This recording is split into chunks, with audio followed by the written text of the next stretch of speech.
Rakudai Kishi no Ayuatan, Volume 10, Misora Riku, 2019. TN. Naraka is a Buddhist term for a world below ground, similar to hell. In a corner of Southeast Asia. In the depths of the jungle, where tall trees and shrubs grew in abundance.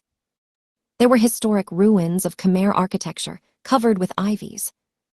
The left-to-decay ruins were forgotten existences, even for the local inhabitants. But in a part of it, light was coming out from one of the windows. That brightness stood out in the torrential rain that fell incessantly from the lead-colored clouds that hid completely the sun. It wasn't a flame. It was the brightness of civilization based on electricity. What were emitting that were the CRT monitors piled up highly inside the historic ruins. Those practically countless monitors were showing the same very girl. It was the figure of Crimson Princess Stella Vermilion, who was making flutter her burning-looking red hair. Eventually, the video that was projected came to an end with the figure of Stella trampling on it without hesitation as she looked down on the camera with eyes as if she was looking at garbage. I like that. She's lovely, isn't she? At the same time, a hot, long breath echoed in one of the room of the ruins. That breath was let out by a small shadow that was lying down on the sofa, surrounded by mountains of monitors. From that day on, that person only thought about her 24 hours a day. It was one of the 1762 marionettes that he was playing simultaneously around the world from this place. From that time, the clown Hiraga Raizen was destroyed. He felt she was beautiful.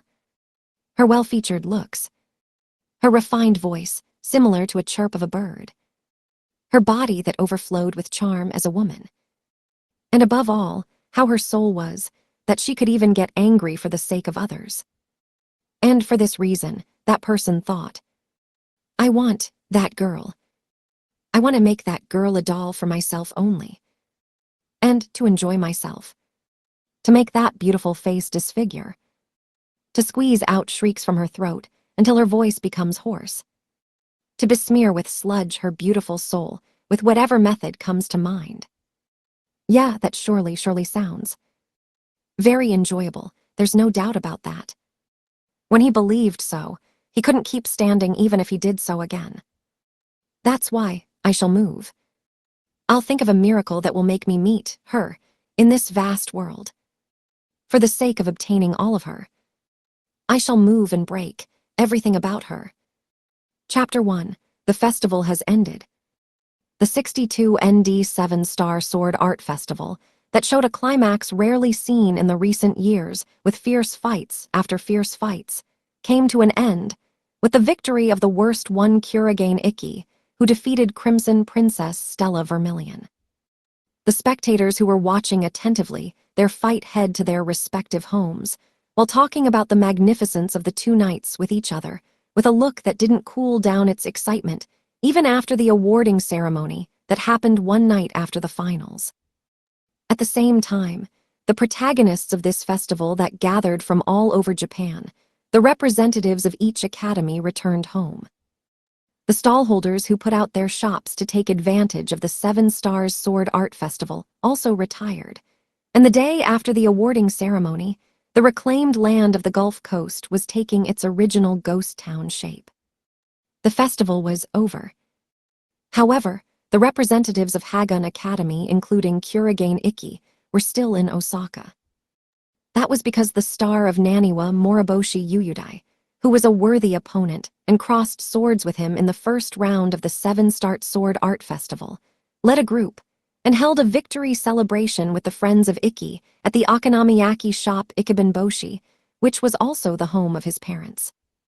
Well then, Kusakabe Kagami, this incompetent me who was sentenced to 3 days of disciplinary lessons from tomorrow for making a mess at the awarding ceremony, will lead the toast to celebrate the victory of Ikki at the 7-Stars Sword Art Festival. Kagami put up the beer mug that she held in her hand after she had refused with a few words, while she inserted a self-deprecating joke. Congratulations, senpai.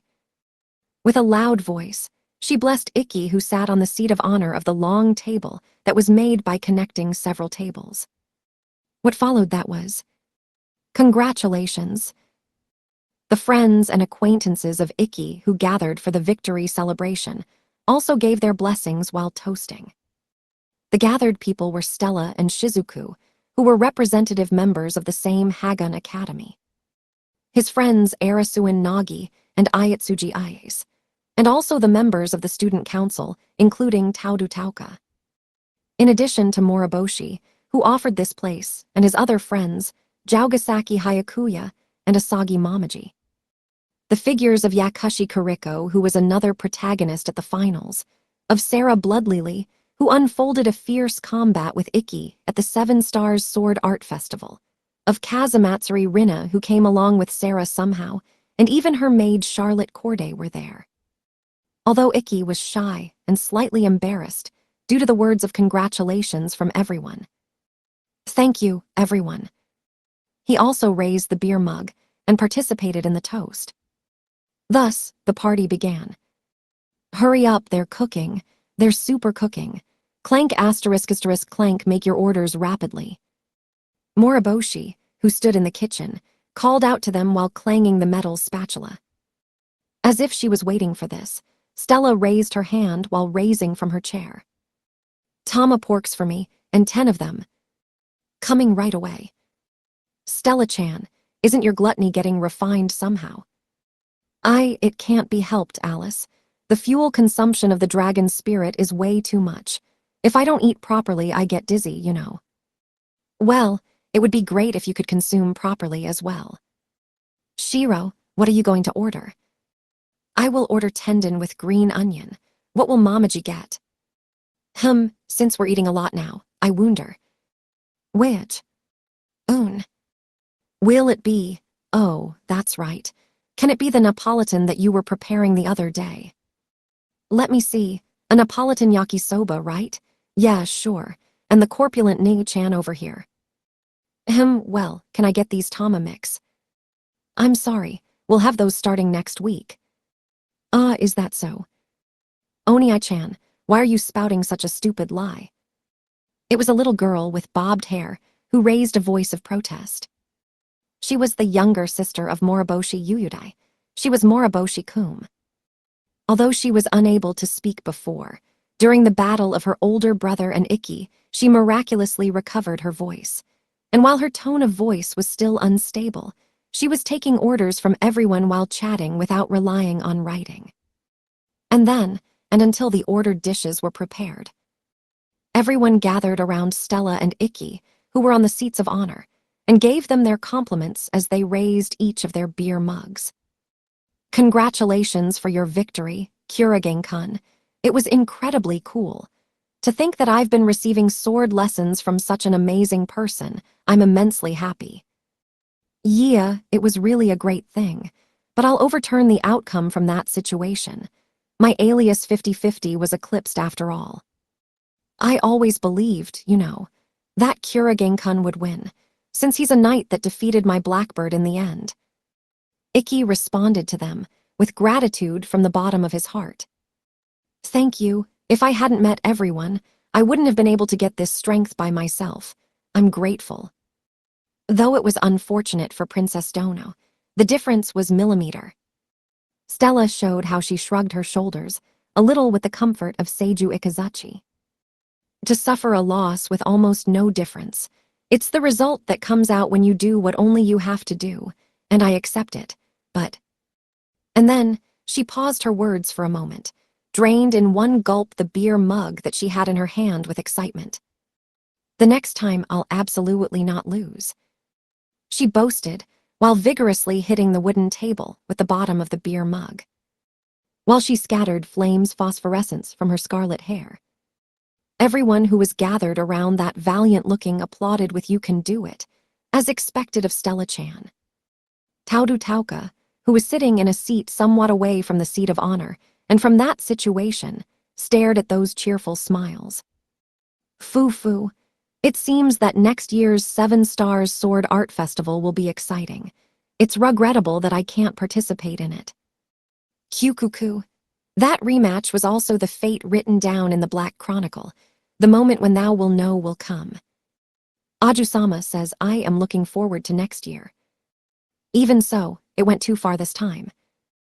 However, only a girl gave her honest opinion with such excitement. It was the little sister of Kurigane Ikki, the victor. Lorelei Kurigane Shizuku. Shizuku glanced at the two people, sitting on the seats of honor while raising her eyebrows.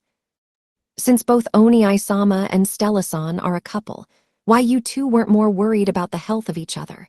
It wouldn't be funny for either of you to die in such an absurd match, you know? Don't you think that this lacks common sense or something? I'm sorry. They made their bodies smaller, as if they were kids that were scolded by the words of Shizuku. In fact, that final, it was no funny at all with one of their lives being destroyed. Because their whole souls were completely put into the slashing attacks they unleashed, they didn't go easy at all with each other. However, and also in line with this, she also excused them. But it can't be helped. Because we are knights, I wouldn't let my skill or something to come loose against an opponent I deem acceptable.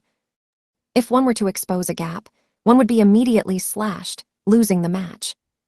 The fight of the two had that sort of perspective. They couldn't let their guard down not even for an instant, because they understood that their opponent didn't wish for that above all. And that was also the same for Shizuku. You truly are helpless people, aren't you?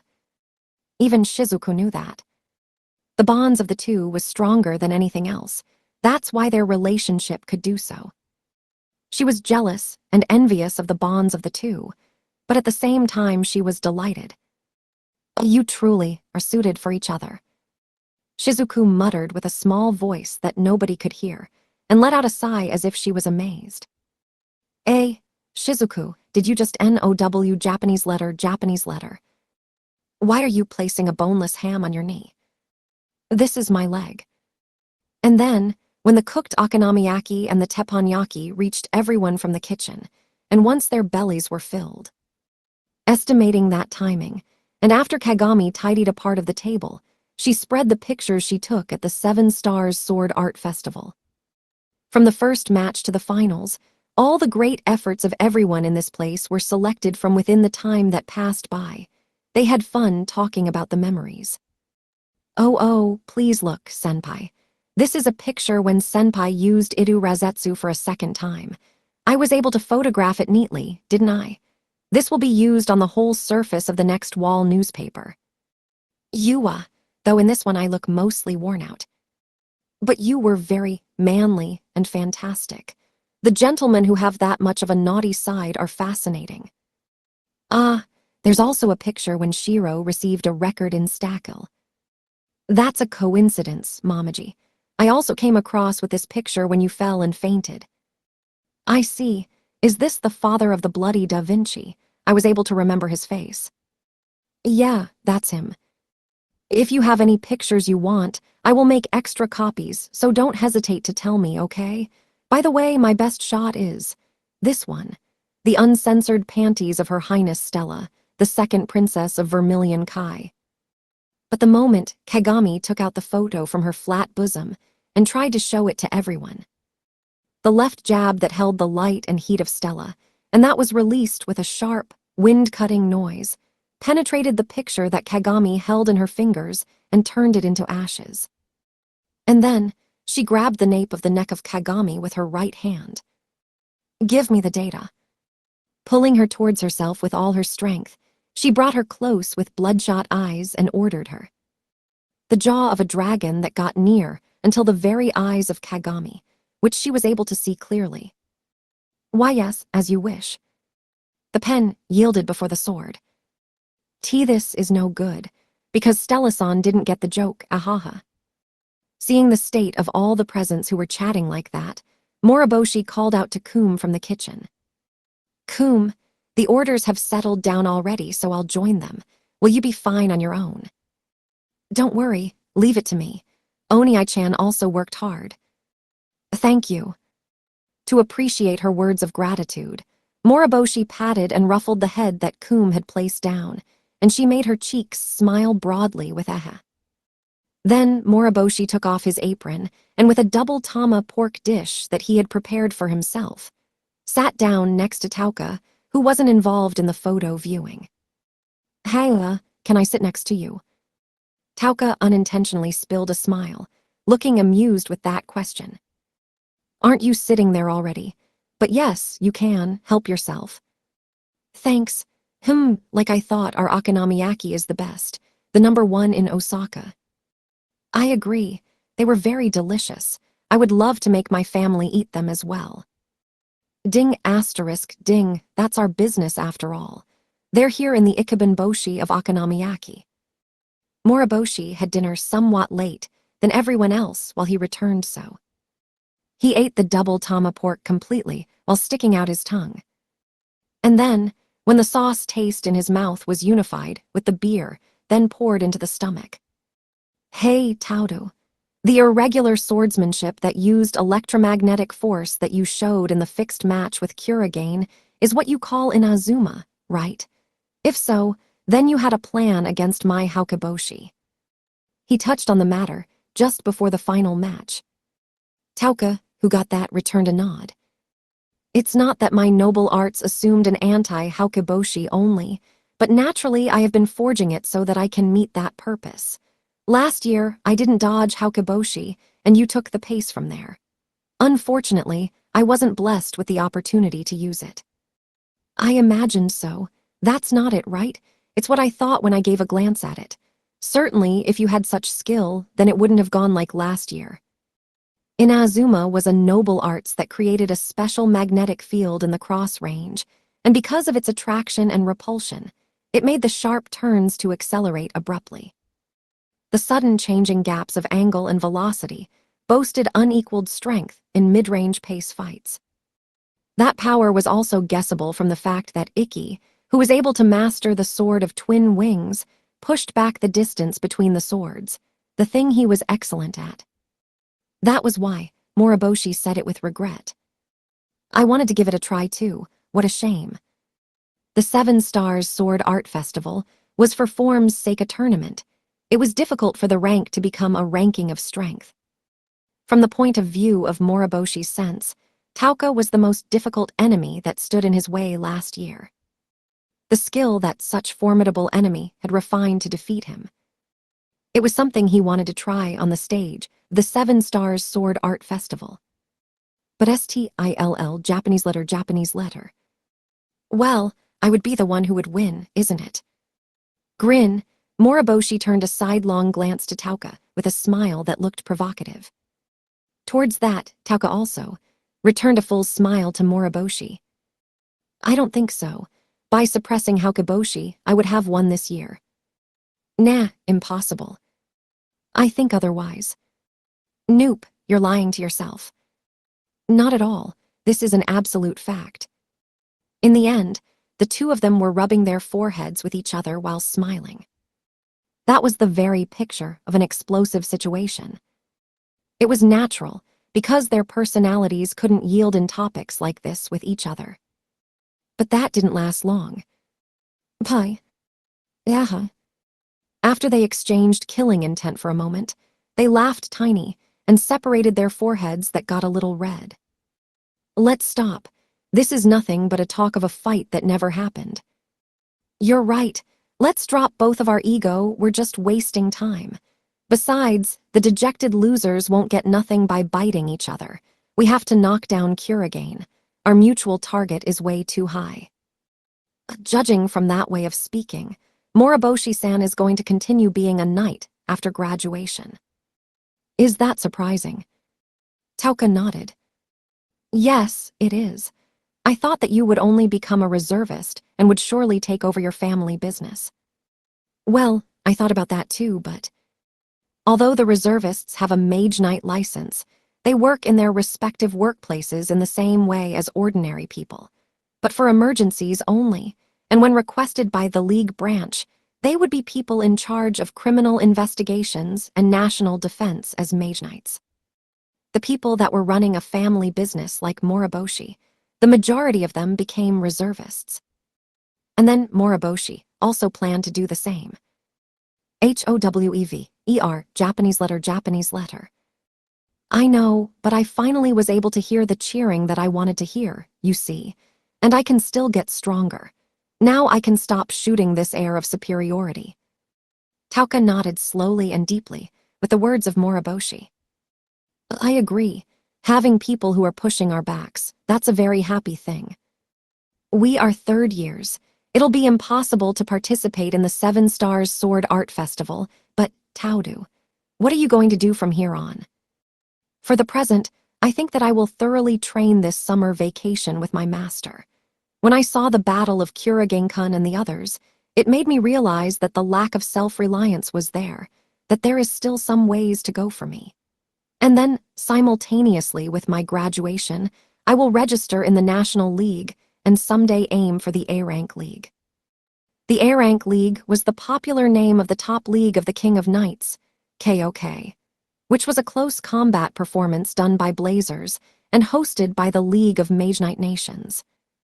The participants of A-Rank League were players representing the country that had won one of the few limited recommendations that were assigned to each nation affiliated to the league.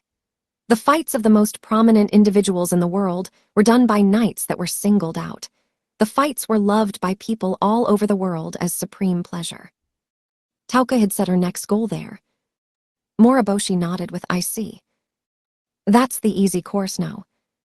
Feeling a distance somehow with what returned, Tauka cocked her head in puzzlement. Moriboshi-san disagrees. Well, I'm not going to register in the National League. The National League of Japan, no.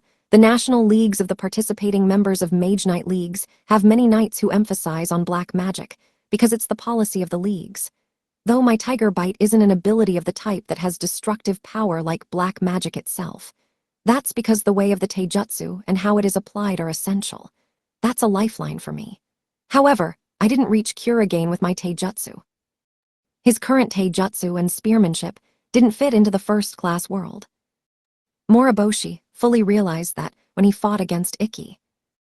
Therefore, that's why I'm thinking of participating in Taijutsu-focused matches.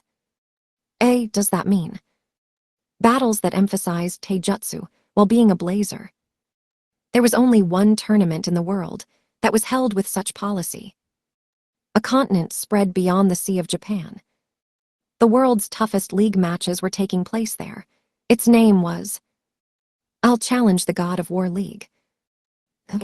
Tauka caught her breath because of Moriboshi's tone of voice that made her feel some kind of resolution coming from him. Which wasn't surprising. The God of War League was held in China, which wasn't a member nation of the league. It was a fighting tournament where Blazers participated in it. Its name was famous in the world, being on par with the A-Rank League. There were a lot of voices saying that the level was higher than A-Rank League. The reason was the severity of the battles. The A-Rank League had promised state-of-the-art medical facilities, strict rules, sufficient intervals, and rewards. But the God of War League was different. The God of War League was a tournament held by Bujutsu Temple, also called Shinryu Temple for ascetic monks. But in the first place, it wasn't a show business. Anyone could participate regardless of nationality, but there was no rewards, no medical facilities. The non-existent rules was a terrifying thing, and so on. Always prepared. You must be prepared to be on the battlefield whenever you're a fighter. In that God of War League that embodies the philosophy of Shinryu Temple, one is allowed to join forces with others, and to attack even when one is asleep. In any case, I've heard from Sensei that the battles are tougher than the illegal underground fighting entertainment industry. The consideration in terms of safety is the same, and therefore there are more deaths that can't be compared to others like A-Rank League. The only Japanese who has won that tournament was a man. Tauka, who had heard of the severity of the God of War League from God of War Nangu Torijiro, told Moriboshi with a tone that sounded like warning. However, Moriboshi returned an I know. But there are things that can only be obtained when on the verge of death. Like when Kuragain fought against Twin Wings and was able to steal that technique. Is that so? When she was told so, Tauka couldn't help but be convinced. Ikki achieved an explosive growth in the fight against Edelweiss, the strongest twin wings swordsman in the world. Also, in the final match against Stella, both of them were raising their limits with each other. The moment like a spark, where life and death intersected. That moment was, in some cases, comparable to several decades or regular daily training. Moriboshi intended to obtain that moment by putting himself in a hard environment to drive himself to the limit. Understanding that, Tauka stopped to check it, then yelled to her friend that was going to walk the path of carnage. God of War League has battles for the honor only, as there is no prize at all, but if you get good results there, then you will get global attention. And you will get a recommendation for A-Rank League, no. Yeah, I'm not interested in the National League, but A-Rank is another deal. Most of the human beings there are monsters that would carry pretty much to the extremes their hearts, techniques, and physiques. But I plan to challenge them, sooner or later. If so, then our rematch will be there. Yeah, absolutely. Having made a promise, the two made their beer jugs meet gently. Moriboshi and Tauka talked about what would come next. Looking at the two from a distance, Tautaukubara Kanata headed to the place of a person she had decided to talk today as well. That person was the beast tamer Kazamatsuri Rina of Akatsuki Academy. Yes, it is good to eat something not classy once in a while. Aju-sama, kiss. Phewa. WWWW, what are you doing so suddenly, Char? I did that because there was sauce stuck on your cheek. Ah, thank, asterisk a hum. That helped me a lot. However, since this altar has purity that wipes impurity away, I hope that you will use it from next time. Instead of joining the bustling circle around Ikki, Kanata approached Rina, who was eating little by little a large okonomiyaki with her small mouth, and talked to her. It's been a long time, Rina-san. Rina turned her head with that voice. Oh, it's Tautaukubara's. She showed a particular uninterested attitude. This was also natural, because they exchanged greetings in the high society once or twice as Japan's most wealthy people. But it wasn't like they had a relationship, as if they were to talk in private. I am sorry for not being able to greet you when I went to Hagun.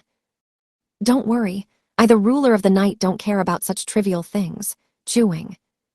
I suppose you intended to be sarcastic, yes. Can I sit next to you? Kelf. Your help yourself.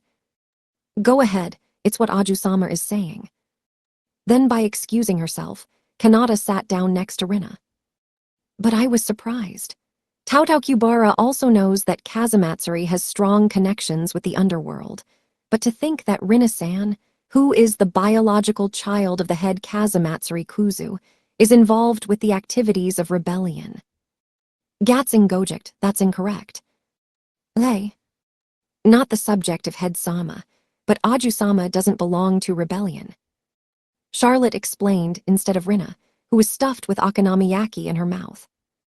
The father of Rina, Kazamatsuri Kuzu, and Prime Minister Tsukikage were old friends, and because of that connection, Rina played with Tsukikage since she was a child and got on good terms. So Rina, when Tsukikage proposed the establishment of the National Akatsuki Academy to Kuzu as the leader of rebellion, volunteered to participate in that strategy to become the strength of Tsukikage. In that sort of sense, her connection was thinner than Sarah, who was participating as rebellion, more or less. She was a guest like Alma, because they were good beings. After she got the explanation, Kanata nodded with I see. Is that so? If so, please sever your ties from this kind of activities right now. A little potent, she told Rina with a tone of voice that was like a command, rather than a request. Rina gulped the food that was in her mouth and asked, why would you order such a thing? Because I don't want to come across with an acquaintance in the battlefield. That's right, this was what Kanata wanted to talk with Rina today. Charlotte Frau Tautaukubara Kanata was a prominent, influential person in Japan. Therefore, and while being a student, she would appear in the field of an actual combat in the form of a special summon. She fought with enemies and participated in the suppression of bases of rebellion. She had experience in killing and wounding formidable combatants. Even though she was prepared, the experience wasn't going to leave a good aftertaste. That's why she wanted to avoid running across a face she knew in hell. However, Rinna showed a scornful laugh to that warning. Cuckoo, I see, but that's a discussion I won't comply with, because this demon eye of twilight is the root of the darkness of the world of the dead, and I am the person that carries it in my body. You may call that the karma that exists in the world of darkness. Gah, the chaos sealed in the demon eye is aching, wishing for blood. Cuckoo, I wonder who will be the sacrifice tonight. Rinna covered the eye patch while saying such thing. That was an incomprehensible, painful act from an outsider's perspective. However, Kanata knew what she meant and the meaning of that behavior. That's why Kanata used the trump card she had prepared in advance. I guess there is no other way. She took out a student's handbook from the white tote bag and called to that place. That place was, "Hello, can I get in contact with Udahara, the editor-in-chief of the weekly Shounen Jack editorial department? Tell him that is Tautaukubara, please." With this action, Rinna, who was next to her, got up so vigorously and suddenly that she kicked the chair away. The weekly Jack. Is that where the user of the Twilight Demon Eye is being serialized? That Jack. She forgot about her exaggerated acting and approached Kanata with an excited expression. Kanata chuckled to herself due to the expected reaction of Rinna. Yes, because Shueisha is an affiliate company of Tautaukubara Group. THTHTHTH then, Wayu, can T-talk with Takyanaga-sensei, the author of The User of the Twilight Demon Eye. Yes, of course. I met him right before coming to Osaka. Excuse me, hello. I am sorry for interrupting you. Yes. Well, it's about the negotiation we discussed earlier, yes. Like I thought, she is not listening to my persuasion, yes, that's why, and like I discussed with you Takyanaga-sensei, the user of the Twilight Demon Eye will have to be terminated. Wait. Rinna instinctively grabbed the shoulders of Kanata with a loud voice, due to the contents of the conversation that made her hair stand up straight. What does that mean? What's going to be terminated? What? Even though it was last week's opening color. Adults matters, isn't that right? Publishing works that will end up guiding children to a road of crime can be a compliance issue for a company. If Rinna-san, who ended up setting foot into the underworld due to the influence of the user of the Twilight Demon Eye, couldn't be reformed, then we decided that he would consult with the editorial department and attempt to terminate his work. Due to the words of Kanata, the blood from the flushed and excited face of Rinna disappeared. An affiliate company of her own family. Because the work was serialized in that magazine, Kanata knew at a glance that Rinna was doing a role-playing of the character of the work. A work she loved till that point. She had no objection as a hostage, and then, that's tyranny, it's outrageous. Don't you feel bad for Takyanaga-sensei? Of course, I consulted it directly with Takyanaga-sensei. This is what sensei said. If there is a child who ends up committing crime due to my work, then I will cancel it. That is what I decided. He is truly a splendid gentleman. Yes, Rinna is rehabilitated. She's not going to work with rebellion anymore. Please, will that much make it stew up? Rinna quickly fell down. She clung to Kanata in tears. Rinna clung to Kanata in tears like a kid, throwing a tantrum. Shizuku sighed, while staring at her figure in the distance. Good grief, she's quite lousy. And at that moment, a tall, handsome man called Arasuin Nagi talked to Shizuku, who was sitting alone. Don't be so hard, Shizuku. Alice. You got tired. I know you don't like this kind of bustling gatherings, Shizuku. Arasuin was an extremely tactful man. It seemed that he was paying attention to her because she couldn't fit in the mood of the place. Despite Shizuku being grateful towards the consideration of her friend, she replied, It's not that I'm particularly tired. It's just that I lost motivation because I was left out. What do you mean? I came here today because it was Oni-sama's celebration. However, I wanted to aspire becoming an apprentice of Kuriko-san. Arasuin wasn't surprised with those words, but rather he showed agreement with I see. That's, like I thought, the matter at that time is the reason. Towards that, Shizuku nodded. Arasuin said the matter at that time. That matter was, of course, the night of the semifinals. After the fight against Bad Luck Shinomiya Amane, Ikki, the older brother of Shizuku, lost his life for a moment due to his ability. No matter how much she tried to save him, the result of death engraved on his body tried to steal the soul of Ikki to the purgatory. Fortunately, Ikki safely came back to life thanks to the efforts of white-robed Knight Yakushi Kuriko, who came flying there at the request of Father Itsuki. Then he was able to be in the finals against Stella. I couldn't do anything. I was just crying the dilemma of Oni-sama despite me being a water user like her. Shizuku remembered. The figure of herself, who absolutely lost her temper in front of the operating room, where Ikki was going into. And then, she felt extremely angry with herself. How am I so pathetic? And yet, Kuriko, a water user like her, definitely saved her older brother with that power. Around that moment, she never fully realized her own incompetence. I'll never go through that again.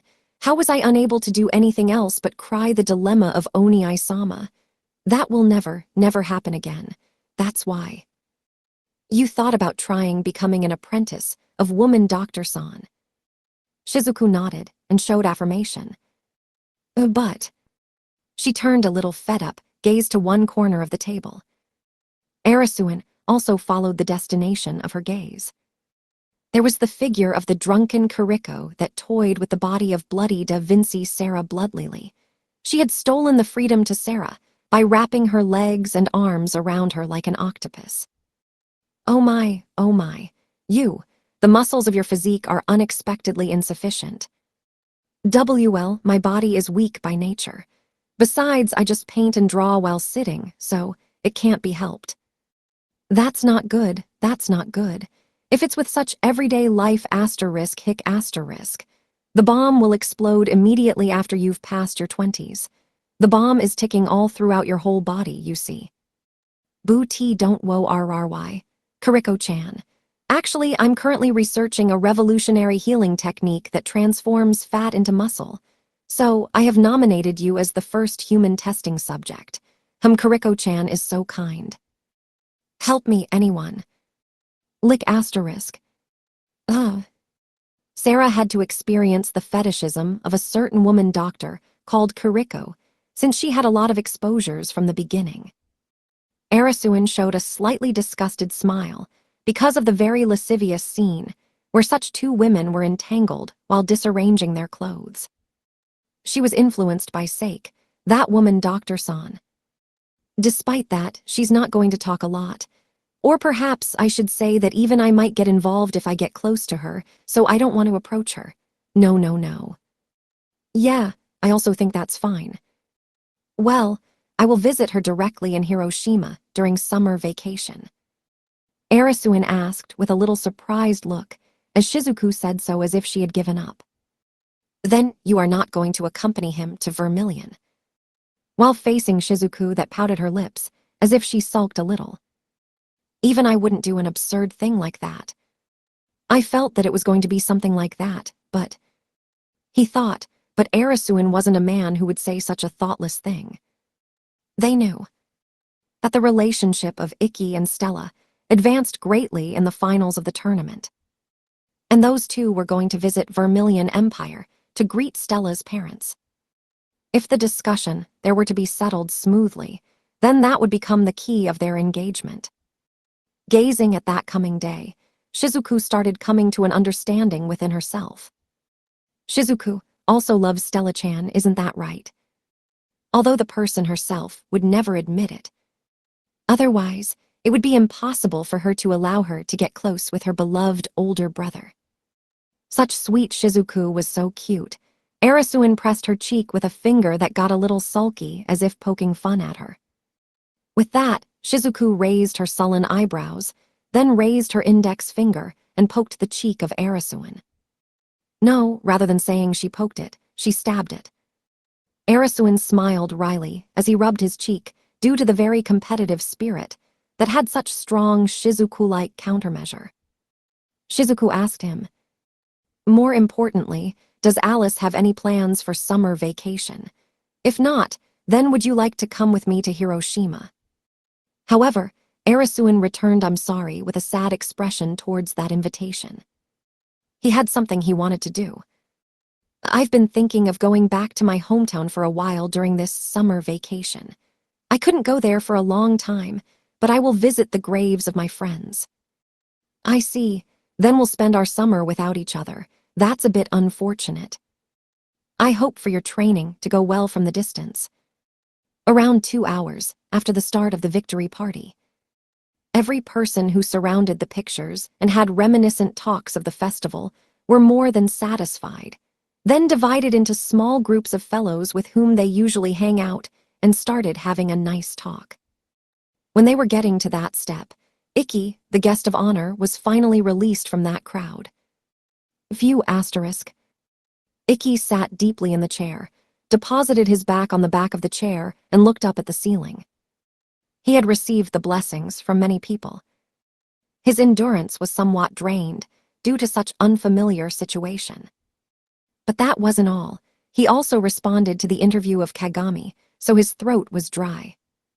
Should he get Kum to bring something? Yeah, he thought so, and... "Thank you very much for this winner's interview. 7 stars, Sword King-san." Cubes of ice hitting each other asterisk. A cold and hard feeling touched his eyebrows. Stella took care of it and went to get a cold barley tea. Thank you. You saved me."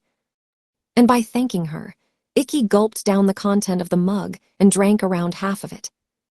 Stella looked at such state of Ikki that was next to her with tender eyes. And then she opened her eyes as if she had noticed something. Wait a bit, Ikki. Your hair is ruffled. Let me fix it." The hair of Ikki got ruffled due to the rough blessings from Moriboshi and Renren that in the end produced so. Ikki didn't pay attention to it because he wasn't really a man concerned about his personal appearance, but it wasn't all right to be that unshapely before her. So he nodded with an obedient okay and straightened up his back so that Stella could touch his hair easily. Stella turned to the back of the hair of Ikki, and while she combed it with her gentle way of using her hands. "And so it finished, isn't it? The tournament?" she muttered, feeling a little lonely. To this, Ikki returned the same opinion. "Yeah, in the blink of an eye. It feels a little lonely, because I was aiming for a long time for this." That feeling was well understood by Ikki. He was also aiming for this place. For the graduation, and for the promise he made with Stella. That's why Ikki became a little uneasy.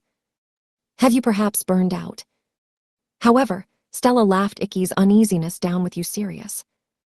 I'll be training for my revenge next year, and also for that thing last night." "Last night?" With those words he nodded with, "Yeah, that's right. That's right. Originally, this celebration was supposed to be held yesterday, right after the award ceremony. The reason why it was delayed by 1 day was nothing but an urgent business that came to the guest of honor. Both Ikki and Stella had received a call from Prime Minister Tsukikage Bakuga to the Gulf Coast Dome at night. "I would like you to meet at the ring of the Gulf Coast Dome at 9 p.m. That call was after the award ceremony. They were brought through Shinguji Kurono, the board chairman of Hagun Academy. According to what they heard, they were going to have a secret conversation with Tsukikage and 4 people where Yaksha Princess Seikyo Nene was mixed in it. She was one of Japan's most powerful persons who acted as the master of Kurono and Stella.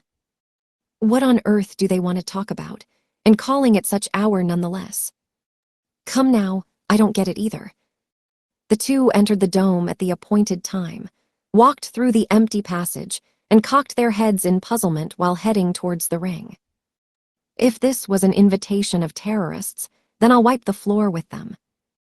I think that's not the case, because the board chairman and Seikyo-sense appeared to be also in this. Eventually, they came out of the gate that was left open and arrived at the ring of the meeting. However, and strangely, no one was there. There was just silence, similar to feeling pain in one's ear in the spacious room that stretched out. Are you kidding me? Not even the one that called us is here. Ikki, the time is correct, right? Yeah, it's strain. The result was the same even when checking the surroundings. No human shapes were found on the ring, nor in the mortar-shaped spectator seats. It was deserted. The trash was also swept completely. It was a mere shadow of the wild enthusiasm until this morning. Ikki felt a touch of loneliness when looking at that desolated state. They spent so much time in this place. The few number of days were less than a week, but such enrichment was unmatched. For that reason, Ikki felt a strong attachment to this place. But, why the stage made him feel such attachment? What's this strange feeling? A slightly penetrating sea breeze shook the silence inside the dome. Every time the atmosphere shook slightly, it caressed his skin. Ikki felt a strange, uncomfortable feeling with that sensation. Was the atmosphere in this place that was flowing like this? Why was it caressing his skin like that now? That's not it. The flow of the air is strain. The visual information he got when surveying the environs not long ago, and the atmospheric fluctuation that he felt on his skin. These two pieces of information didn't match. They were disordered. The atmospheric fluctuation assumed from his visual information, and the one that was real diverged. Yeah, as if. It was as if there was an obstacle other than Stella and himself on the ring. Immediately after he recognized it, Ikki caught it with his eyes. Behind Stella, the existence of a dark armor raised a giant halberd overhead. Stella, avoid it. The reaction of Stella at that moment was the fruit of her trust in Ikki. Stella hadn't noticed the presence behind her yet. Nevertheless, she threw her body down to the front reflectively. She wasn't bewildered by the sudden scream. She didn't try to look back. The complete trust towards the man called Ikki moved her body without thinking it. Immediately after, the blade of the halberd fell on the place where Stella was standing just now, and with a roaring sound, it crushed the ring and the silence of this place. Who are you? She threw up the body that was thrown down before with her right hand and rotated in the air. Stella faced the enemy and let loose an angry voice. There was an unusual alertness in her wide-opened eyes. That wasn't surprising. It was easy for him to get even behind them, but his repulsive force easily crushed the ring of reinforced slate. His physical strength wasn't to the degree of Stella's, but to Kurigane Auma's class. He wasn't an ordinary person. Contrasting with that, the enemy covered with a black armor replied nothing and attacked Stella again. There was a clear fighting spirit in his actions. It's someone we don't know, but now that he did that, he has become my enemy. Stella responded. She immediately made her device, Levitane, manifest in her hands. Pierce the azure sky, flames of purgatory. Flames appeared from the blade. They swirled. The multitude of overlapping flames increased their temperature and intensity of light in the blink of an eye, and turned into an incandescent light sword. Its brightness illuminated with a brilliance the whole interior of the dome as if it was midday. It exposed the detailed figure of the black armor that was fusing with darkness. That figure, that armor, no way. Ikki remembered it when he saw it. But Cathartirio Salamandra. At the same time he noticed it, Stella's slashing attack of emitting light swallowed the armor. It was a direct hit, there was no denying that. With that accurate reaction, Stella taunted him. Humph, how was tea? However, the facial expression of Stella was instantly dyed with surprise. That was expected. Her deadly blow, Cathartirio Salamandra. He pierced through the torrent of light like it was a gentle breeze, without losing a bit of momentum. The black armored knight appeared before the eyes of Stella from inside the light. And then, the black armor brandished the halberd again and knocked it down with all his might, aiming at the top of the head of Stella. The evasion of Stella, who was convinced about the direct hit of Catharterio Salamandra, wasn't good enough. But Stella, Icky, who came running, compensated for it. He strongly thrust Stella away from her side, passed under the falling halberd and dodged the blade. Hylia. He rolled and twisted his body, then released a horizontal flash at the torso of the armored knight to cut it right in half. The armored knight, who brought down his halberd, couldn't respond to this. Intetsu's black blade hit the trunk of the armor as if it was absorbed by it. However, the slashing attack of Icky had unparalleled sharpness for sure, but its power wasn't that high. The slashing attack was prevented by the armor. Literally, the blade didn't stand up. However, Icky obviously knew that. There was no need to cut the armor. The blade only had to touch him. That much was enough. So, the instant Intetsu touched the flank of the armor, Icky put to work the muscles of his whole body. He released his second favorite attack by muscle expansion and contraction. Sixth secret sword Dokuga no Takai. Tien, literally long sword of the poisonous moth.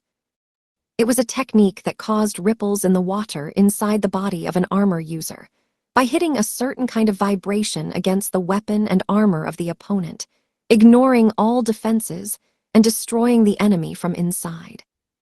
Firmness and shock absorption weren't proportional.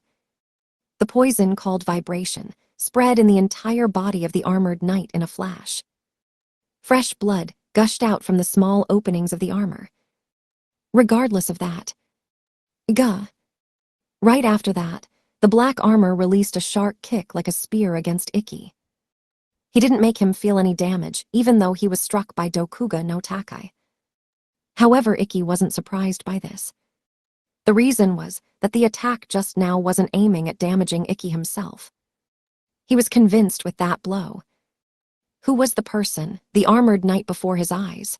And then, Icky, this guy, is he perhaps that? Stella, who ran up to Icky that was sent flying with that kick, got to realize something similar. Therefore, they understood. He was an opponent beyond their powers. Stella, follow me. Leave it to me. With Icky as the vanguard, the two went to attack him at the same time. With this, the armored knight manipulated skillfully the grip of the giant halberd and rotated the halberd above his head. As Icky was closing the hap, the jet-black halberd accelerated by sufficient centrifugal force and became like a black whirlwind, cutting the pulse of Icky. He cut it, or so he thought. However, the halberd that should have intercepted him with a perfect timing waved a few centimeters before Icky, who was running up to him. Fourth secret sword Mirage.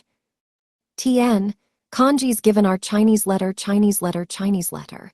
When read as Shinkaru, it means mirage. It was a body technique that bewitched the eyes of the rival with the tempo of its unique footwork. Icky then also created afterimages in front of him that caused the armored knight to misrecognize the distance. And then, the two aimed at the moment when the armored knight vibrated in a big way and attacked him. Stella, who was running behind Icky, returned her sword and swung Levitain. Simultaneously, with Icky, who ran ahead and jumped. By landing on the middle part of Levitain that was swung as a foothold, Worst One released the first secret sword Seijeki, a charging technique that had the most destructive power among the 7 secret swords he possessed. The charging strength of Seijeki and the physical strength of the swing of the sword of Stella shook the ground. That made everything concentrate in a single point to pierce the enemy. It was a combined technique that could only be achieved by these two people. It was created by the perfectly coordinated inspiration and combination of them. Their names were Etsunuo, Harmonic Bullet. The inspiration of the name of the techniques weren't linked at all, but that wasn't a problem. The blow, that was the combination of the strength of the two, was splendid. It hit directly the area between the eyebrows of the enemy, who lost his stance due to his attack that missed, that caused sparks and a roaring sound to be produced, and thrust away the armored knight out of the ring. However, the instant they thought he was pushed out of the ring, he sunk into the wall below the audience seats just like that. The armored knight suddenly rotated his body and landed with both feet on the wall surrounding the perimeter of the ring. He immediately kicked the wall, smashing it, then leapt towards Ikki and Stella with a momentum like a cannonball, and then to bisect the two altogether, he swung the halberd horizontally. It was a long swing with quite a range. Even though they dodged it easily, an evident impatience ran on their facial expressions. Which wasn't surprising. Sunuwu, which concentrated the physical strength of Stella and Ikki in one point. Even though the enemy before their eyes was struck by it directly, no damage went through him, he didn't even flinch from it. If that didn't settle it, then we have no choice but to do that. Yes, let's do it. The two resolved themselves towards the opponent, the armored knight that fixed his stance calmly as he rotated the halberd. And by breathing in deeply at the same time. Dragon. Their ability, they tried to use them to the utmost limits. But it was at that time when. That's enough. A familiar voice cut in between the three on the ring.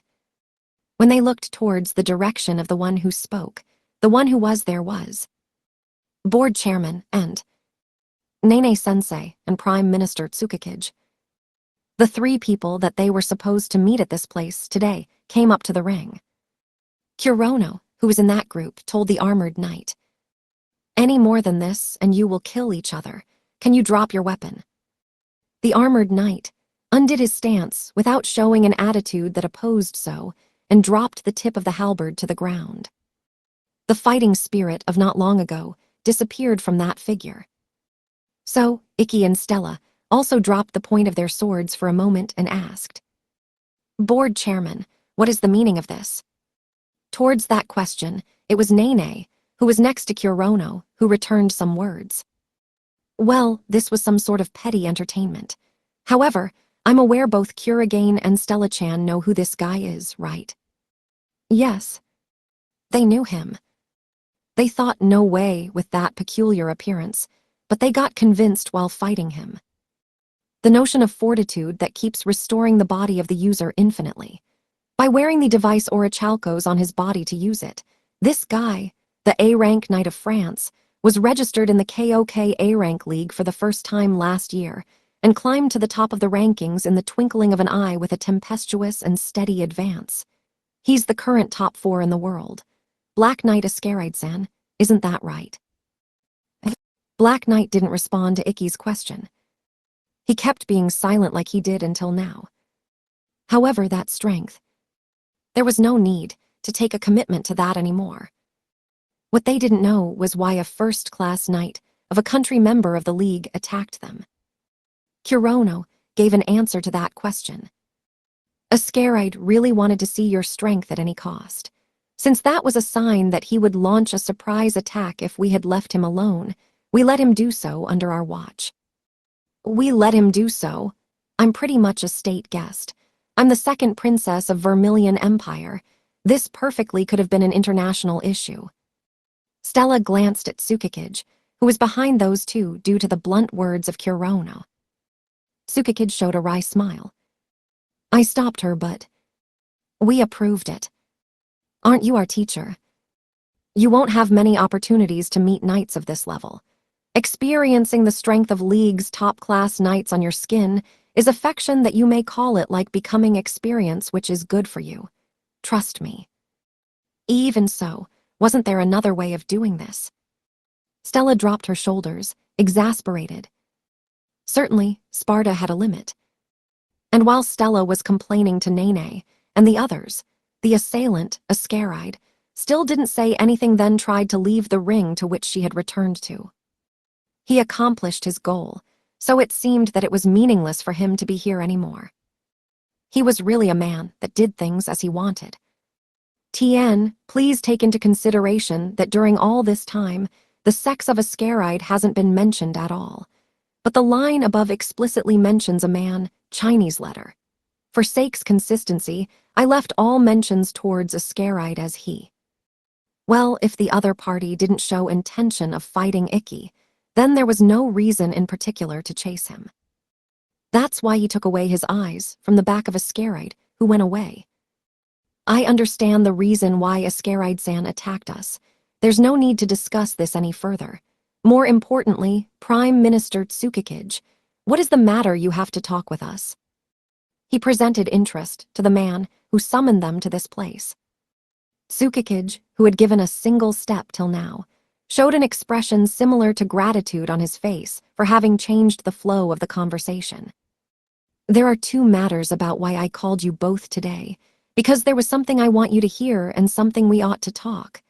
Let's start from the latter first. He began to talk with a serious tone. There's only one thing we ought to talk. Ikki-kun, it's about the incident that happened to your body. Something happened to Ikki's body. Stella turned an uneasy face with such disturbing sounds.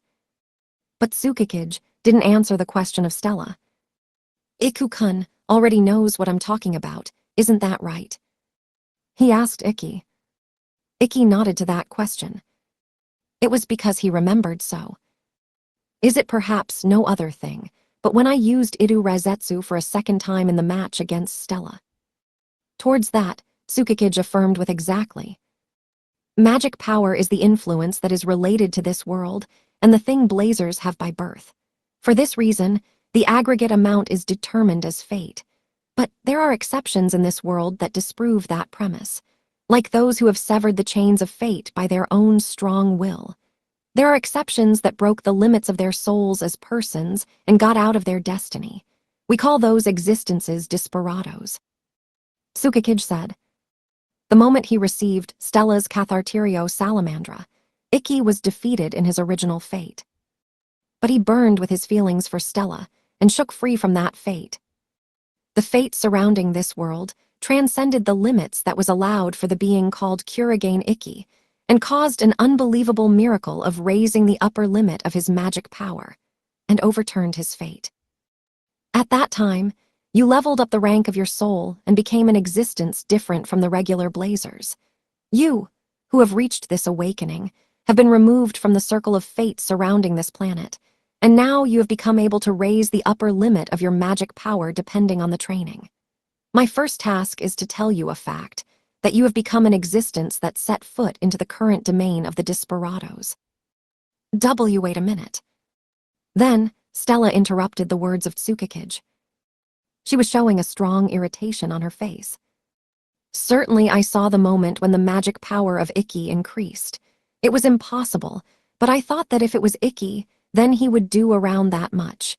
However, Prime Minister Tsukikage, by your way of speaking, it means that you knew about the existence of this phenomenon since long ago, isn't that right? Yes, absolutely. And certainly not only me, as it is also known by the League headquarters. I am conveying this stage's conversation to the Desperado that experienced an awakening as the head of the member nations of the League of Mage Knight Nations. Stella's irritation changed to anger with those words. Vermilion Empire has never heard a story like that. I've never heard such a story from Adu-sama. Why were you silent in the first place? Turning upside down the common sense of this world from the roots with something like the upper limit of magic power doesn't change from the time one was born. Isn't that a serious conversation? You should have detailed so to all the member nations of the League, don't you think? Stella approached Tsukikage with an unusual threatening attitude. It was natural. She was first a student knight, and at the same time, the second princess of Vermilion Empire. He was a political person, involved in the center of the administrative organs of a whole country. The League was hiding things towards her country, and those weren't contents that could be transmitted with yes, is that so? The magic power upper limit could be removed. If only some nations shared that know-how, then that was a malpractice act against the allies of those nations. In that case, she must consider their withdrawal from the League. However, in response to the indignation of the second princess of Vermilion Kingdom, Tsukikage explained as a representative of the League. It's reasonable for Stellaheim to be angry. However, it's a misunderstanding that the League has deceived Vermilion Kingdom, and that has monopolized the know-how that leads to desperado among some nations. The League is hiding the existence of desperado because they are completely dangerous. Dangerous. Yes, in order to reach desperado, one must carry the potential of oneself to the extremes. Additionally, it's necessary for the strong person's will to rise even higher than that. That is an absolute condition of awakening. But, have you thought that there are people who can hurt you, and how much of them are in this world? That's Stellaheim. You should understand it if you are a knight of that degree. It's not something that can be imitated or attempted to copy it. However, you should be able to imagine it as you are also a lady that is part of the imperial family that is involved in the administration of a country. The type of tragedies that will happen if a greedy leader knows the existence of this domain. Stella opened her eyes wide and caught her breath for a moment. It was easy for her to imagine the tragedy at the end, as her royal family had a strong political power over their people and knew well the mechanisms of the nation. A powerful blazer is a very important being for a nation. The more their numbers, the better. Consequently, if the upper limit of magic power were to have a method to be increased and propagated, then, and without fail, someone who will force the blazers of their own country will appear. To carry to exhaustion the potential of the human beings against their will, that is indeed such a horrible training. But the awakening, it's not something that can be enforced by a third party. What is necessary to overcome fate is one's own will. When they force a severe training, like making one stand in the depths of death, then only tragedy is born while one is pressured. That's why, and to not create a tragedy like that, the League concealed the existence of desperados and revealed their existences only to some people of the nations that discharged desperados among the nations affiliated with the League. It doesn't mean that we were hiding ill will towards Vermilion Kingdom, so I would like you to understand that. Towards the explanation of Tsukikage. That being the case, oh well, I understand. Stella showed understanding and withdrew her threatening attitude. She imagined so. She was convinced that that tragedy was inevitable. Dictatorship countries, as well as democratic countries, were dangerous. If they were to do the unreasonable, like putting lives in danger, then blazers would become stronger by surpassing the upper limit of magic power. If such public opinion were to be born, the human rights of the small number of blazers would reach a critical situation. It was justified that the League, that supervised the blazers, kept it a secret. Like that, Stella recovered her composure, and Ikki took a breath of small relief. But since only the nations are discharging desperados, does that mean that there are already other individuals like them in Japan? He raised a question that was generated in the middle of the conversation. Tsukikage nodded towards this. He showed affirmation with his neck going up and down. There are only 2 mage knights that have Japanese nationality. One is the legendary knight god of war Mr. Nangu Torijiru, who lived in the same era as the great hero Kurigane Ryoma. And the other person is the favorite pupil of god of war who is here, Yaksha Princess Seiko Ninkan. When it comes to outside matters, Mr. Ascaride is also a desperados that belongs to the League. Nene-sensei is. Well, it's not like I'm ranked 3rd in the world just for show, you know. I'm different to you, who ended up retiring immediately because you lost your nerve when awakening. Kurono, looking embarrassed, averted her eyes because Nene turned aggressive eyes towards her. There was truly a volatile mood that was different from the 2 people who messed around while using their common abusive language. Tsukikage, who guessed that, clapped once and returned to the story. The conversation went a little back and forth, but to sum up about why the head of the member nations of Knights League made an appointment with a new desperado. Like I explained to Stellaheim now, I just wanted you to be self-aware of the existences called desperados, and how this may compromise the human rights of all blazers, and for you to not make it public. Did you understand that? Yes, I should express that I drew out magic power from the bottom, and not that it increased when I'm asked anything that is related to my second Idu Rezetsu. Is that correct? Your quick understanding saved us time. Tsukikage showed a satisfied smile towards the comprehensive faculty of Ikki, who guessed, without being told the fixed text, recommended by the League after one has experienced awakening in an official place. And then, although their existences should be concealed for the benefit of all Blazers, the desperados who have gone beyond their fate through awakening aren't bound by the fate surrounding this world. And depending on the training, their superior fighting power can extend their magic powers. I, as Prime Minister of Japan, will collaborate without sparing anything for you to become stronger. If necessary, I can also introduce you an excellent teacher with my connections. He made a firm promise to support Ikki, who had climbed to a new domain, as a nation. Ikki, towards this. Thank you very much. It's what I would like to say, but... He told Tsukikage, while having careful sparkles inside his eyes like a blade. I still can't trust a person like you. You attacked our academy. You even asked for cooperation to rebellion and tried to launch National Akatsuki Academy. Unless a number of reasonable explanations are given for that reason, I don't feel like relying on you by any means. You said it well, Kurigane. I agree. That also goes for Vermilion Empire. We cannot help but feel distrust towards people like you who were conspiring with terrorists. Sensei, why don't we talk about this slowly? About what do you think and why did you do this? The other three also adhered to the distrust of Ikki. The eyes of everyone were gathered in Tsukikage, as if Tsukikage was waiting for that. Of course, as that's the second matter that assembled everyone here today. He pushed out both arms to the front. Make all the universe shine, Moon. Tien, Chinese letter, Chinese letter, Chinese letter, Chinese letter, Getten Haoju. Together with a faint light like the glow of the moon, he made his device manifest. What appeared in front of the two hands that Tsukikage opened was a fist-sized crystal ball decorated with gold metal. It was flying in the air while shedding a pale golden light. This is Sensei's device. It doesn't feel like a weapon. Is this also your first time seeing it, Ku-chan? Yes. When I was in the academy, I heard he was a blazer of the non-fighting group, but this is my first time seeing it. My device Moon Orb, due to its ability, has always been a secret of the state of Japan since it manifested. Naturally, the details were hidden by the League. It's been a long time since I've showed this in public too.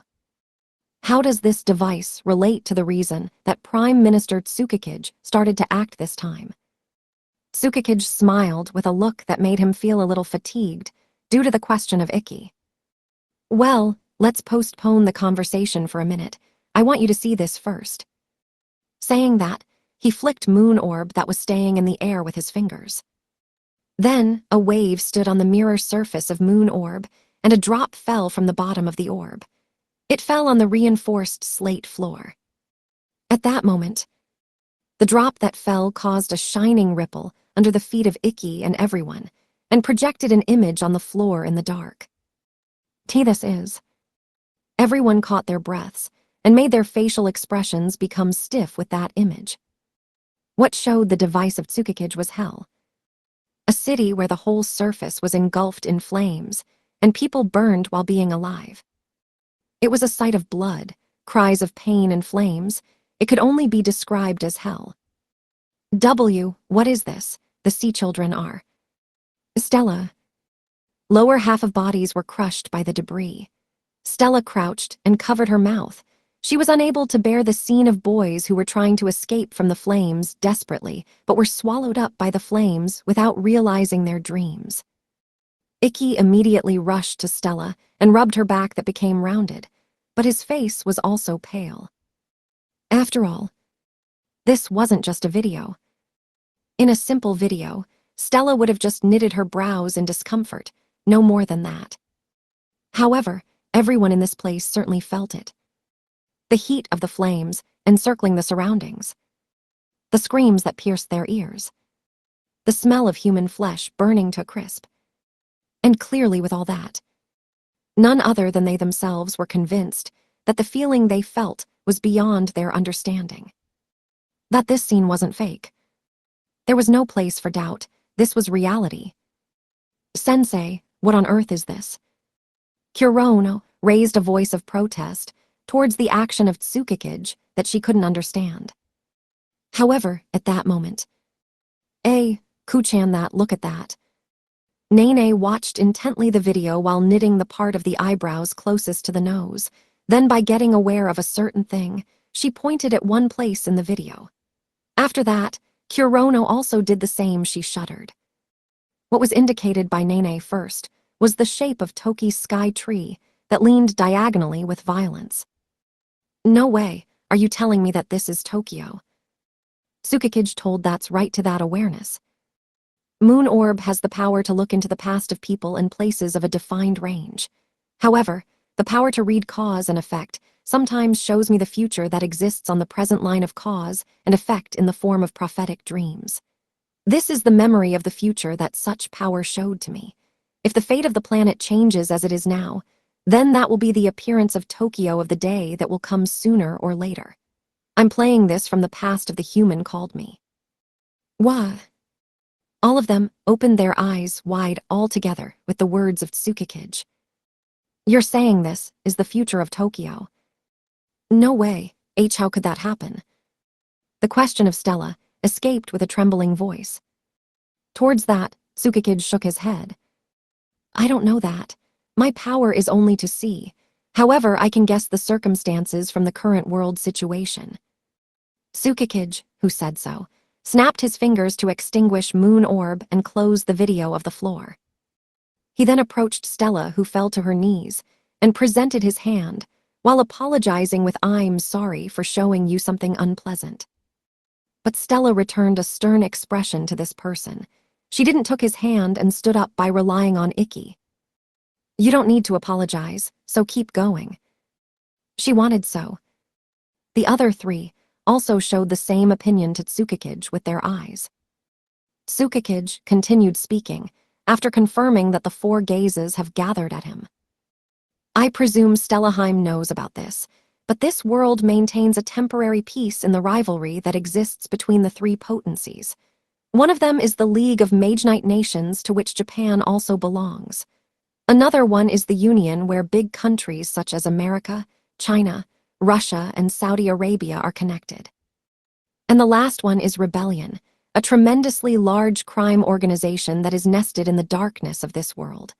This story is completely ironic, but the presence of a third power called Rebellion avoids a major conflict by constraining the extremist movements of both League and Union somehow by creating a three-way deadlock, which is the current situation. But this struggle for supremacy won't last long. What's the reason for that? Lifespan. Tsukikage replied briefly, the question of Ikki.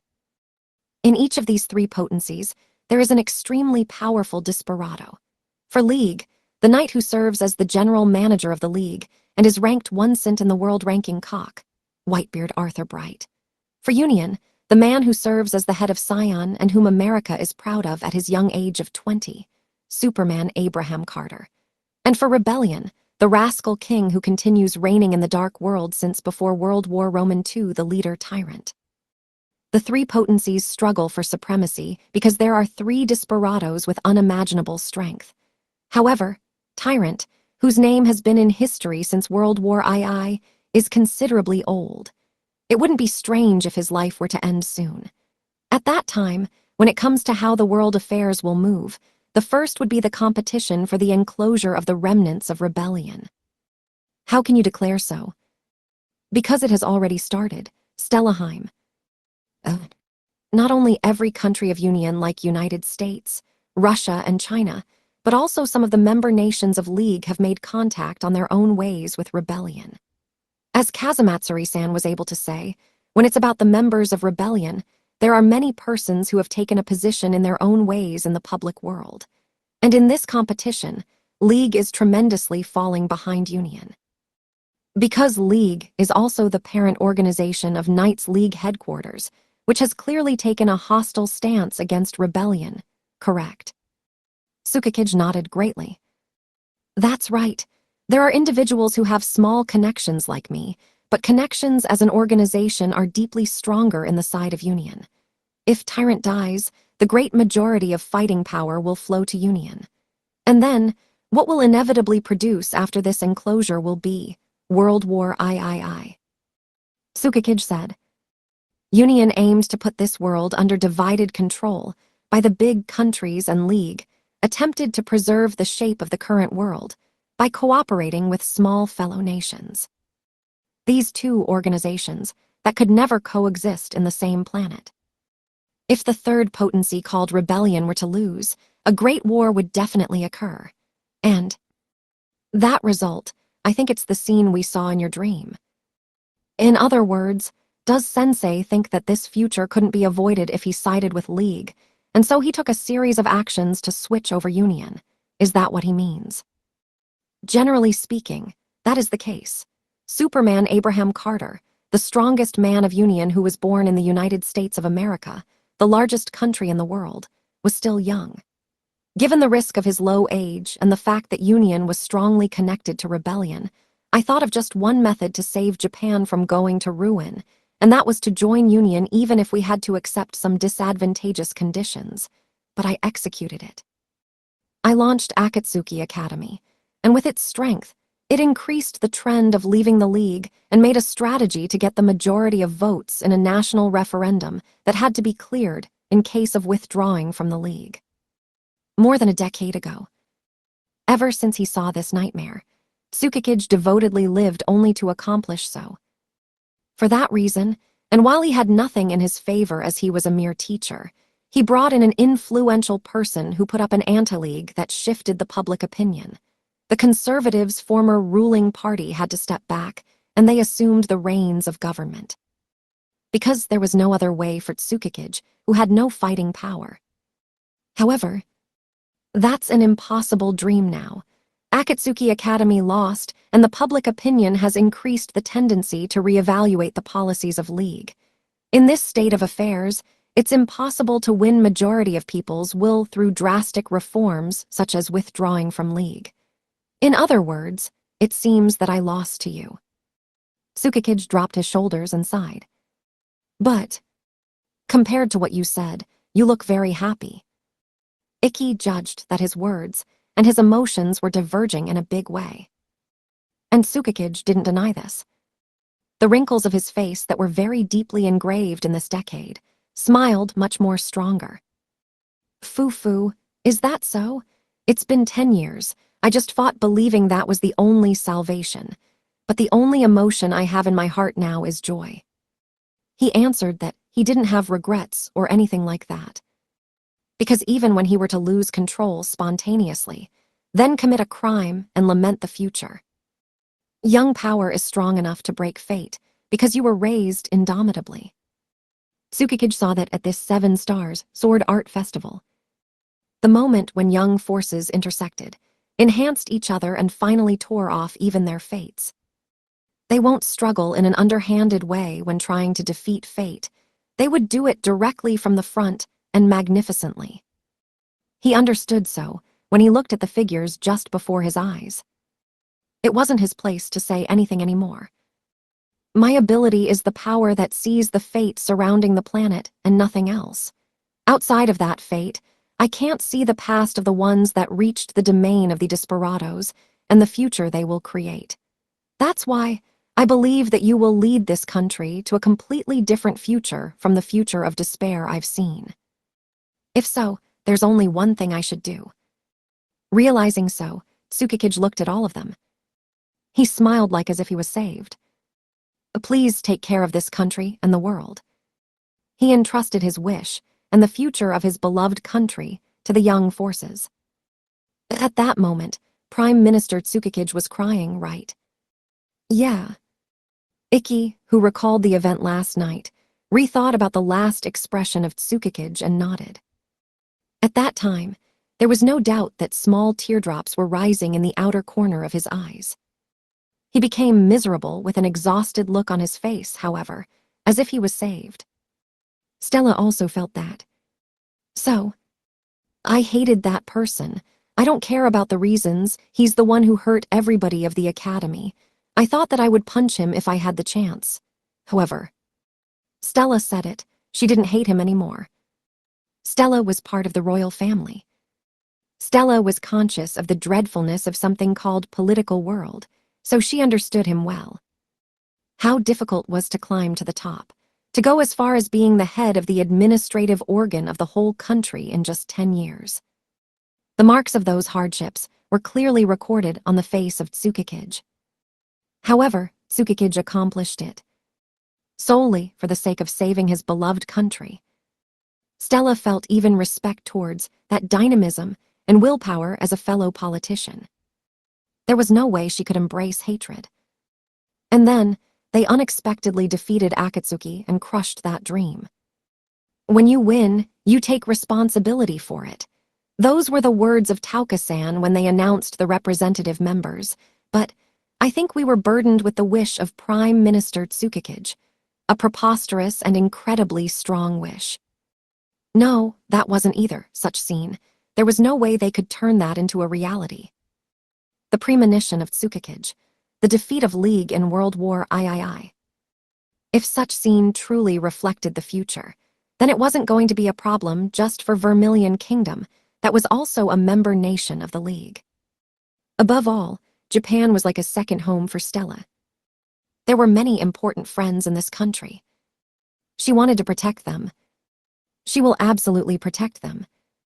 Because of that, Stella clenched her fists on top of her knees and said strongly to herself as she looked down, I have to get even stronger, and like Ikki, surpass my own limits. To such woman, is Stella. Ikki called out to her by patting her back from the side. Mayu. He raised a finger to the place Stella would turn around her face, and he poked the face of Stella, who turned around. To such sudden and childish trick, Stella brushed off the hand of Ikki and showed surprise. W, what are you doing so sudden? You're getting too worked up. Ikki, who faced her, advised with a serious tone of voice. It's a good thing to be motivated, but what will corner you will be the source of the injury. Certainly, we were surprised by the story of Prime Minister Tsukikage, but we'll never allow such scene to be a reality. But, from the beginning, we exist to help those who don't have strength from crisis like that, because we're mage knights. We knights aren't sportsmen. Even Stella must have walked through chivalry with a strong spirit to protect the people of your country. Am I wrong? Oh. That's why there's no need for you to get worked up now. After all, Stella isn't a person who could be negligent with herself. If you keep aiming for the greatness of a knight with all your strength like you've been doing so far, then one day, the moment when you'll go beyond your limits will come, and without fail when the need has approached. Besides, Prime Minister Tsukikage was referring to desperados as special beings, but I don't think so. Ikki said that and transferred his gaze from Stella to everyone in this place. I understand that as I fought with everyone here. Not just Stella, but no one here is a knight that could lose against me, for the sake of pride, dreams, or someone else. Things such as limit should easily be surpassed. He asserted with a strong tone of voice. He was convinced from the bottom of his heart. Ikki had sharpened their souls and swords for this reason. The nightmare shown by Tsukikage. There should be no one here who would allow the realization of such a thing. If it was for that reason, then they were going to surpass everyone. Their own limits. Just like they themselves did at the finals of the Seven Stars Sword Art Festival. Because everyone absolutely hated to lose with each and every one of them. If we join forces with everyone, then anything can be surpassed. I'm sure of it. Ikki said so, and put his hands on the hands of Stella, and held them gently but strongly. Because I'm next to you. Like saying that there was no need for a single person to be responsible for the future. With the words of Ikki. You're right, absolutely right. Stella also grasped back the hands of Ikki. I'll be relying on you, Ikki. She showed her usual bright smile and leaned on Ikki's shoulder. She wasn't dangerously stiffened anymore. Since they were shown the future yesterday, Stella made an intense uneasiness to propagate while pretending to be calm. Her position as royal family, her nature's strength of the sense of responsibility. Those were stealing composure from her. They were pressing her feelings. However, Stella pointed out to Ikki that she understood that the future was not something that only she or those in the field must deal with. If it was like this, then the amount of sense of responsibility wouldn't be absurd. Ikki was relieved of that matter for a moment. As for me, the wall in front of my eyes troubles me more than the things of the future that I don't know. He sighed with real intention, due to the visit to Vermilion that approached closely. Because that was a wall that he had to break through with his own ability. He was going to steal Stella from the King of Vermilion. What kind of feelings would a father have when his daughter was stolen by an unknown man with doubtful origins? Ikki didn't have a child, so he didn't comprehend well.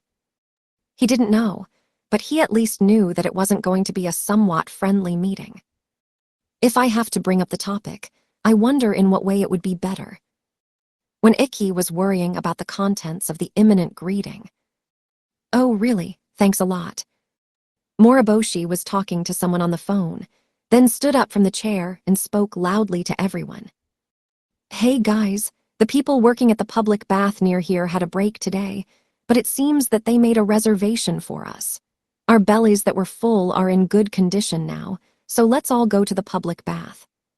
Everyone who gathered at this victory celebration raised delighted voices in response to this proposal. For real, you're not joking. Oh my, that's excellent, don't you agree? I remember when I went on a trip with everyone to the bath at Wakaba's residence. Sauke has become my right-hand man. What is a public bath? Public bathhouses are what commoners use. There everyone takes off their clothes. Aju-sama also takes off her clothes. I also take off my clothes. The two of us will be just like when we were born and. Drip asterisk drip asterisk asterisk drip. Nosebleed. Char. And Stella, who had been in Japan for several months, also showed a strong interest in this proposal. Hey, Ikki, the public baths of Japan. There's a big picture of MT Fuji in the bath, right? That's true in Tokyo, but in Osaka. If it's not there, then I'll get Sarah to draw one. I don't mind since I wanted to go there at least once, so let's go ASAP. Aside from Sarah, who was bewildered by the request that was thrown at her all of a sudden, Stella stood up and took the hand of Ikki, then rushed as fast as she could like a child. Shizuku pierced a sidelong glance toward such Stella. This is a very disappointing news to you, who is getting very horny, but public baths aren't mixed baths. Hey, what on earth do you mean with horny? And I know that much you know. Thus, the Seven Stars Sword Art Festival came to an end, and the last night in Osaka was going to get lively. During several months, they made utmost efforts, but just one went to the top. Many stories were born, like the many bonds that were tied. The young people, who had placed those bonds in each of their hearts, were going to enjoy a moment of rest. Thus, they walked out from this place, each one of them staring at the future, and to a new stage. Chapter 2, Lorelei and White-Robed Knight. The Seven Stars Sword Art Festival is over, and the somewhat late summer vacation came to its participating players. On that day, Shizuku took a different route at the train station as Arasuin returned home. She went to Hiroshima using the linear motor train alone. She went to visit Yakushi Kuriko, a third-year student of Rentei Academy. Of course, the other party was a busy doctor, so an appointment was properly made in advance. The visit of Shizuku was surprisingly well received. Shizuku went through the front entrance of Yakushi General Hospital while pulling a rolling suitcase filled with clothes to spend some time here. And then she started talking to the clerk who was sat at the general reception counter. Excuse me, I am Kurigane Shizuku and I came from Tokyo. I was told by Kuriko-san to come to the general reception and give my name when I arrived. The clerk replied towards those words with "Oh," It's Kurigane Shizuku-san. The director told me about it and took out a brochure. Sensei is currently doing her round on the 3rd floor of the special ward. Is it possible for you to head there directly? Here is a map of the hospital. Thank you. Shizuku received it and returned a brief bow, then moved through the large hospital by following the map. And then she entered a special ward that was after 2 large wards and across the courtyard, and went up to the 3rd floor using the elevator.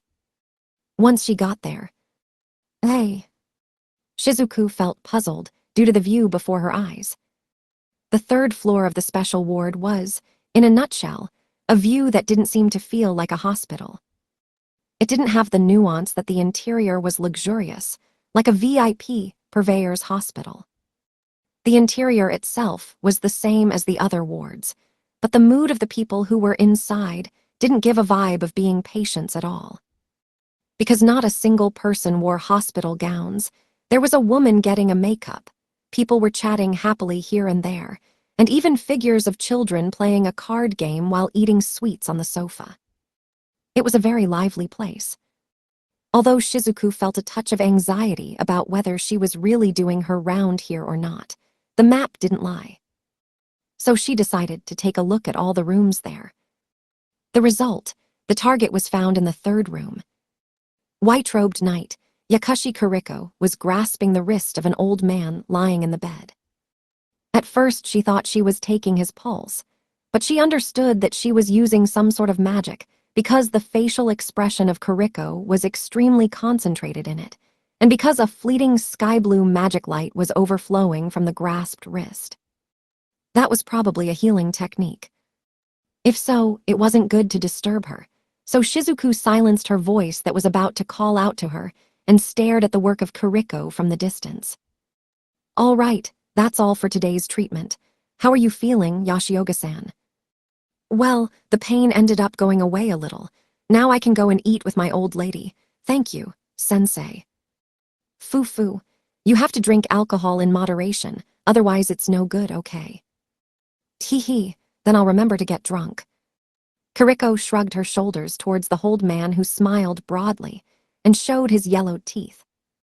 You truly are a patient beyond help, huh? However, her gesture wasn't either angry or sad. She seemed to smile instead. Will I be good as a doctor? And when Shizuku was wondering so, Kuriko-chan, how are you going? Would you like to have a cup of tea with me when you can rest a bit? My family bought me a cake that is popular these days. I'm sorry. Actually, I have an appointment with a person after this, oh my. The eyes of Shizuku and Kuriko, who turned around to talk with a patient of another bed, met.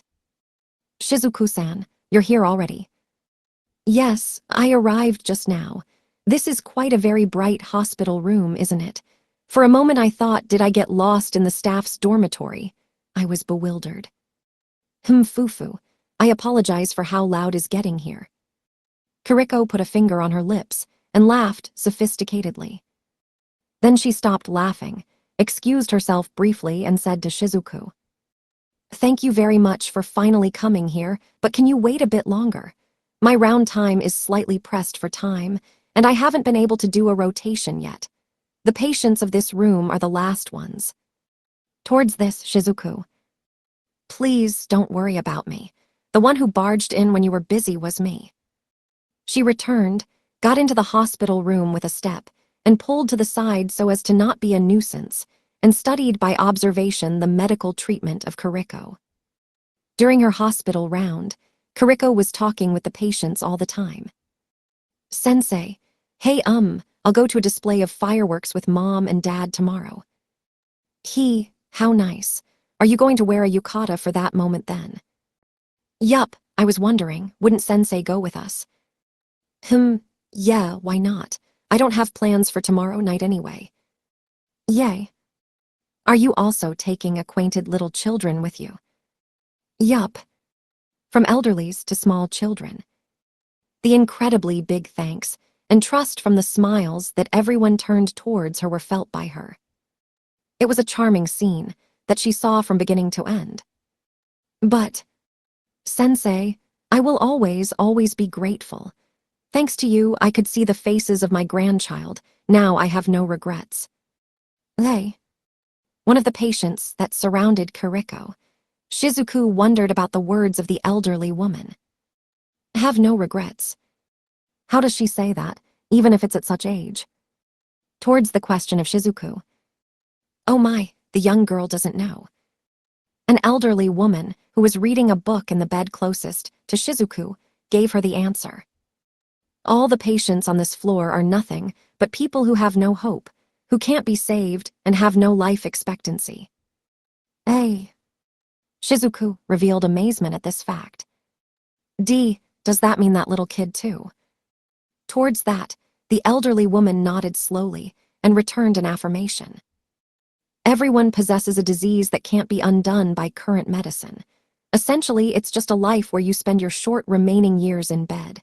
But with the power of Kiriko-sensei, we deceive our bodies until the last moments of our lives. Thanks to that, we can eat with our families, we can be fashionable, and we can go out to have fun. We can enjoy our lives until the last moment. That's why everyone is grateful to Kiriko-sensei. Oh, I see. Shizuku understood. For that reason, at that time, Kiriko didn't really remonstrated the excessive drinking of the patient. Because from the start, they weren't in some kind of physical condition where they would be moderated at this point of time. There is a lot of strong and weak battles in the world, and what they talk about is the talent of blazers, but that's not just what knights are. In fact, white-robed knight is a hero to us, more than any other great knight. That's why study by looking properly at her, okay? Lorelei-san. You know me. Even though I may look like this, I was a blazer that went to the top of the National League. I also watched the broadcast of the Seven Stars Sword Art Festival. The young kids nowadays are really on another level. While Shizuku was talking to the elderly woman, Kiriko ended all her rounds and came to the side of Shizuku. I kept you waiting. I'm sorry for that. The gossips of everyone were getting too long. Don't apologize. I'm grateful that you are making some time while being busy.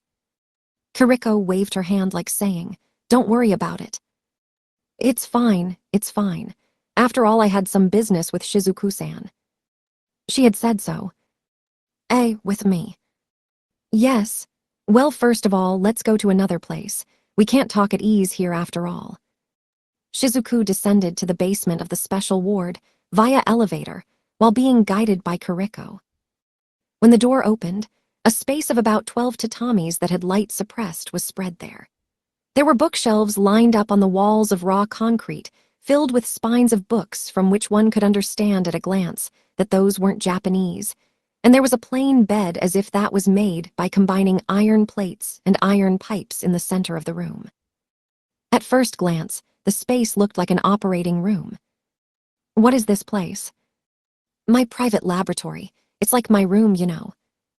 She replied and went to the coffee maker that was in a corner of the room. Make yourself comfortable. Would you like to drink coffee? No, please don't worry about me. I didn't come here to chit-chat after all. Yeah, if I remember correctly, you said you have something to ask me. Shizuku nodded, gave a step to approach Kiriko, and told her about the matter. I want you to teach me the healing techniques, the water magic of Kiriko-san. In regard to this, Kiriko sipped coffee and, well, I kind of understood it was going to be like this. Our point of contact is that we are at least water users. Of course, I'm not saying anything shameless like teaching me for free.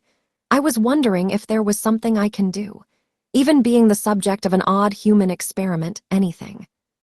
You sure have resolution. All right then, let's say that I get you be the experiment of a new technique style. In order to destroy the cancer cells that got into the lymph, it would be a good idea to take out all the lymph fluid for a moment and clean it. I don't mind. Shizuku replied immediately. She was serious. The reason was that it wasn't a good move for the knights to reveal their techniques to others. It was different when a mage knight had gathered pupils, but for her, to pester Kiriko, who was a student just like her, it was absurd. She was asking her to incline to that. That was the level of resolution that Shizuku had. Kiriko showed a bitter smile towards this resolution of Shizuku. Fu, I'm kidding. I learned my lesson with Moriboshi-kun already, so I'm going to attempt all the dangerous experiments on my own body. So that has to be enough. There's nothing in particular that I want Shizuku-san to do. So, I don't want you to give anything in return. I'll teach you my healing techniques for free. Is that true? Shizuku raised her voice in surprise due to the words of Kiriko. Is it really that surprising? B, because knights have a foundation, and that is not wanting to teach people their techniques. But I'm not a knight. Kiriko declared quite indifferent. The spread of medicine was a valuable thing. She had no reasons to be stingy about it. Besides, Shizuku-san seems to have some qualities, so sensei will teach you with pleasure. If that was the case, then everything went as expected for Shizuku. She bowed very deeply and gave her thanks. Thank you very much. But, however, then Kiriko changed the tone of her words. She placed the coffee cup that still had coffee in it on the desk and walked up to Shizuku. You don't have to give anything in return, but there's only one condition. A condition. I want you to receive some treatment before studying. It's the reason why I have business with you and why I tried to summon you, you see. Soon. With a strength of a degree that touched her lightly, very lightly with her fingertips, she poked the solar plexus of Shizuku. In an instant, a lightning was generated in the body of Shizuku and ran from the fingers of her feet to the brain. Japanese letter, Japanese letter, Japanese letter, Japanese letter, Japanese letter, Japanese letter. Intense pain. An intense pain like a lightning that won't let a scream come out. It was born from the place where Kiriko had placed her fingertips. Shizuku couldn't stand the excessive pain anymore and fell from the knees. What was? She distorted her look that got wet from the cold sweat that gushed out and glared at Kiriko. Kiriko replied to Shizuku. I did nothing in particular. I just poked you lightly. However, this much was painful. That's because there's a distortion in your body. A distortion. You can also call it a fissure. Your noble arts makes your body transform into vapor to invalidate physical attacks. It's too premature to say this, but it's a technique equal to resurrect oneself who died once. In order to execute it, extremely high magic control power and very deep knowledge of the human body are essential. You don't have enough knowledge of your body, so there are a few number of distortions in your body when it reconstructs. I poked one of those distortions now. You haven't felt any discomfort until that was poked by me, but if I leave them as they are, they will certainly cause fatal damages to your body. And those aren't too far of accomplishing so. My job is to get you a treatment for that. If you study in depth my healing techniques, then all the more I can't postpone this. Well, in the first place, I don't have the intention of allowing a patient to disappear without getting completely cured before my eyes. Kiriko immediately took out a small plate-like machine from a pocket of her white robe and pressed a button installed on its plain surface. Then a barrier wall went down between this room and the elevator. She was serious. Shizuku realized. If she were to show rejection, then she would get her by the use of force.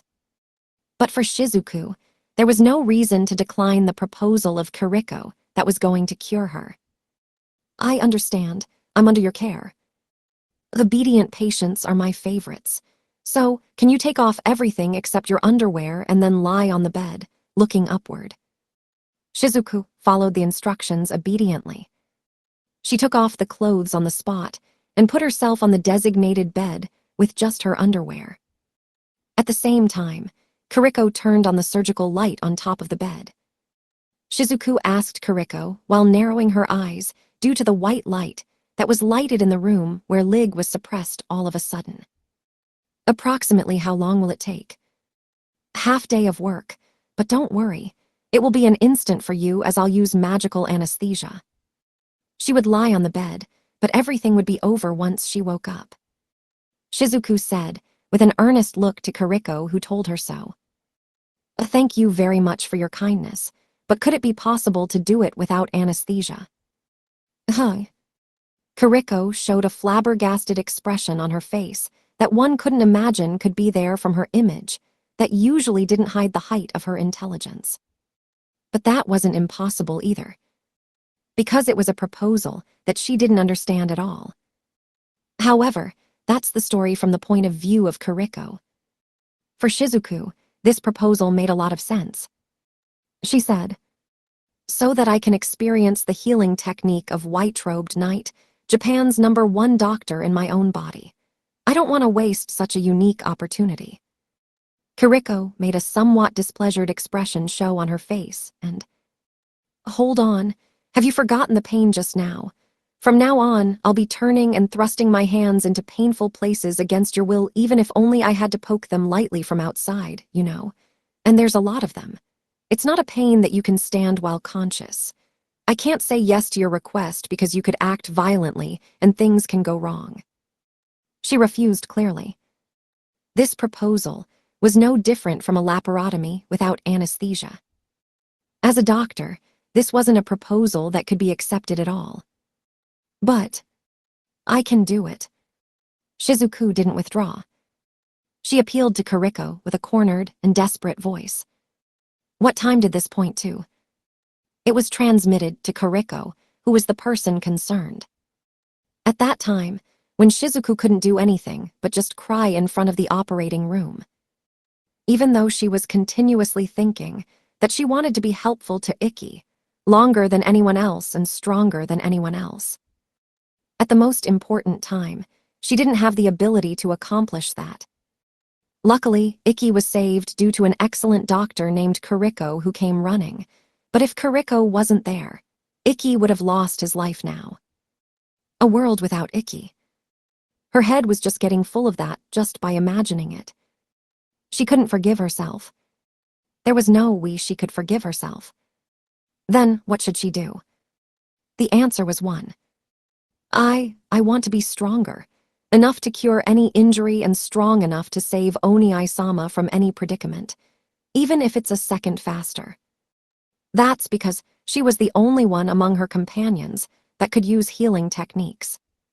Because it was something she had to do. Kariko remembered the expression of the strong determination of Shizuku. She was the same as her before, the figure of a fellow that completely got rid of every obstacle in order to do the things she had to do. You knights are truly all the same, aren't you? You never hear doctor's advice. While Kariko sighed as if she was dumbfounded. But it's not just about cherishing life, but how to make use of our lives. She took out the belt to restrain the patient from under the bed. And she used it to fasten the 4 limbs of Shizuku. She accepted the will of Shizuku. "Thank you, sensei." "Don't thank me yet. You're going to regret this if you don't die immediately. Come, hold this in your mouth." Finally, Kariko made the small mouth of Shizuku to hold a gag and fixed it. Without this, she would certainly end up biting her tongue. And once preparations were ready, if it gets too dangerous, then I'll forcibly drop it according to my judgment, so keep that in mind firmly if you don't want me to do so. Kariko activated the magic technique for healing in her right hand. When she touched the distortion of the abdomen, like she was doing earlier with the fingertips that were cladded in sky-blue magic light. The base of the fingers sunk into the abdomen of Shizuku, as if pressing against mud. Chapter 3, The Empire of Vermilion. Several days after Arasuin and Shizuku traveled to their destinations, Ikki and Stella departed towards the Empire of Vermilion. They headed to connect trains from the school to the airport, and after various procedures, they were guided to the VIP chartered airplane. They received the welcome of the crew, went up the stairs covered with a dark red carpet, then got inside the plane. Ikki was astonished by the interior. Anyhow, the plane was fully equipped with a bar, a salon, a theater room, a bedroom that had a king-size double bed, and all sorts of things were in the bathroom. Like a luxury hotel, he didn't think this was the interior of an airplane at all. It seemed that Stella had never been on an airplane of this class as one would expect, and like Ikki, she wasn't able to believe it. She looked everywhere with great interest. Because this was all prepared by Tsukikage as an apology for the impoliteness regarding the matter of Black Knight the other day. Well, it was that sly old fox Tsukikage. Maybe he had ulterior motives to deepen the friendship between Japan and Vermilion by providing a pleasant and romantic air trip to Stella and Ikki and have them deepen their relationship. However, the ulterior motives of such Tsukikage were an unrelated story to them. Stella wasn't just enjoying what was expressly prepared for them. She was fully enjoying the air trip by watching a movie accompanied by an aroma massage in the jacuzzi. However, on the other hand, Ikki wasn't enjoying this trip at all. The movie watched by them didn't get in his head. The splendorous Kyoto-style traditional Japanese meal brought in courses as dinner seemed to be certainly good, but he didn't experience the taste. His thoughts were filled with just one trouble. The greetings with Stella's parents. It was finally going to happen tomorrow. It was just the trouble of what to do in that scenario. According to Stella, her mother respected Stella's decision, so in reality the story was about how to persuade her father, the king of Vermilion. How should I break the ice? Ikki racked his brain as he sat down deeply on the sofa of the salon. At any rate, his amount of experience was completely zero.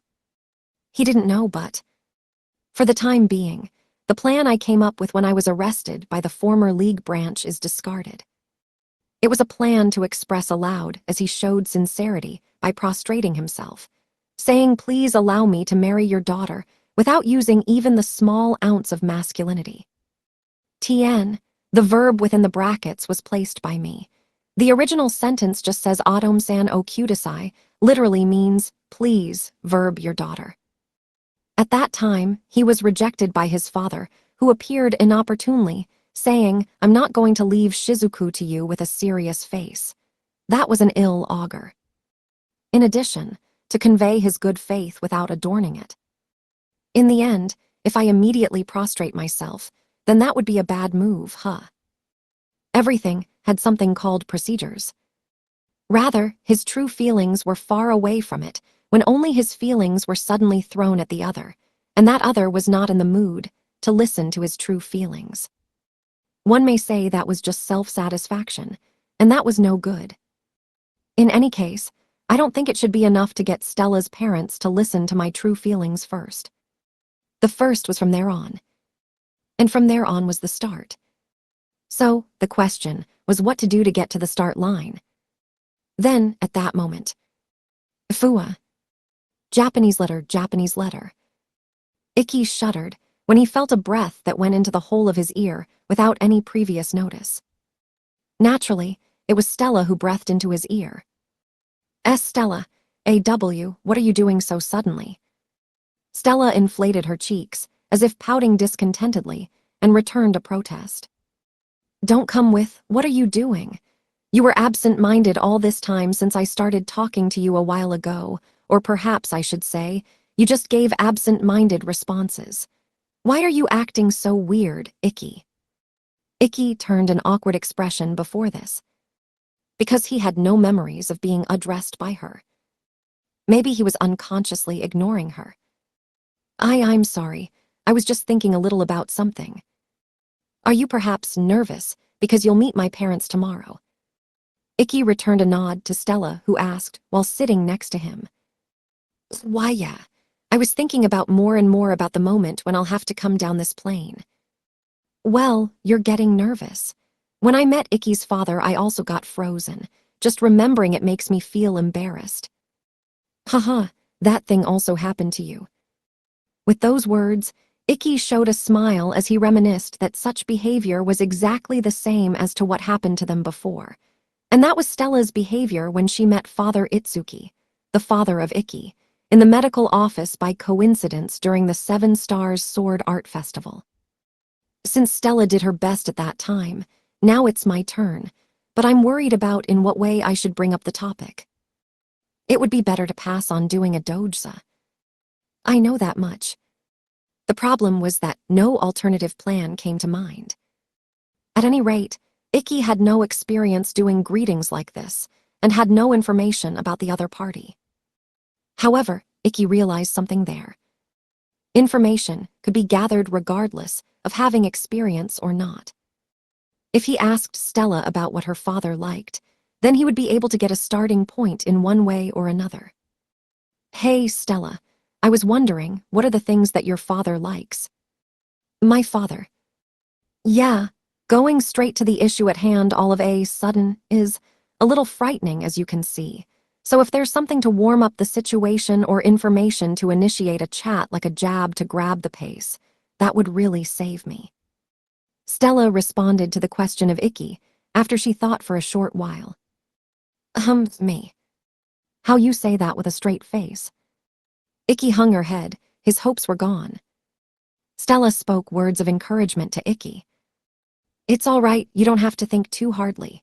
In the first place, Akai-sama and One-sama aren't against you, and Adu-sama, who is against you, is a bit unwilling to let her children go, an obstinate person, if you will, who's not so skilled and irritating." Tien, last part of this sentence said, "His legs are clumsy and his beard is irritating. The amount of discontent is quite high, huh? Even so, Atu-sama is someone who thinks and cares a lot about me. It's impossible to not understand the charm of Ikki I fell in love with. He will definitely get it if you talk, because nothing is impossible for my strongest and beloved Ikki. We'll persuade him together and we'll do our best together." Stella tapped her thigh and only said come with a bright voice. Maybe she was trying to cheer him up in preparation for the crucial encounter. Thank you." Ikki thanked her and depended on Stella's kindness. He put his body horizontally on the sofa and left the back of his head on the plump and tensed white thighs of Stella. The thighs of Stella, loaded with flexible muscles and feminine soft fat, were very comfortable to sleep on. Ikki closed his eyelids and put himself in that comfort. Stella tenderly caressed Ikki's head and played with his bangs with her fingers. His cheeks became less tense. He had a happy face that he could only show when they were alone. Only falling affection was swaying in her deep crimson pupils. Ikki felt it was irresistible when he thought that he monopolized that. It was already unimaginable for Ikki to miss this gaze. He couldn't imagine a future where Stella wasn't next to him. So, and certainly as Stella said, this greeting was a conversation where we have no choice but to make it go smoothly. He knew that.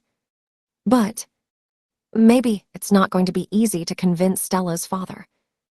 Stella said that it was fine, but Ikki was going to tread on something that didn't have any smooth on it. Because there was a very absolute difference stuffed between Ikki and Stella. On one hand, she was the second princess of a country. On the other hand, he was born in a distinguished family, though he was a wanderer with half-broken relations. On one hand, she was an A-rank knight with anticipated prospects from the world. On the other hand, he was an F-rank who was still far from E-rank, even when going through brute soul. When he was preparing for the decisive match Akka the greetings with her parents, when he thought about it again, they weren't balanced at all. Stella would say that this wasn't related with things like talent or family. But that was only for Stella. The father of Stella would want more from her partner because he truly cared about Stella. And so the wanderer called Kurigane Ikki didn't own a single one of those things that could meet those demands. These facts were extremely heavy. Can I meet the expectations of Stella's father? Could he show something that was enough to receive Stella, his treasure, from her father? Because she was important. Because he couldn't think of handing her over. His anxiety didn't disappear no matter what. However, the plane flew in the night of the continent and directly headed towards the empire of Vermilion. And also, Ikki didn't know yet. In the foreign country he was heading to, the reality that awaited him was far beyond he assumed.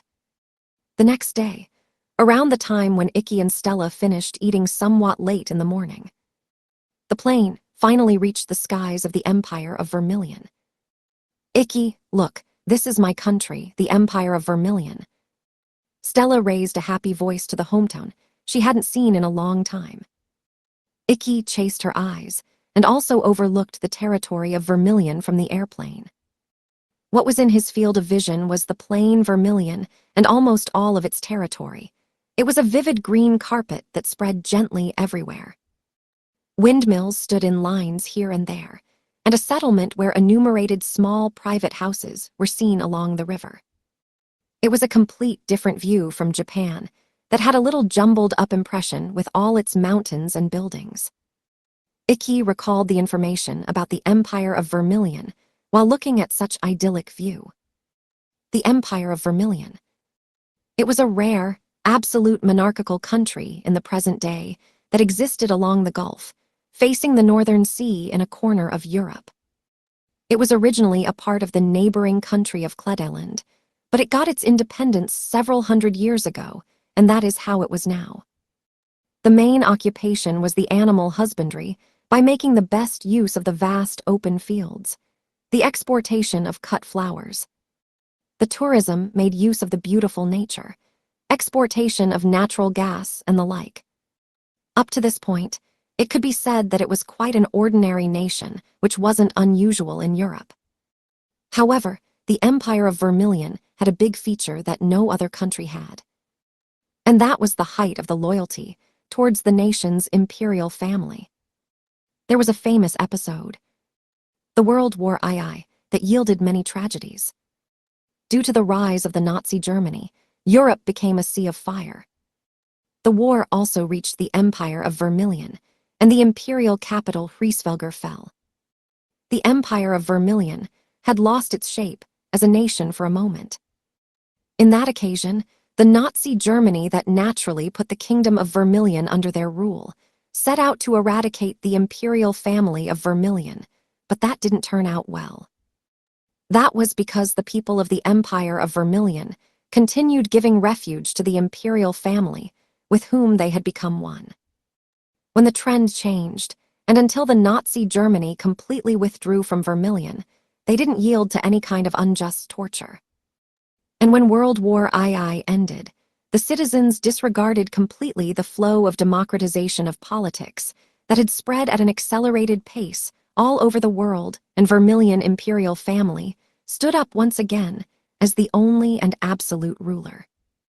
This episode, the strong and hard as iron loyalty, was greatly associated with the history of the founding of the Empire of Vermilion. The War of Independence of Vermilion was a war in which the people who couldn't stand the Kingdom of Kledeland began to be led by the Duke of Vermilion, who was the aristocrat leader of the moderate faction of Kledeland.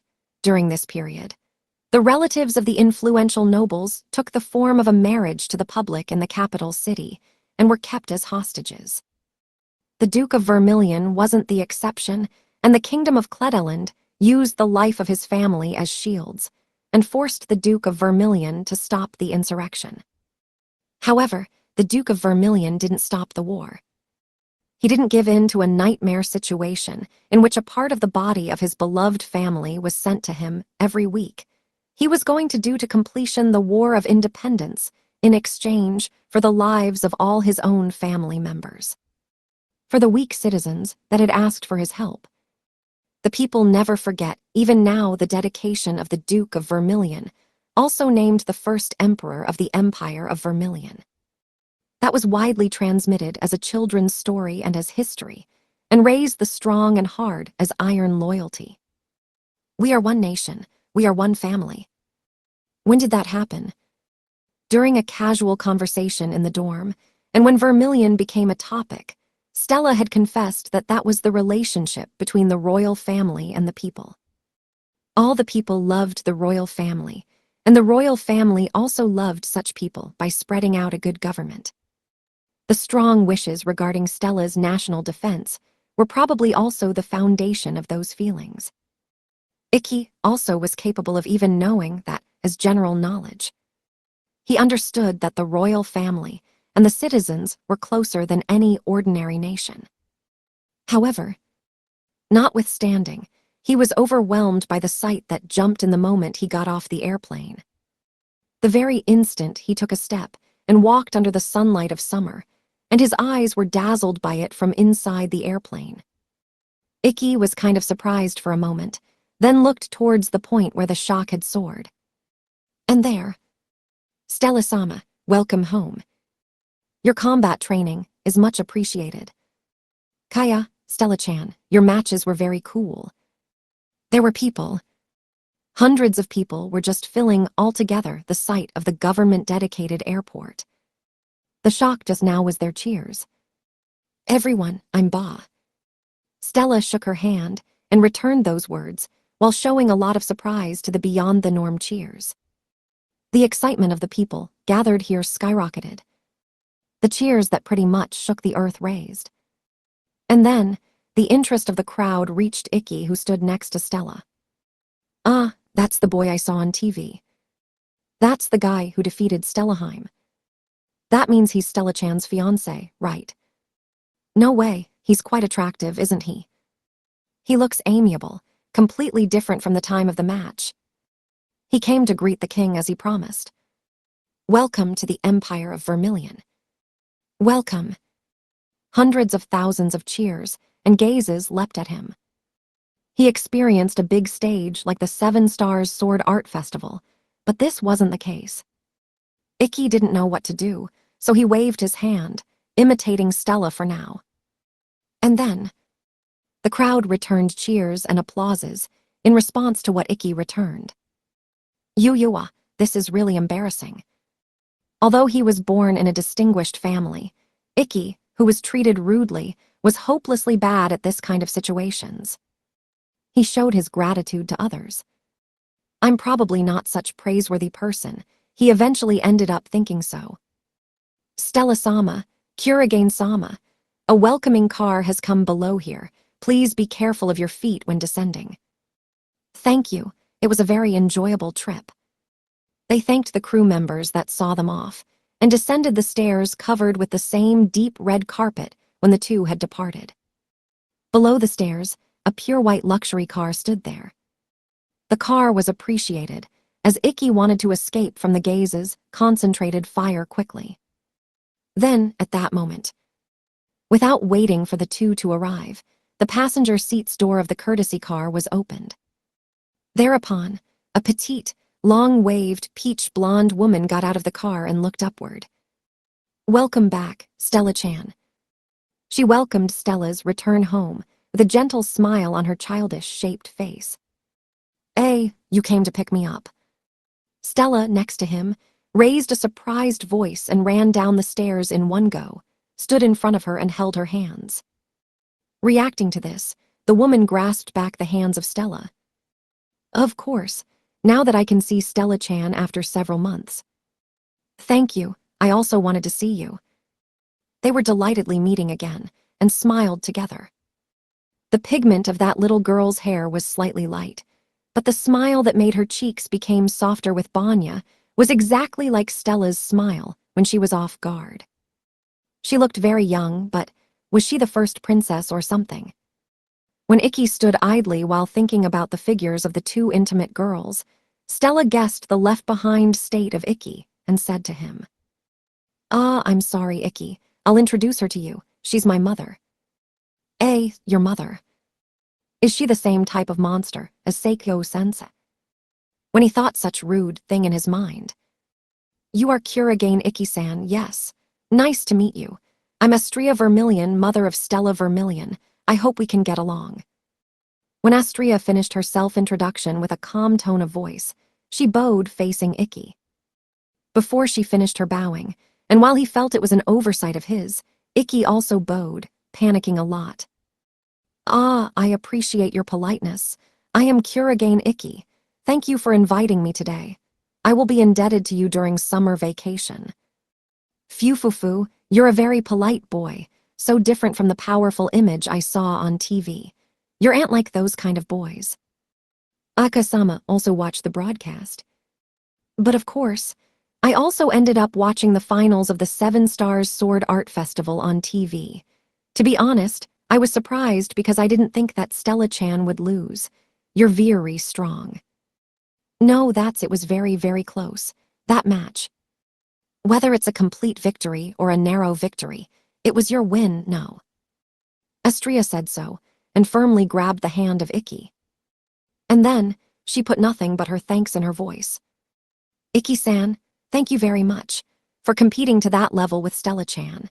It was the first time that Stella-chan fought with so much fun. There was no one in Vermilion or in the neighboring country Kledeland who could keep up with Stella-chan's strength. I was a little worried about sending my daughter alone to a foreign country, but she was able to find such a wonderful boyfriend, so it was right to make her go to Japan. The hand that grasped him, her expression, her voice. From all of them, it was transmitted to Ikki that Astria's thanks weren't on the surface, but they were indeed from the bottom, from her heart. As Stella said, it seemed that her mother supported her actions and decisions. Ikki was relieved in regard to this, and he also returned his thanks with a tense-free smile. Thank you very much, since I also got the chance to meet Stella, fell in love with her, and could fight to that extent. Fufu, you pass and more than twice. Tien, an expression it's used here, Chinese letter, Japanese letter, Japanese letter, Japanese letter, Japanese letter, Japanese letter, Japanese letter, Chinese letter. I think it comes from a TV show called Quiz Derby. Now, I don't have the slightest idea if that's correct or what truly means. It came here, the strong, distinctive body odor of a middle-aged person. Hey, Aka-sama. Did Aka-sama watch the match together with Adu-sama? Of course. Luna-chan too, the whole family was rooting for you. I'm glad. Then Adu-sama also knows that Ikki is strong. That's a good thing, Ikki. With this, your rank shouldn't be an obstacle. But to these few words of Stella, I woo endure about thought. Astria displayed a skeptical opinion, looking troubled. I wonder, what do you mean? Because Papa didn't see that match till the end. His job got in the way or something. That's not it, he saw till the middle of it, I think. Right when Ikki-san slashed the abdomen of Stella-chan. He was foaming when he saw that and remained fainted for 3 days or so. Since he was going to move the army to declare war on Japan as soon as he woke up, both Mama and Dandelion-san calmed him down. Ikki lost his words and complexion, due to the excessively convincing reasons. What's with that? How can he be so exaggerated when I was barely cut? Stella was incensed while saying so next to him, but that response wasn't to the degree that she was barely cut. It was a fatal wound. A breakup match would have been set if wasn't due to Stella being capable of having a high-level self-regeneration. If he were looking at his own daughter in such state, then fainting would be a natural reaction. Come to think of it, I just remembered with Papa's story just now. But Papa said he wants to have a family meeting with everyone for a moment before meeting Ikki-san. Who and why? Because he wants to hear all about Ikki-san from Stella-chan. If you were to look at his face without knowing anything about him now, then a proper decision can't be made. I wonder though. I think it's not a bad conversation for Ikki-san, though he will have to wait in the guest room for a while. Sure, I am fine with it. Ikki returned an immediate reply. He decided there was no reason to refuse. He didn't want to die, young in the lands of a foreign country. Sorry, Ikki. Adu-sama came up with a selfish thing. Don't worry. I mean, he would feel at ease when some things about me are conveyed by Stella rather than me facing him all of a sudden. Got it. I'll embellish.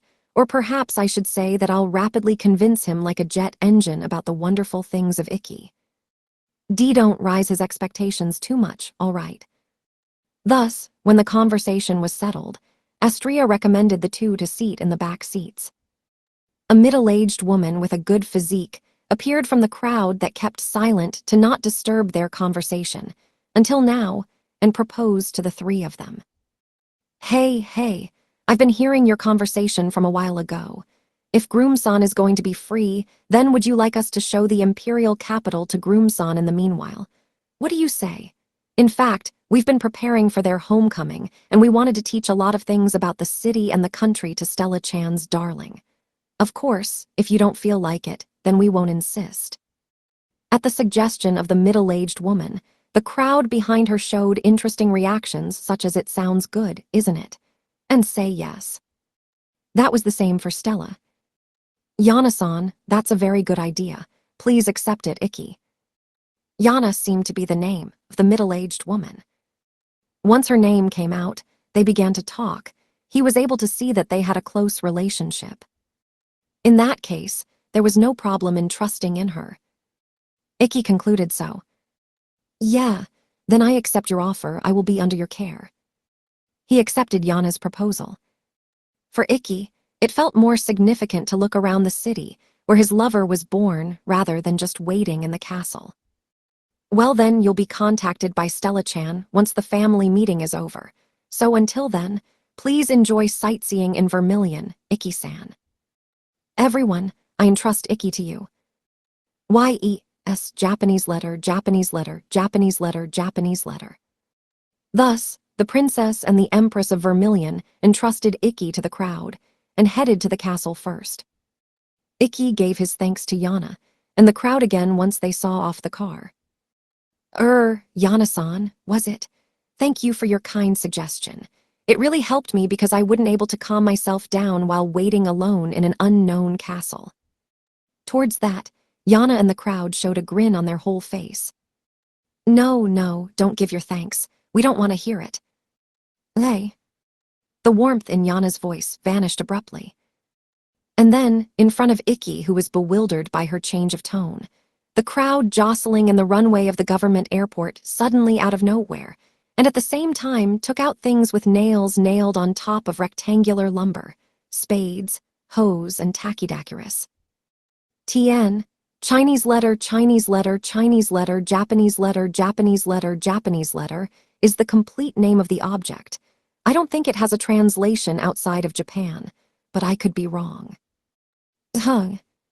The understanding of Ikki couldn't naturally keep up with their actions. He stood still, dumbfounded, without knowing at all what they intended to do with those things. "Well then, we'll be rapidly guiding Groomson to the deep sea of the German Sea." Uaza. When a metal bat was swooped down above his head, Ikki finally took an evasive action and got aware of the malicious intent that was directed at him, as well as his own critical situation. Clank, the metal bat that made a sound broke the runway. WWA. They were serious. He didn't know the reason why, but they seriously attacked him, there was no doubt. But why on earth? Wait a moment, why are you doing this? When Ikki threw that question, "Don't make fun of us, you playboy bastard." A guy acting as if he was her boyfriend appears shamelessly. Were you thinking that such information wasn't going to be transmitted to this rural country? You're well known in the news for being an infamous rascal in Japan. You're just pretending. You enticed the innocent Stella-chan to love you with just a fight. Don't you dare to disgrace our precious and important Oheim-sama. You fucker, don't you dare to think you can escape alive from Vermilion. The crowd made their eyes become bloodshot and attacked Ikki from all directions to crush him to death. Ikki realized their words and their actions. Don't tell me that misunderstanding hasn't been solved yet.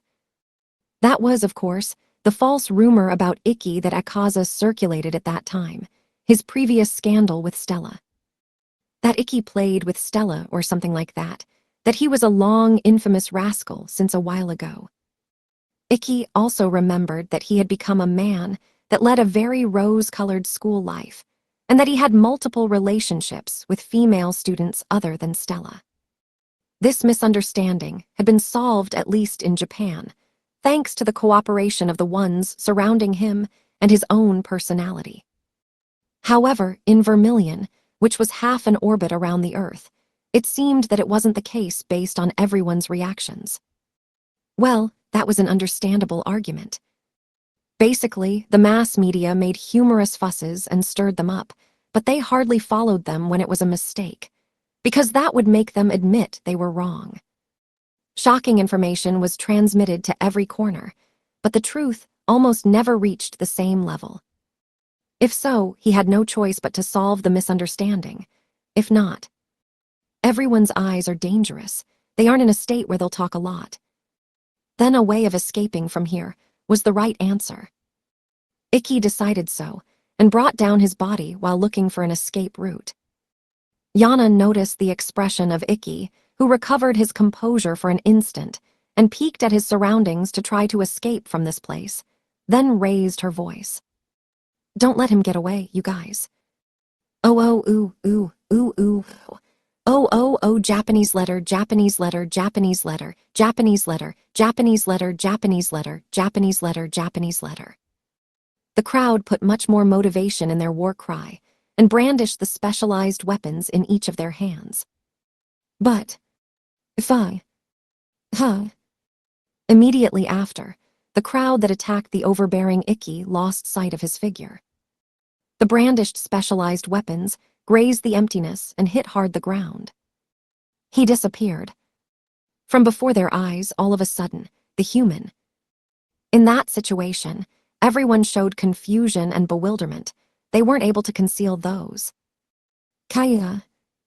Why was he here? Screams were heard from behind. They turned their heads to the people that attacked Ikki. And they saw him. Ikki, who had brought down his body and almost touched the ground, ran through the narrow gaps in the jostling crowd with an agility like he was a cat. That's right, Ikki hadn't disappeared. The process called acceleration was skipped. He left behind the dynamic vision of all the crowd that were attacking him, thanks to his body that went at maximum speed from the start.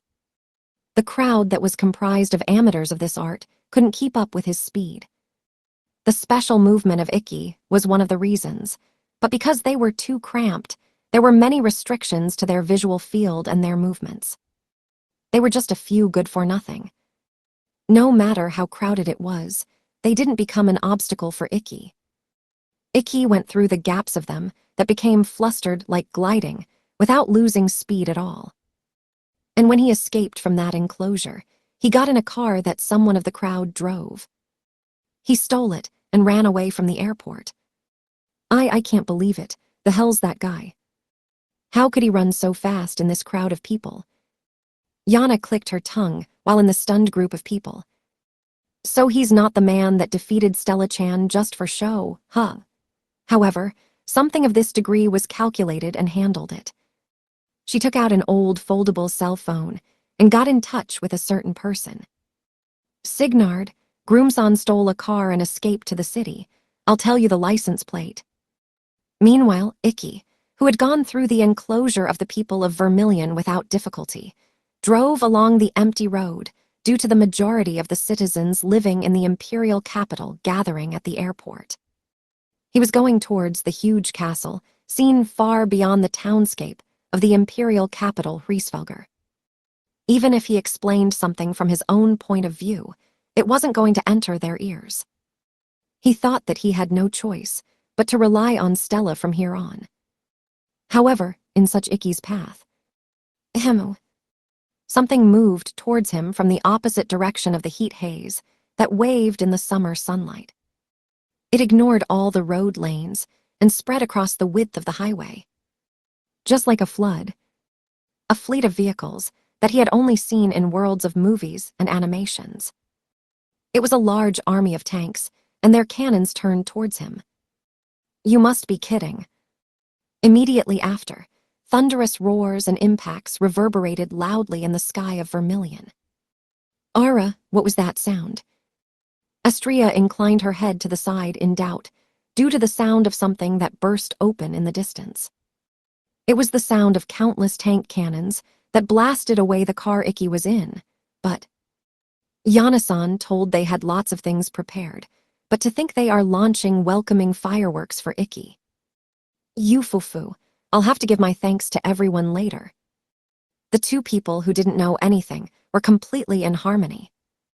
On the other hand, Kurigane Ikki made full use of his natural physical ability. Right before the tank cannons fired, he manifested in Tetsu. He immediately escaped once he cut off the roof of the car.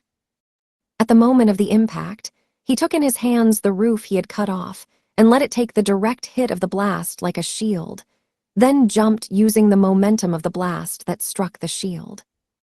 He jumped over the buildings lined along the highway and escaped danger. But why you want to kill me? Killing you would be fantastic. We don't intend to leave Stella-sama to a man who dies to something of this level. That's the consensus of the people of Vermilion. The people who wore red military uniforms and were waiting on the roofs of the buildings returned cold words to the relatively serious protest of Ikki. They deployed on the roofs of the nearby buildings to surround Ikki, who escaped, going to the roofs. They aimed their guns at Ikki. And then, a person among them, a young woman with a shoulder, strapped through a sharp gaze from behind her glasses and pronounced to Ikki, "My name is Signard Uryuan. I'm the person that was entrusted to be the general of the Imperial Army of Vermilion. Ikki Kuragain, you are already surrounded by the Imperial Army of Vermilion." They even moved the army. He had heard of the level of loyalty of the people of the Empire of Vermilion, but to think it was this much. But this, too, was completely like the sown seed of their family. Please listen to what I have to say for a moment. I'm not going to run away or go wild. Everything is a misunderstanding. A misunderstanding. Luckily, the woman that introduced herself as Signard was an experienced soldier, and she looked to be much more relaxed when comparing her to the people at the airport. So that was why Ikki tried to persuade her by talking to her somehow. I think that a lot of information about me that circulated widely during that scandal are false rumors. That I'm on bad terms with my family. It's irresponsible that people who don't think well about me spread such things. Who? Then you're saying that the things about you exhibiting violence poorly, and that you got in a family that was carrying its days calmly, and without any sort of crimes, were all lies. Of course, He tried to answer quickly, but he was at a loss for words. In this case, what kind of treatment did he have when he visited another middle school kendo? Is it also a lie that you abruptly stepped in the room when Stella-sama was changing clothes, and that you even reached the pervert act of taking off your clothes too? That's well. That you presented an unreasonable condition to Stella-sama, in which the loser must be obedient to the winner forever, and that you enslaved Stella-sama, who lost the duel, and you make her listen to what you say. What do? I can't answer back because everything is completely true. And finally, the speechless Ikki. He realized Akaza's cleverness. They were 100% not a lie. He wasn't able to deny them. She really used in a skillful manner the serious personality of Ikki. He was finally able to squeeze out some words with a cramped smile. Well, the nuances are scary, aren't they? You piece of shit. She spat out like she was looking at waste. He could see that the soldiers around him put their strength into the finger to pull the trigger. However, Signard controlled with a finger the frenzied soldiers and said something unexpected. Well, the information surely reflects the arbitrariness of the third party. It is also a fact that it was distorted when it reached the other side of the world. Stella-sama seems to like and trust you, and based on what we saw at the finals, we know that you aren't just a waste of human being. It doesn't matter how accurate the information about you is, that's already indifferent for us. You don't have the guts for that. What do you mean? If you are Stella-sama's boyfriend, then you should know, right? The kind of hardships that Stella-sama had to overcome to be able to control her power. Well, yes. That was a story he heard from Stella herself. At first, when her ability revealed, Stella was unable to control the power of the dragon's flame. He was told that she burned herself with her own power. However, Stella understood at a young age how valuable her ability was for the small country of Vermilion. A strong blazer was an irreplaceable asset for a country. She shook free from the opposition of her surroundings and acquired control of her own ability, being prepared for death. For all the people of this country. When Stella was still 5 years old, I was overwhelmed by the pride of Stella's imperial family. You're a kind person. Signard muttered, like digesting that. However, in the same way as Stella-sama thinks so, we also want to protect Stella-sama. Everyone in this place loves Stella-sama like a daughter, like an older sister, like a younger sister, like a family member, because we think of her with great care. That's why this relationship won't be allowed or consolidated without consulting it with us. In no way it will be allowed. When she scowled at Ikki for a second time, she raised a loud voice. Ikki Kuragain, the people of the Empire of Vermilion challenge you to a duel. If you want to marry Stella-sama, then show us with your sword that you are worthy of a knight, that you are the appropriate man to be the spouse of our beloved girl who is beautiful, noble, and kinder than anyone else. That's right. If not, we'll never recognize you. Aligned with Signard, the soldiers on the roof, and the soldiers and citizens that crammed below the buildings before he knew raised their voices all at once. When he saw that scene, Ikki realized at last the situation he was placed in. They were beyond help. To sum up, this country was. All the people of this country are her doting parents. He thought that the obstacle was one of Stella's parents, but he was over-optimistic. But that couldn't be helped. One wouldn't usually consider that. Even if Stella told him that her family was one with the country, her existence wasn't just the royal family for the Japanese Ikki. The royal family married him and so forth. They virtually watched it become news, and after a while, everything was decided. It was unthinkable for them to determine him as a marriage partner of the royal family. But, I see, that sure has logic. In an instant, Ikki saw Signard facing him on behalf of the people. A thin smile was shown on the mouth of Ikki. And then, Stella also said it before. We're one family with the country. In that case, your indignation is completely natural. I won't be allowed to marry Stella without making you consent to it. There's no reason to refuse you to a duel. The man who came to take their princess from a foreign country elevated the tip of the black sword he had in his hands and accepted their challenge without hesitating. How vigorous, in that case. However, but Ikki said the moment when Signard tried to wave her hand that was controlling the soldiers. However, I have just one condition. A condition. I'm not going to defeat all of you. It will be my victory if I can reach to where Stella is by breaking off from all of you.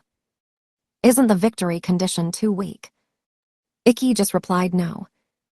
Your beloved girl, and I don't want you to get hurt.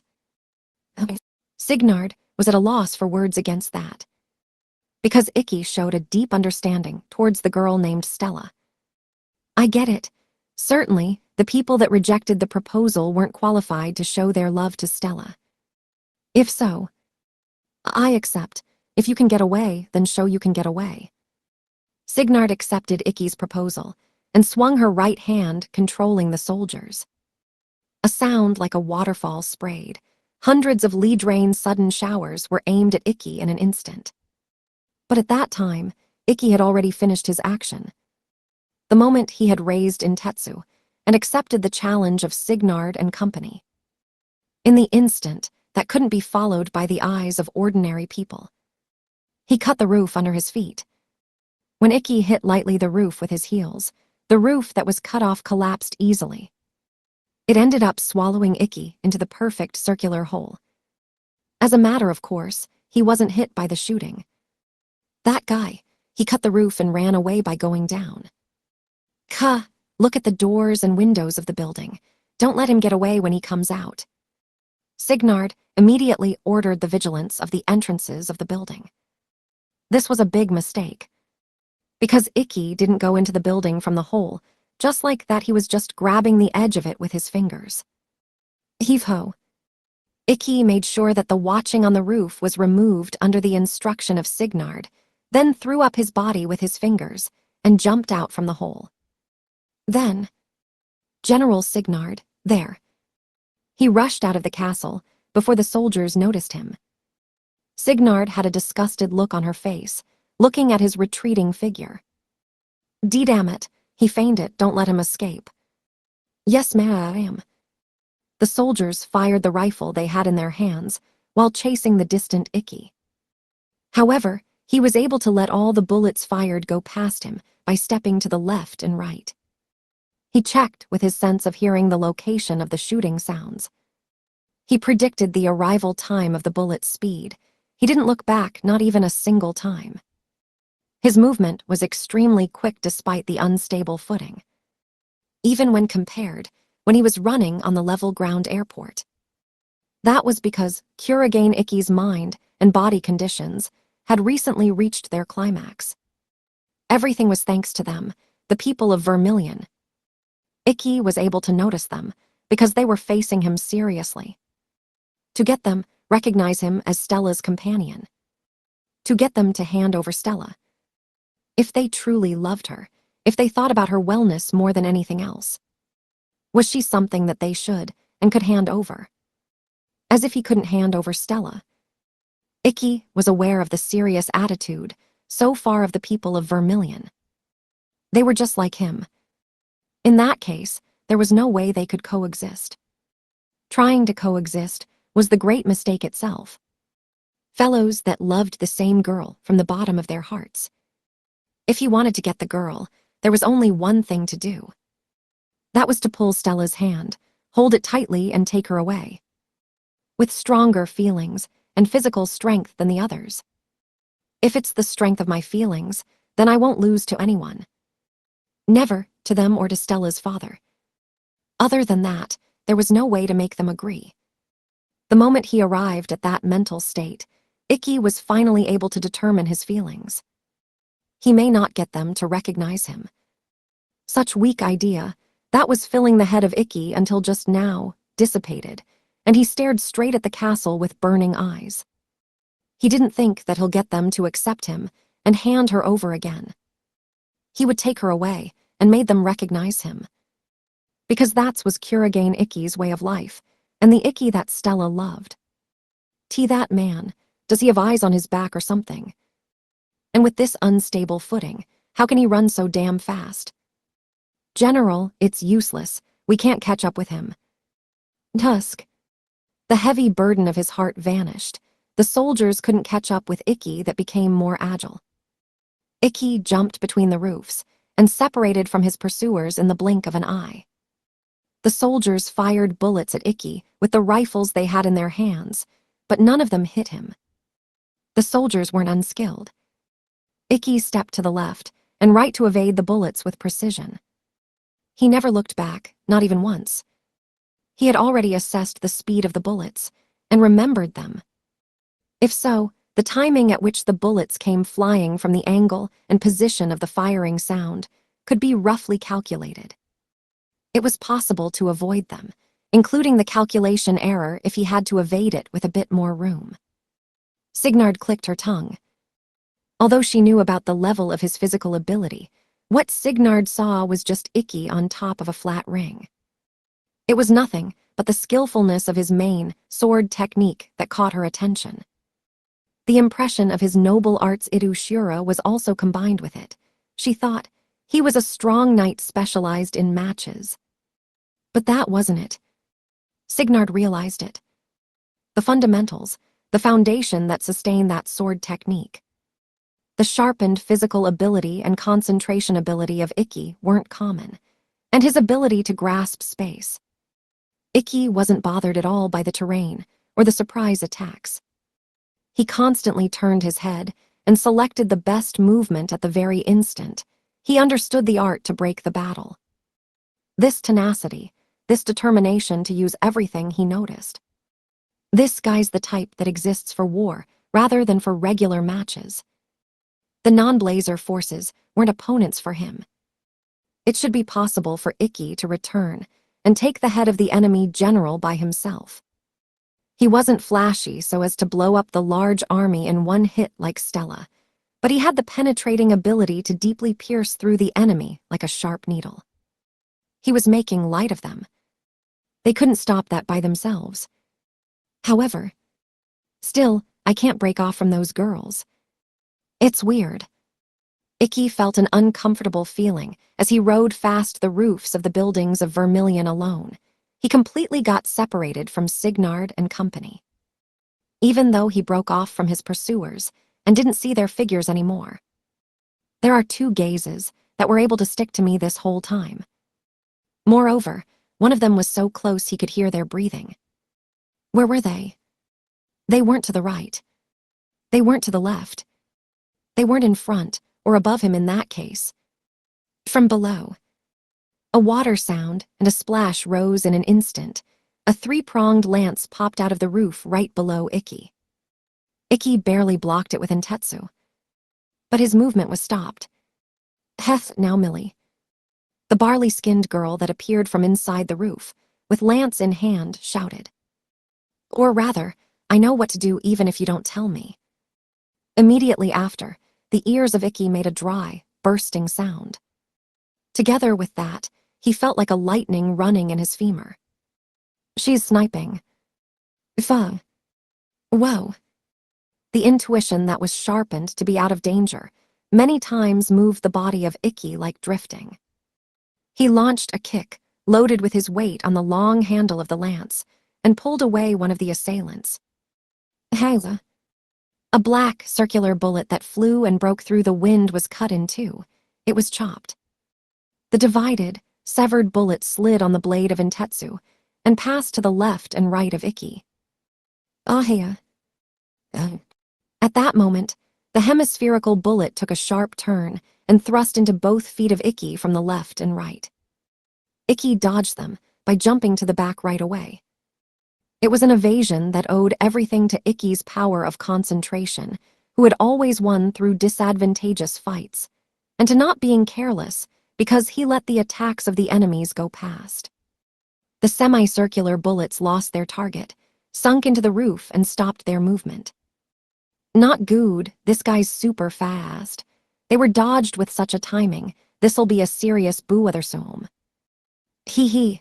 It's not that much though, he's kind of worth being our opponent, don't you see? The girl kicked by Ikki rotated in the air and landed on the red-tiled roof. Next to her, there was a girl having a small musket at the ready.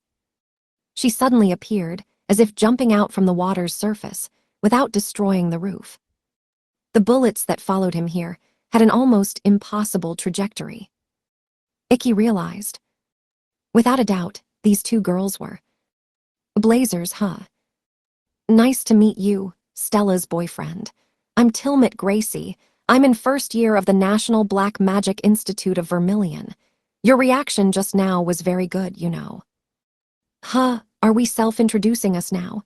Then I also have to do so. Hello, I'm Milieria Lazy. I'm in first year of the National Black Magic Institute of Vermilion.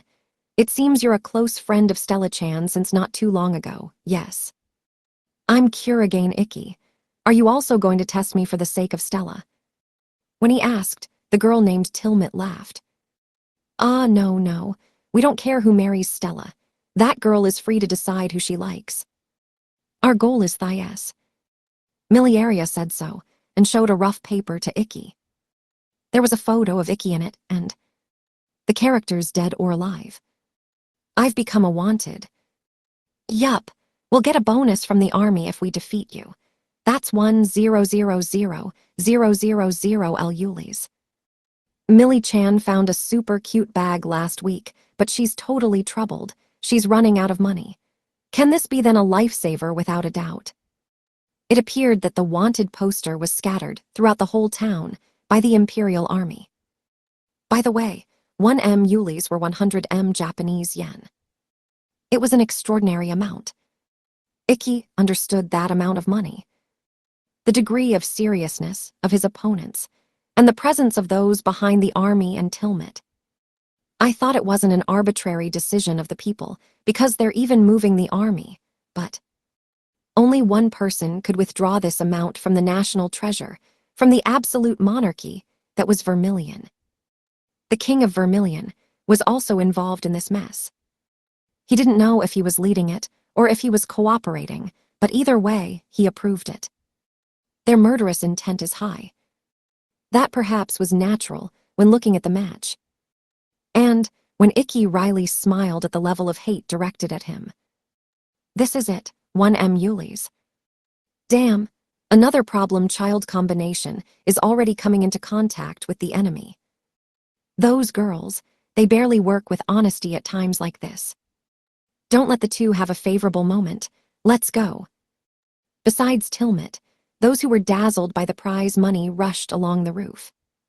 Tilmit and Miliaria, who were seeing this. Oops, the hyenas have gathered. Let's take care of this very quickly. They took a combat stance again. Tilmit activated the ability of her device Triana. Then again, the material called roof changed to sea for her. She jumped without hesitation and got inside. At the same time, Miliaria, her partner, fell to her knees there. Calamity Barrett triple rapid fire. 3 bullets were fired from the musket-type device. Its shape was of a musket, but there was no concept of reloading in her device. And so, these bullets weren't ordinary bullets that flew straight into the sky. Ikki, who understood that with the hit earlier, started running immediately without trying to avoid it at the very limit. Then, and not surprisingly, the bullets curved sharply and started chasing the escaping Ikki. This was the ability of Miliaria's device Casper that had the concept of absolute hit. No matter how many times a bullet was repelled or bisected, the magic bullet would continue chasing the enemy to pierce them.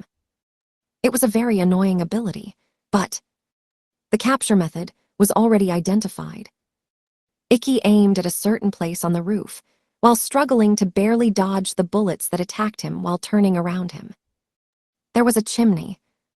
Just like before, she sunk into the attracting wall. But here I come. Because she was waiting for the moment he approached the chimney, Triana came outside from the side of the chimney. Ikki poorly twisted his body and evaded it by millimeters. He rapidly separated from the chimney. If I get near the wall, then I'll be attacked by Tilmit-san. Here we go again. Ikki. Moreover, Triana appeared in succession at his escaping steps first. From this, Ikki couldn't stay in a place, and he couldn't use a guided standard attack principle to attract and get into it. It covered the weakness of Calamity Barrett very well. That's a nice combination. Of course. After all, Millie and I are C-rank knights, 2 of the 3 C-rank knights of this country. I mean, you praise us, but we're not going to miss. Miliaria said so, and abandoned control of the speed-decreasing Calamity Barrett. She fired 3 more Calamity Barrett again to replace the bullets, and went after Ikki mercilessly. In addition to that, Triana stuck out irregularly from below his feet like if it was pestering him. Even the genius Ikki was just defending against the gapless attacks from every direction. At this rate, then he would be caught sooner or later. That was why Ikki greatly jumped to the edge of the roof with all his strength. When he moved to another building, he peeked at Tilmit that was traveling in disguise. The 2 that chased Ikki understood such way of doing things. Most of those who had been attacked in waves by Tilmit and Miliaria ended up with that general idea. Therefore Miliaria grinned and laughed. Ahaya, we were waiting for that. At that second, Miliaria abandoned the speed-decreasing Calamity Barrett. Then fired 3 new Calamity Barrett aiming at Ikki, who made a jump in the air. Yes, the creation of this situation was the aim of their wave attacks. People couldn't move in the air, except for the blazers that had a special ability. He was completely defenseless. It wasn't possible to evade the maximum speed of Calamity Barrett that were just shot with that momentum. The 3 bullets attacked him. Ikki flipped his body in the air, then took an interception stance with sword in hand. That's really meaningless. It was insignificant for Calamity Barrett whether they were cut or repelled. If they were cut, the number of balls would increase just like before. If they were repelled, then they'll attack him many times due to the propulsion of Ricochet's momentum. That was what she supposed. That was why both Miliaria and Tilmit were convinced of their victory, but at the same time as the 3 bullets pierced Ikki, 3 slashing lights surrounded Ikki and Calamity. Barrett lost its ardent driving force. It was attracted by gravity and fell to the ground without force. Ikki was safe. He landed on a building shorter than the one Miliaria and Tilmit were standing on. Miliaria got confused by the unexpected consequences. The ability of Kuragain Ikki should be physical strengthening. That was why she was able to invalidate his noble arts. But Tilmit, who had a taijutsu sense greater than Miliaria, comprehended together with shivers the superhuman feat of Ikki, just now in the sea of stones. They completely cancelled each other out. It was evidently that. Ikki in the defense and offense so far, and the bullets that Miliaria replaced twice up to now. He read that her ability is to guarantee nothing else but trajectory. She doesn't have the power to reaccelerate the fired bullets. By striking the bullets with the same energy as the energy contained in them, they weren't repelled to the back like before and weren't sliced off either. All their movements were cancelled. Millie's ability is just bullets. They aren't missiles. What we're doing is meaningless. Calamity Barrett was powerless against enemies that had a technique of such level. But still, she had no choice but to do that.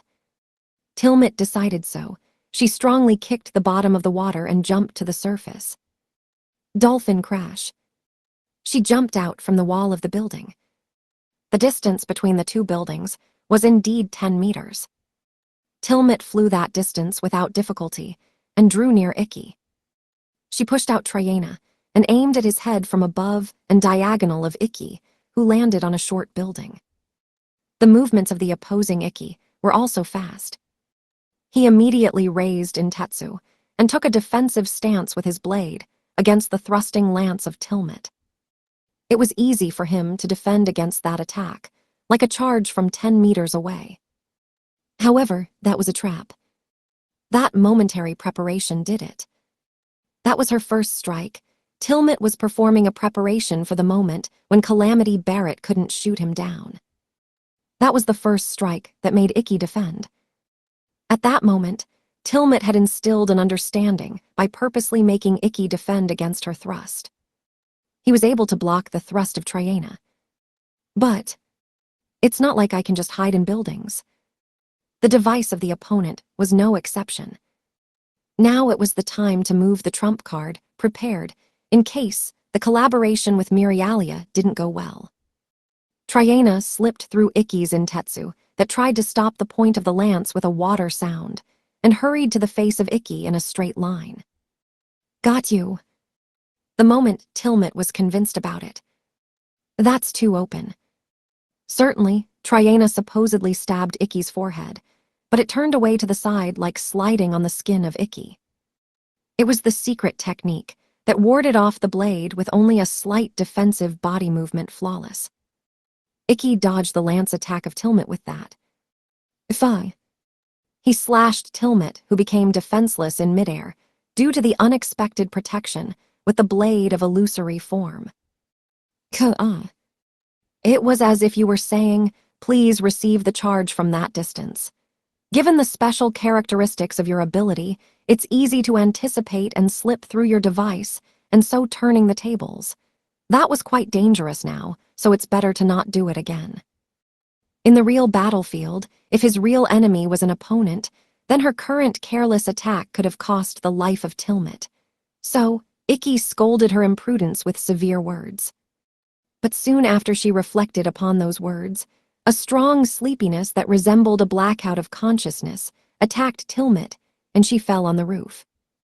And just like that, she rolled down due to the inclination of the roof. Ikki took a glance and, "All right then, I leave the rest to you." With a refreshing smile, he threw violently everything to Miliaria and resumed the escape. Kaya Til-chan. She may be a blazer, but she was just a human being that needed to protect herself with magic. It was unpardonable if she fell from the roof of around 10 meters in height in a fainted state. Miliaria jumped out from the roof by dashing with all her strength and caught Tilmit in the air and landed on the ground. Then she looked up on the roof from there, but there were no signs of Ikki anymore. When Ikki defeated Tilmit and Miliaria, Stella and Astria arrived at the castle of the imperial capital's central part.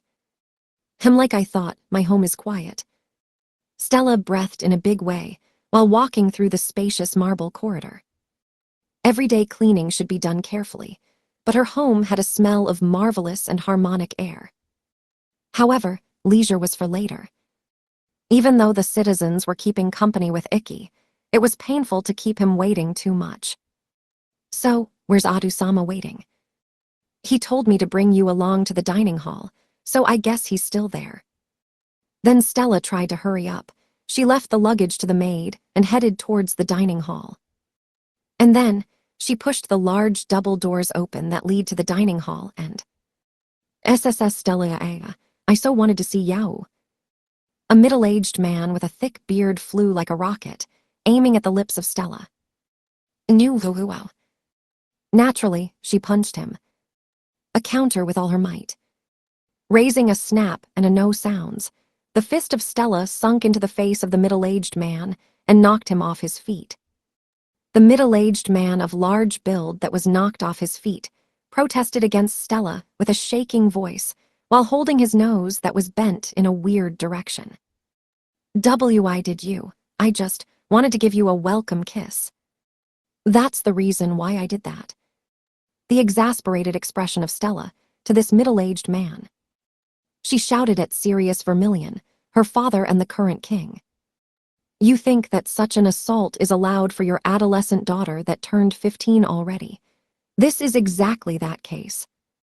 Phoo, and so you hide your embarrassment by turning your face deep red. You're not being honest." "I'm angry. You truly are inconsiderate," Stella said, and sighed in a great way. What a way to reunite with her father after several months. Even if she was extremely reluctant. Then, from the side of Stella, "Papa." A voice like a curse resounded. This is bad." She was already moving when Stella turned her face to the side.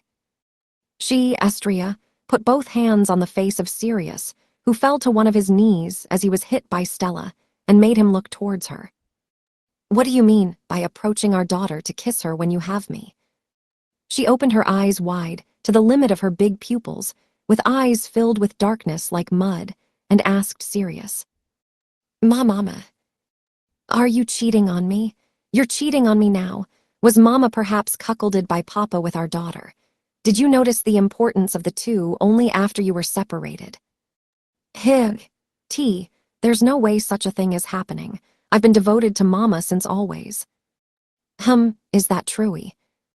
Astria approached him enough to not touch his eyeball, and stared at the pupil of Sirius, who explained, as sweat was suspending on his forehead. Sirius blinked not even once. At that moment, if he were to divert his eyes from the eyes of Astria even for a moment, he knew very well the kind of terrible things that would occur. Once a minute in that state had passed, Astria finally released both hands from the cheeks of Sirius. "That's good. Mama also loves Papa since forever." She showed a sweet and calm smile. "But if you try to do something strange to Stella-chan next time, then I'll have to punish you." Yes, ma'am." Enough. Even Aka-sama became strange because Adu-sama did a ridiculous thing, so take that in mind. "Why, yes. I also like better a tender mama rather than a strange mama." When Sirius got up and cleared his throat once. "You came back well, Stella." He showed a gentle smile with a tough look, as if it was a strict one, and hugged Stella. "Yeah, I'm back, Adu-sama." Stella put her hand on the thick body of Sirius and returned the hug. "Even though I wouldn't have hit him if you were like this from the beginning."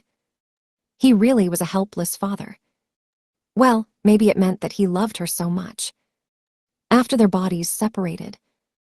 "By the way, Adu-sama, I was wondering, but Lunane hasn't come yet."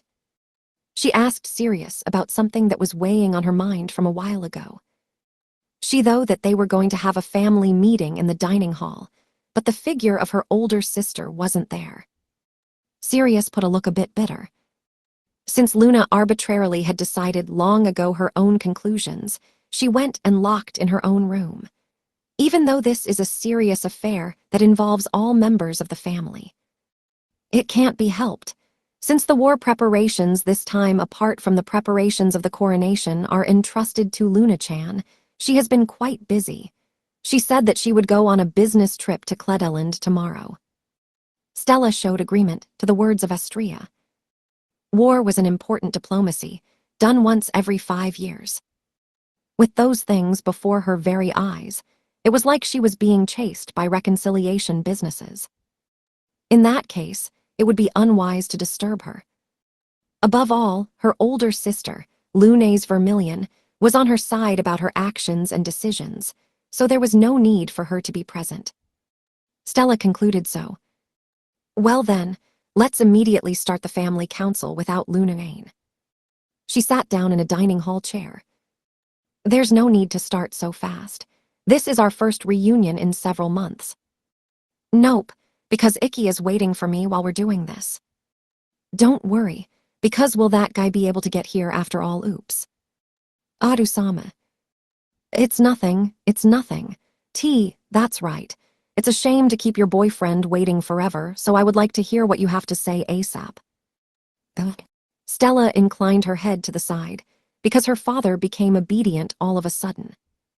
However, since it was habitual for her father to be weird like this, she immediately stopped paying attention to it. But his wife Astria noticed something. Papa, were you perhaps thinking about something incorrigibly evil? She glanced with suspicious eyes towards Sirius. What nonsense are you saying? I'm the just and upright king of Vermilion. I don't have a guilty conscience or anything of the sort. Wahahaha. Even though Sirius denied it, while laughing, looking excited, there was cold sweat floating on his forehead. That's right, there was no way he wasn't scheming something. Sirius Vermilion was working since long ago for this day. Ikki told that he would come to greet him when the 7 Stars Sword Art Festival ended. Without being seen by Astria and Lunes, he cooperated with the people through the former maid Yana and the military through Signard. He created a Kuragain Ikki encirclement and even made use of a large prize money to make doubly sure of it. Now, the Empire of Vermilion was united as one to shoo away Kuragain Ikki. Sirius was convinced that the named ones knew it. That Kuragain Ikki couldn't reach this castle ever. Anyway, at this moment, those guys are also moving. Maybe it was not possible for the non-combatant citizens and the non-blazer armed forces and the ones after the prize reward. Because he was a man that even for an instant defeated twice his daughter, who was an A-rank knight. However, he wasn't going to be able to break through those guys. The loyal beasts that pledged absolute allegiance to the royal family of Vermilion and didn't hesitate to lose their lives for Stella. There was no way for those guys to make a mistake and let that poisonous insect get near Stella. I rely on you, the Imperial elite guards of the Empire of Vermilion. The very moment when Sirius strongly transmitted that thought, Ikki went through the outer circumference of the castle town and arrived at the bridge that led to the rich residential area and confronted the Imperial elite guards that were waiting on the bridge. How admirably of you to get this far, Ikki Kuragain, as one would expect of the man that defeat Her Highness Stella in combat. Whoever, your steady advance ends here. The bridges leading from the castle town to the noble district were made to collapse completely. This is the only one remaining. But look at us, we are the elite. We are the shield of the Empire of Vermilion, and we the soldiers pledged absolute allegiance to Her Highness Stella, because we are the Imperial elite guards of Vermilion. Love, Stella. Love, Stella. Lovely, lovely Stella. Woo-woo. What's with these people? Ikki ended up stopping his steps because of too much bewilderment due to the group of around 50 people that wore red happy coats and continued turning the upper half of their bodies with incredible momentum while having glow sticks in their hands. Tien, happy coat is a traditional Japanese straight-sleeved coat. This was well understood by Ikki, who lived for the martial arts and carried defensive body movements to extremes. Their defensive body movements were carried to the limits of an extensive training. Although, what a refined, useless movement. Besides, he had no idea of the meaning if it had one. On the other hand, the man and leader of the group, the captain of the Imperial Guards, looked at Ikki, who stopped his walking in front of them and smiled. Cuckoo, This guy looks like he said that he's lost for words before our perfectly coordinated leadership and loyalty. However, it's too late for you to get cold feet now. We will judge your serious crime of tricking Her Highness Stella with our swords. For that reason, we will confirm your crimes after this." When the captain of the Imperial Guards told him so, the Imperial Guards that were making mysterious movements and circling around him from behind stopped their movement all of a sudden. Everyone had the same serious expression, or either were at their wits' end. But that was also natural. Questions and answers were coming from here on. In any case, this was also related to their meaning of their existences. Everyone was holding their breaths and watched attentively. In such silence, and after several deep breaths, the captain of the Imperial Guards represented all present and asked Ikki, "The information saying that you're living in the SAM room as Stella-chan, is that true?" "Yes, it's true. The board chairman told me to do so." Immediately after, half of the Imperial Guards that blockaded the bridge bled and fell on the spot. "Captain, second-class soldiers have fainted." Those weak guys. Although I said that they had to prepare themselves by playing NTR erotic games, they weren't prepared enough. But the captain also has blood coming out from his fists. He's grasping it so tightly that they're bleeding. "Calm down, it's fine, it's only a confirmation of the fact they live in the same room. However, they're just living together. Damn straight. According to reports, this man wasn't in good terms with his family, and the scandal with Stella-chan and the theory that this guy's home was a disseminated hoax is still alive. That thing is what? This photo is fake, right?" The commander of the Imperial Guards said so. He turned toward Ikki the picture of a weekly magazine that exposed the relationship between Ikki and Stella. The photo looked very well when he saw it again. It was a professional job. To that vividness, and while averting his eyes, looking embarrassed, Ikki, "No, it's real. Stella and I are lovers, we have kissed already." A Japanese letter, Japanese letter, Japanese letter, Japanese letter, Japanese letter, Japanese letter, Japanese letter, Japanese letter, Japanese letter, Japanese letter. At that moment, the voice of something like a strangled cattle echoed in the skies of Vermilion. Almost all the Imperial Guards that survived fainted. Those who fell down in the first question also began to convulse incessantly. Did their brains understand Ikki's answer? "Don't lose your mind. This is a trap of this guy to make us fall in chaos." "Please calm down, Commander. Aren't you so perturbed that you have problems to speak properly?" Wait a moment. And at that moment, an unhealthy, thin man crawled out of the back row of the heaps of corpses all around. "If you're really the lover of Stella-chan, then that means that you already had SSSSS sex with Stella-chan. Stop Yumaru Uwin. Look." But before the thin man finished asking the question, the commander of the Imperial Guard crushed his face and words underfoot. Yawu, why are you asking such thoughtless things? Yes, Yawu, nevertheless, what would you have done if the reply was a yes, that's right, or a doubtful silence? Do you plan to destroy the Imperial Guard? I am sorry. Then, the commander of the Imperial Guard wiped out the bitter tears, breathed greatly just once, and appealed to the fallen members. "You, the Imperial Elite Guards, get a hold of yourself. We haven't confirmed anything yet. There's a possibility that this man has made a false declaration. We're not done yet. Don't give up hope. There's still one thing that is clear in this round of questions and answers. Just one, and that is no matter if the words of this guy are true or lies, there's no way we're going to trust in this guy. Everyone, draw your swords. Let's cut him into pieces." "Yes, see. Japanese letter, Japanese letter, Japanese letter, Japanese letter, Japanese letter, Japanese letter, Japanese letter, Japanese letter R." The order of the commander of the Imperial Guard also raised those who were even convulsing on the bridge. As for the Imperial Guards, All of them made their devices manifest and attacked Ikki with all their strength. The number of enemies was 50. They were all blazers, and combat in a wide area was a disadvantage. If so, I'll rapidly deal with these guys near me, and I'll temporarily retreat to the alley. In the narrow alley, they couldn't make the best use of their advantage in numbers. If he ran around skillfully, then he would be able to get around opponents with minimum battle. Ikki judged the situation in an instant. He made a strategy and... Haya. Gyuha. He made the 3 Imperial Guards that were sticking out to faint with a hit in their necks with illusory form and tried to escape. But... Huwawu. The cut-off Imperial Guards attacked with a furious facial expression while scattering magical light like it was red blood from their necks.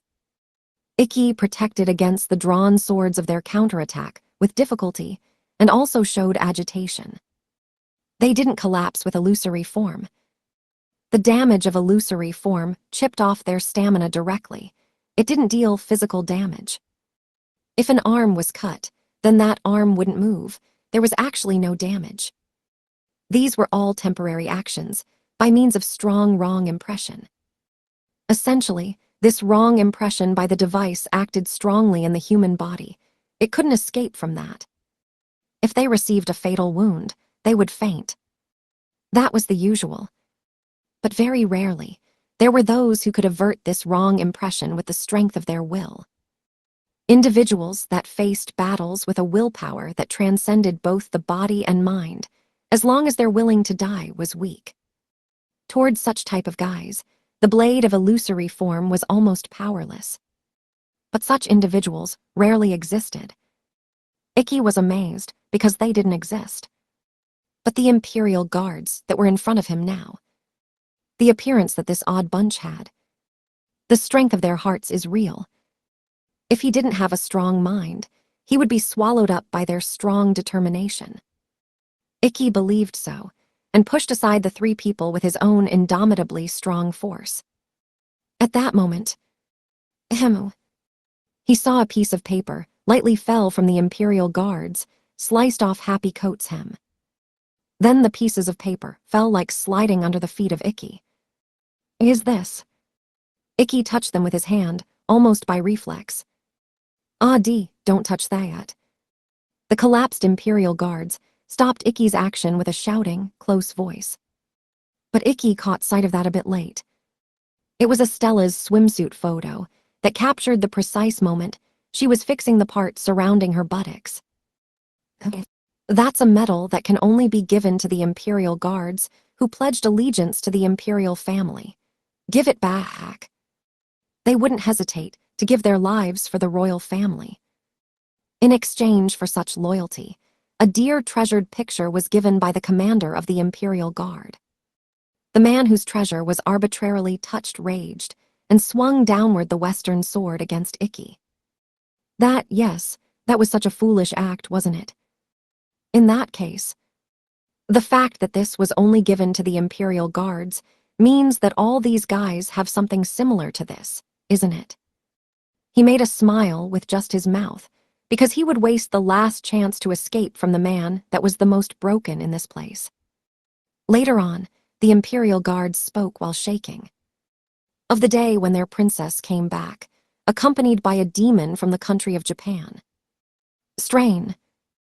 Sirius felt a strange uneasiness. Even though enough time had passed already, since Ikki arrived in Vermilion. Why there was not even a single report arriving from the citizens, the army, or the Imperial Guard saying that they defeated Ikki.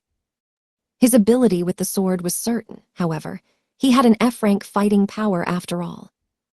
Mobilizing even the army, the possibility of not being a hard fight should be there. But then... Adu-sama. It's nothing, Stella. It's nothing to me. Why is Adu-sama staring at the emptiness, even though you wanted to hear about what kind of person Ikki is? And no, I wasn't absent-minded. Really, you listened to me perfectly. He didn't listen to her at all. He didn't want to listen about her boyfriend from the mouth of her daughter. But if he were to say such honest thing, he would end up roasted. In that case, serious. Oh, of course. Every time I hear more things about this admirable young man, he should be called a samurai, as one would expect of my daughter. To find such man, you have reliable eyes. At any rate, Stella was singing praises of that man. Then if he also praised him or something like that, then that should convince her, so he said an insincere compliment. Towards this, Stella showed an almost bright smile on her face. I know, right. Ikki is really cool. Adu-sama finally got it. Sirius noticed his own blunder, due to Stella's delight. And no good. Now that I made the conversation come together right away, as things are, the family meeting will end up finishing. There were no reports in which they defeated Ikki, and that was problematic. In the worst case, Stella could go and assist the escaping Ikki. I have to earn some time somehow. Okay then, let's contact Yana-san immediately so that Ikki. W8 Stella. Why? Sirius said to stop Stella, who took out her smartphone. I certainly think he's a splendid man, but when it comes to marriage, the story is different. What do you mean? Because, well, you're the second princess of the Empire of Vermilion. And naturally, the political this and that are, well, affected by that marriage, you see. The opinion of Luna, who will be the ruler of Vermilion for the next period, must also be heard before the greetings. That's what I think.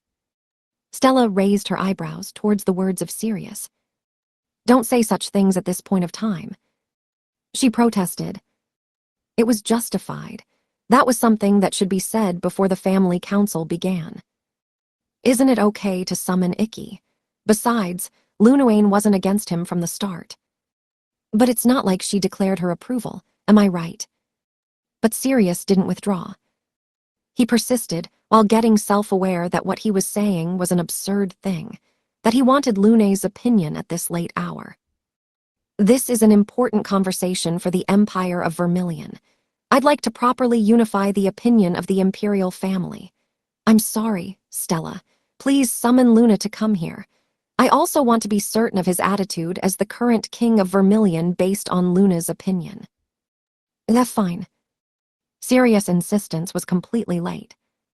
Now that they called Luna's, it would take just double effort from the point of view of Stella to have a meeting once again. She felt very bad for Ikki, as she kept him waiting outside. However, while it was completely annoying, it didn't mean that what he said was a complete baseless emphasis. That he wanted to compare the opinions regarding the engagement of the second princess with the next ruler as the current king, and that was certainly a reasonable discussion. That was why Stella gave in there. Understood. Then I'll go and call Lunawane now, and then you will greet Ikki, so you better be prepared. Good grief. Stella said so, and jumped out of the dining hall, and hurried to shorten the time she has kept Ikki waiting. Astria let a sigh escape, while looking at her back, and reproached Sirius with a glance. Papa really doesn't know when to give up. I don't really know what Mama is saying. Sirius stood up, turned away his eyes, and tried to escape. Where are you going? Tea to the toilet. I'll be back soon. When he left the dining hall and rushed to the toilet, he got in touch with the Imperial Guard. No, he tried to take on the matter directly. But none of the Imperial Guards answered the call of Sirius.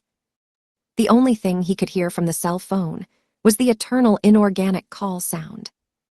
With that sound, Sirius felt something ominous, like it was inexplicable. He was sweating cold.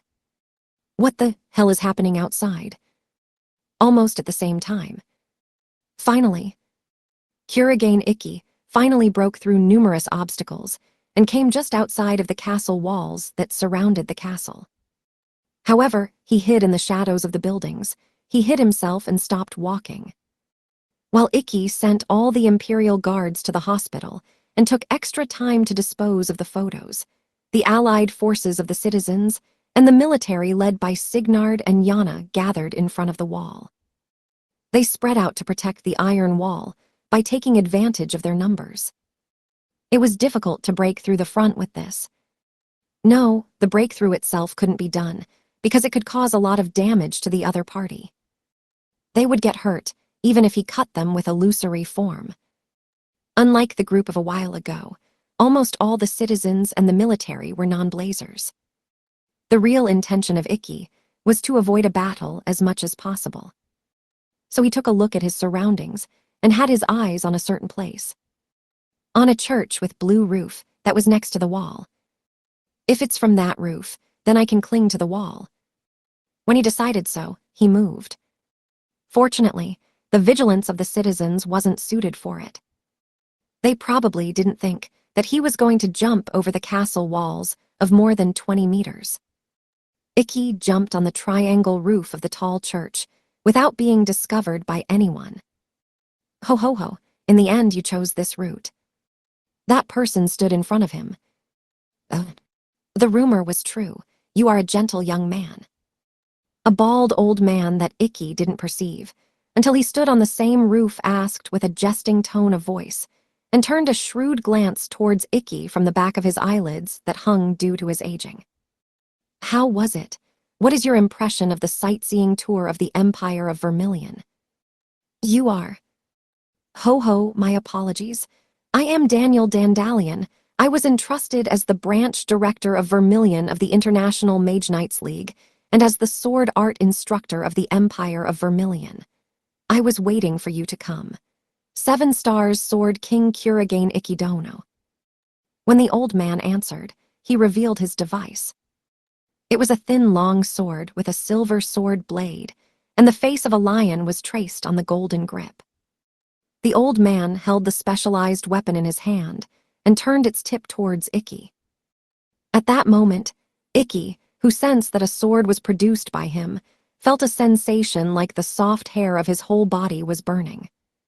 This person, he's strong. Ikki felt the form of the enemy's firm, true strength, and realized his own disadvantage. The enemy's specialized weapon was a rapier. He was armed with a long blade that was thinner than a Japanese sword. In addition, the enemy's stance was a fencing stance that was mainly based on thrusting techniques.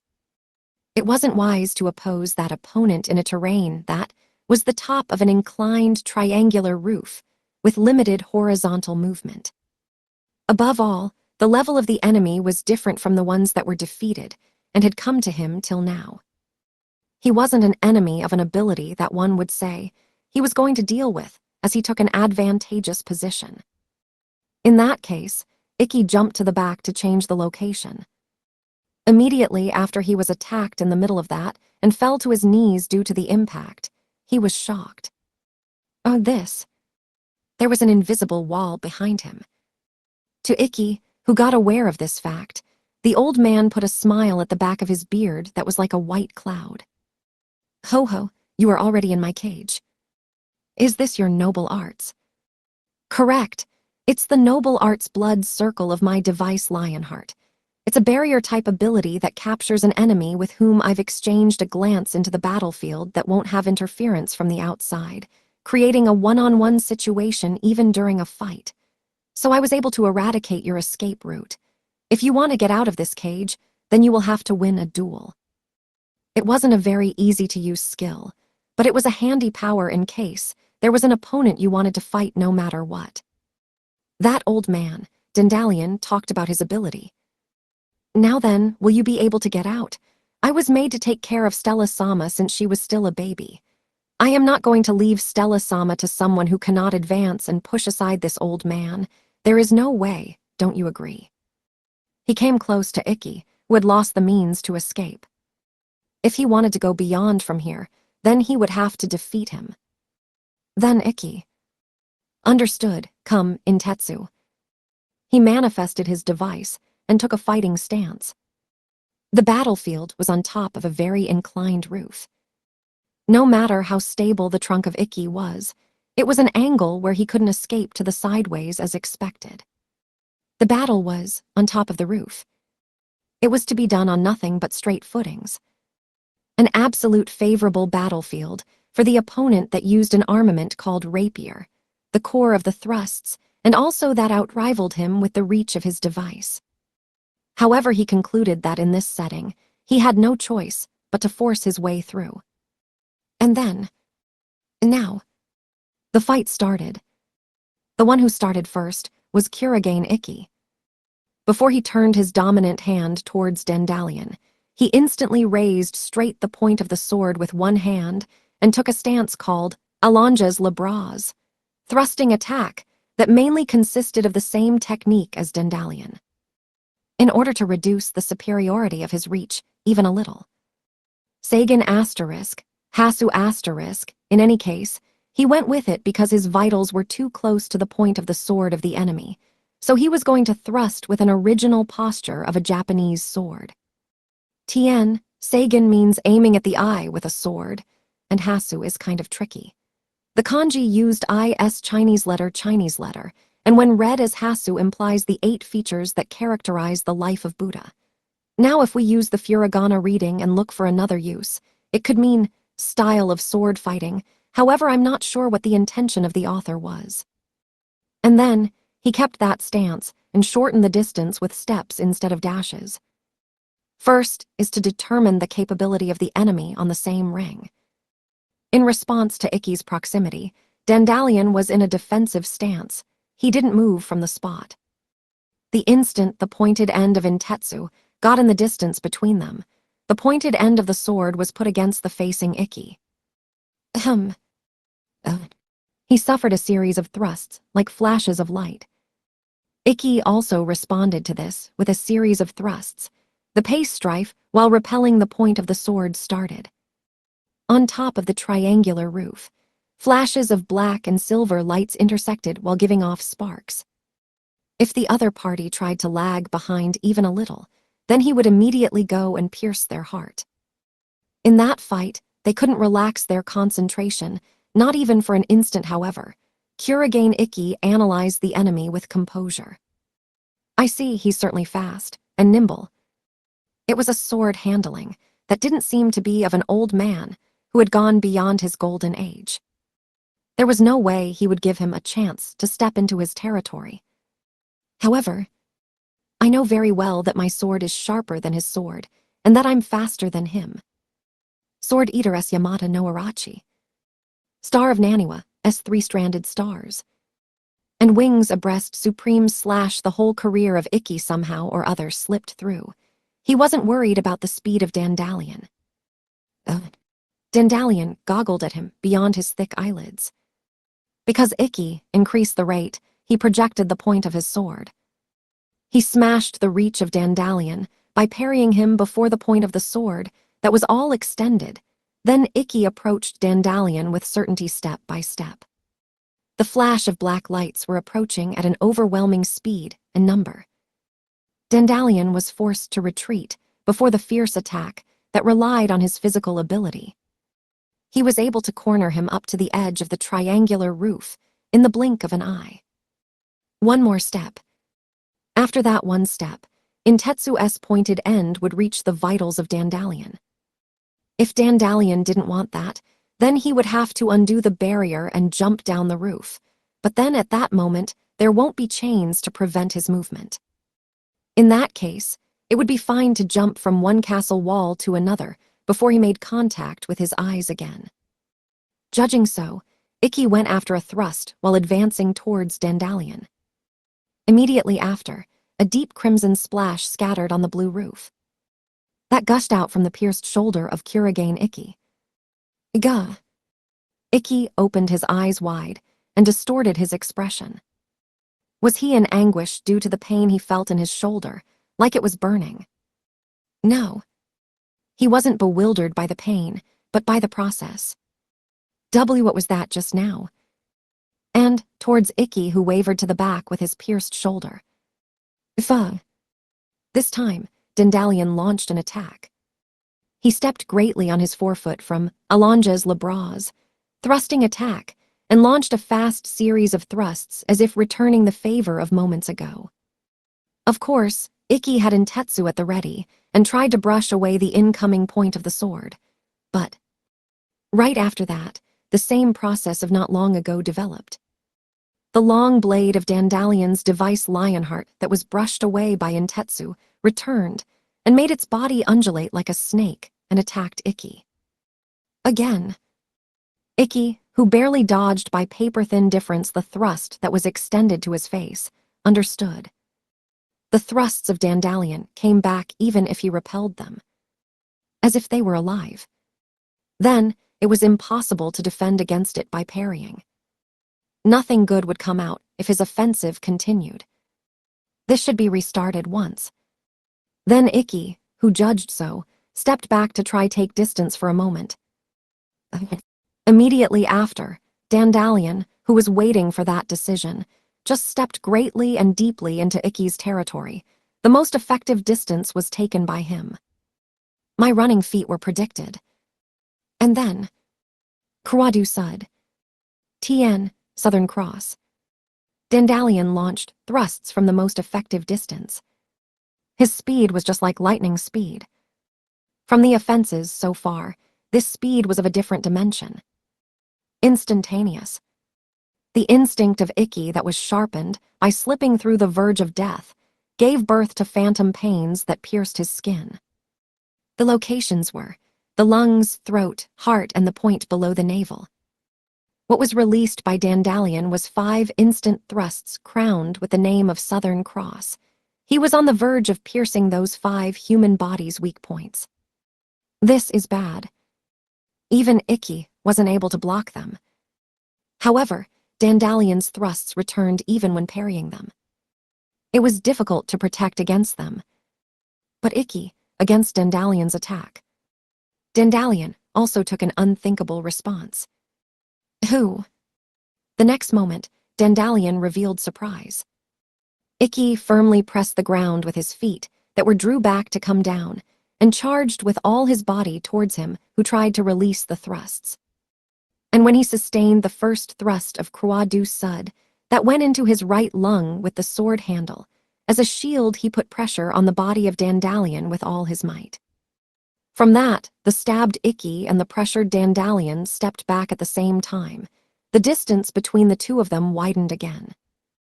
Yes, Ikki began to shut down the 5 thrusts of Dandalion, and got out of the predicament by pushing him away.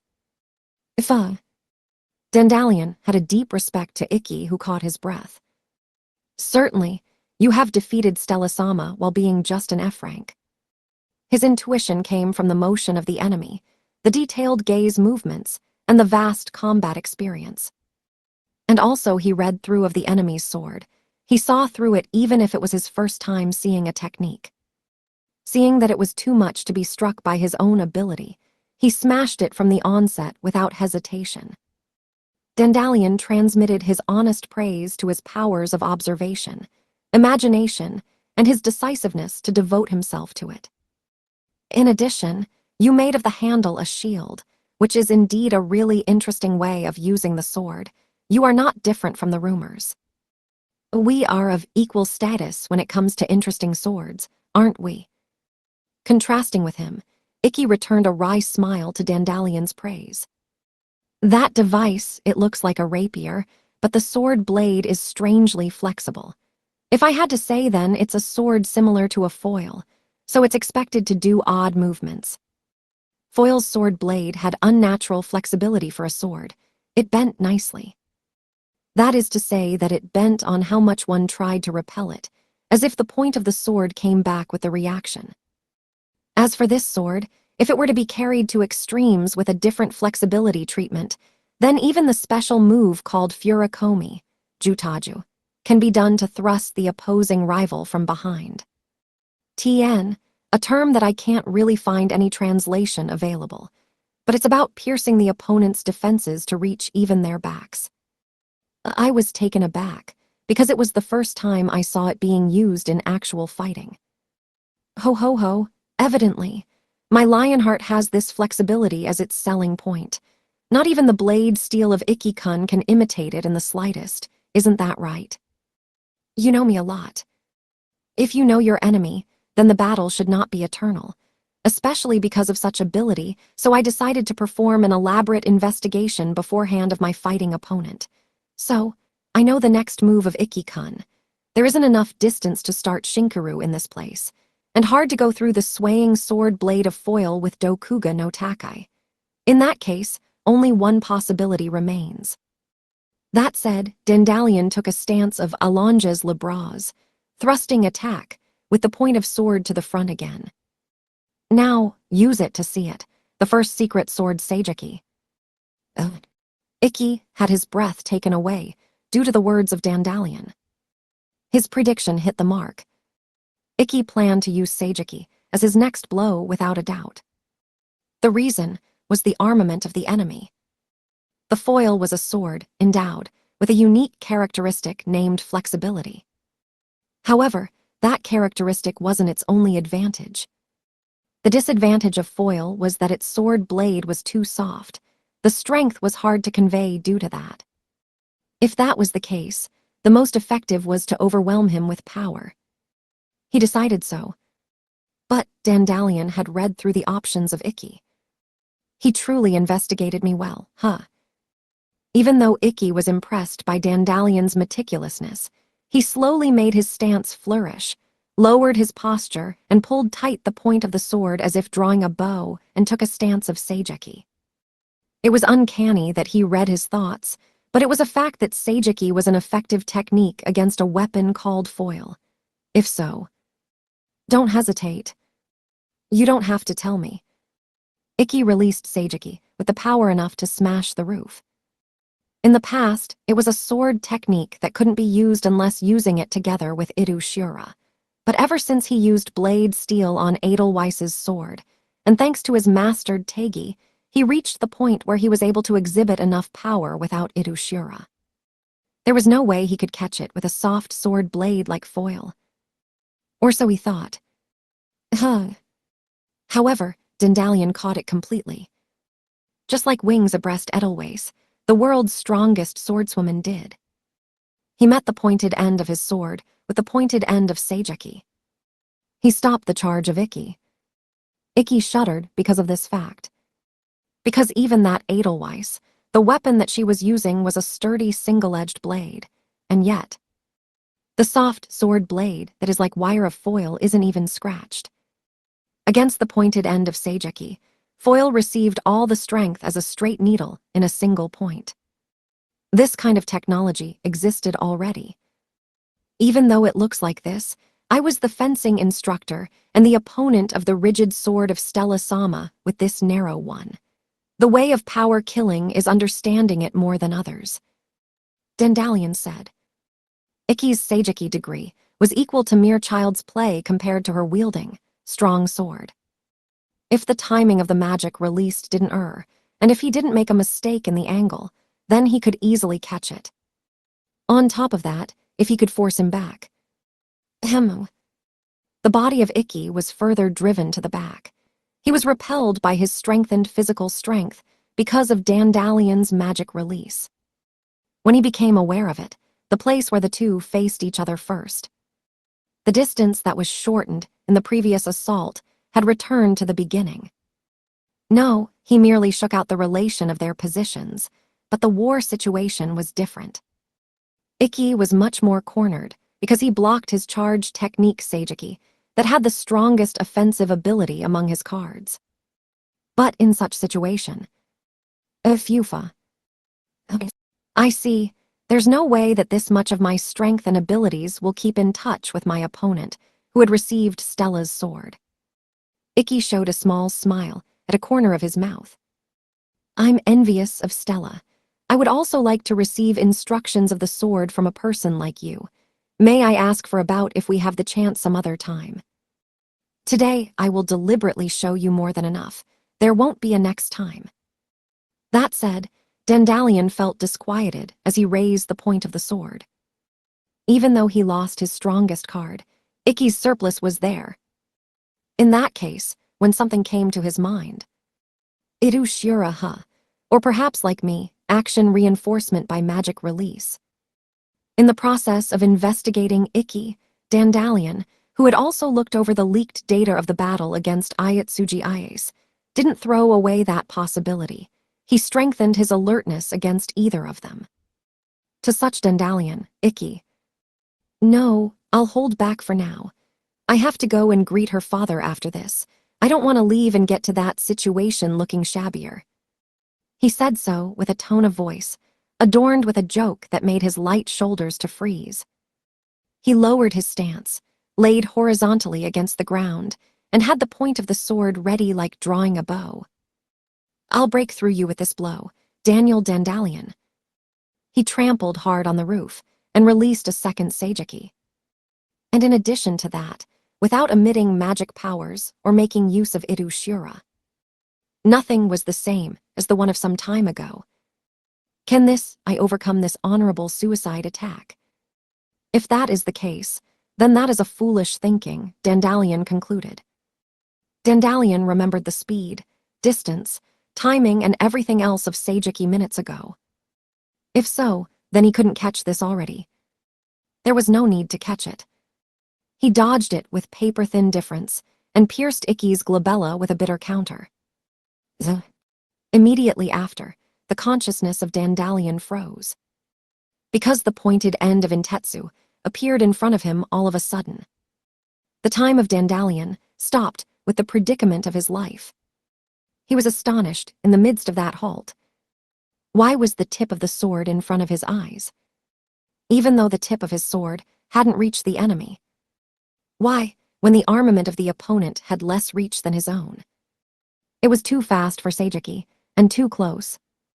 If that was the case, then the answer was one. He threw it. Yes, Ikki threw Intetsu, aiming at Dandalion from the stance of Seijiki. As a result, he covered a counter against Dandalion, who tried to meet Seijiki with a counter. Dandalion had already stepped on his forefoot, and at the same time he stepped into Ikki's territory with a stance to thrust his glabella. He couldn't stop. He was no longer in a state where he could stop. Therefore, still, the movement ability of Dandalion that moved his body and brushed away Ikki's Intetsu that stopped the movement of his body against his, came to an end with a few words as expected. It was a very good surprise attack, but without giving a step. However, Dandalion saw despair in the next moment. Ikki, who sent his armament flying, became defenseless. Black thread extended from his hands to Intetsu. That is the pattern thread of a Japanese sword. Oh no, the moment Dandalion understood so, everything was decided. Ikki pulled the unraveled thread and brought Intetsu that was flipped back to his hands like a yo-yo and... He cut down the defenseless Dandalion, who ended up swinging foil to repel Intetsu with the grip of his blade. Dandalion coughed, spat out blood, and fell on his knees on the spot. Together with that, Lionheart disappeared from his hands, becoming haze. He lost the power to tie Ikki. That was truly an underhanded idea. Dandalion raised his neck somehow and cursed at the boy who looked down on him. Towards Ikki. That is what art of war means, isn't it? He returned a smile like being proud of it. There was no signs of feeling guilty about it. In addition to that, Dandalion laughed at the back of the blood-stained beard. It was completely like that. The art of war was a means, where the weak was born to win by all possible means against the strong. If so, the unfairness in the real art of war was a virtue. I intended to make use of Iru Shura, but as for the weapons and the numbers available, the difference was too great. The difference of reach, which was absolutely advantageous for him from the start. It was an observation tactic to use his attack against him and match that. But the thing he saw in the field of battle was different. How long had it been since he went through the verge of death? How was he be able to learn such cunningness being this young? There is no way for me to stop him anymore. Dandalion deemed that. It is my defeat. Please take care of Stella-sama. He entrusted the future of the girl he loved like she was his daughter. Ikki before this. Yes. A strong answer returned. He went through the side of Dandalion and jumped to the castle walls. And then he ran up to the wall with the slight unevenness as footholds and disappeared into the castle. Dandalion saw him off with a hazy field of vision due to loss of blood and apologized to his king. I am sorry, Sirius. I am very unlikely to be an enemy of that boy anymore. After he crushed Dandelion, Ikki finally succeeded in crossing the castle walls and infiltrate inside. The palace guards were also inside the castle walls, of course, and kept an eye towards intruders. But if it was about crossing the walls, then it wasn't difficult to enter the castle using Ikki's movement abilities. As he climbed the castle walls, he grabbed onto the small unevenness and ascended the surface wall of the castle. He could easily break into the castle from an opened window. Phew, I finally made it into the cas. The moment he tried to intrude, their eyes met. In the room, the sudden intruder opened his eyes wide. He was lost for words with the woman in underwear. Oh no. His mind faded. Ikki realized about his own regretful mistake, that he failed to check the interior, but it was too late. The woman dyed her face red, hid her small breasts that fit in the stylish-made lace fabric with her arms, and scowled at Ikki. I'm sorry. I didn't think there were people inside, or rather, I forgot to confirm anyway. I just didn't do it on purpose. Even though it gives the impression about what the hell I'm saying and that I'm creeping in from the window, but it was truly inevitable. Ikki kept excusing himself with things that didn't look like excuses, but the woman was approaching Ikki with large steps. Her lips were still in silence. Ikki, who stepped on the window frame, didn't run away. He just looked firmly at those scarlet eyes. And then, when she got very close to Ikki, she waved her hand. I'll be punched. But it can't be helped. This wasn't a situation where he could make an excuse, no matter how one looked at it. He had no choice but to accept at least 10 fists here. Ikki prepared himself for the worst, closed his eyes, and prepared for the impact that would strike hard his cheek. But, what are you doing? Get in before you're found by those guys, idiot. The impact didn't come. What attacked Ikki instead was an ability that caught the nape of his neck and pulled him inside the room. Ikki, who was prepared for the impact that would strike him, couldn't go against it and fell from the window into the room. Ikki fell on the carpet and raised his face. What was reflected in his field of vision was the figure of a woman who closed the window and the curtain after she confirmed, as if being on guard, looking restlessly outside the window. Ikki was perplexed. He wasn't able to understand her behavior. She looked at such Ikki and... The woman tore down her beautiful face that didn't hide her intelligence and laughed out loud. Well, I'm amazed.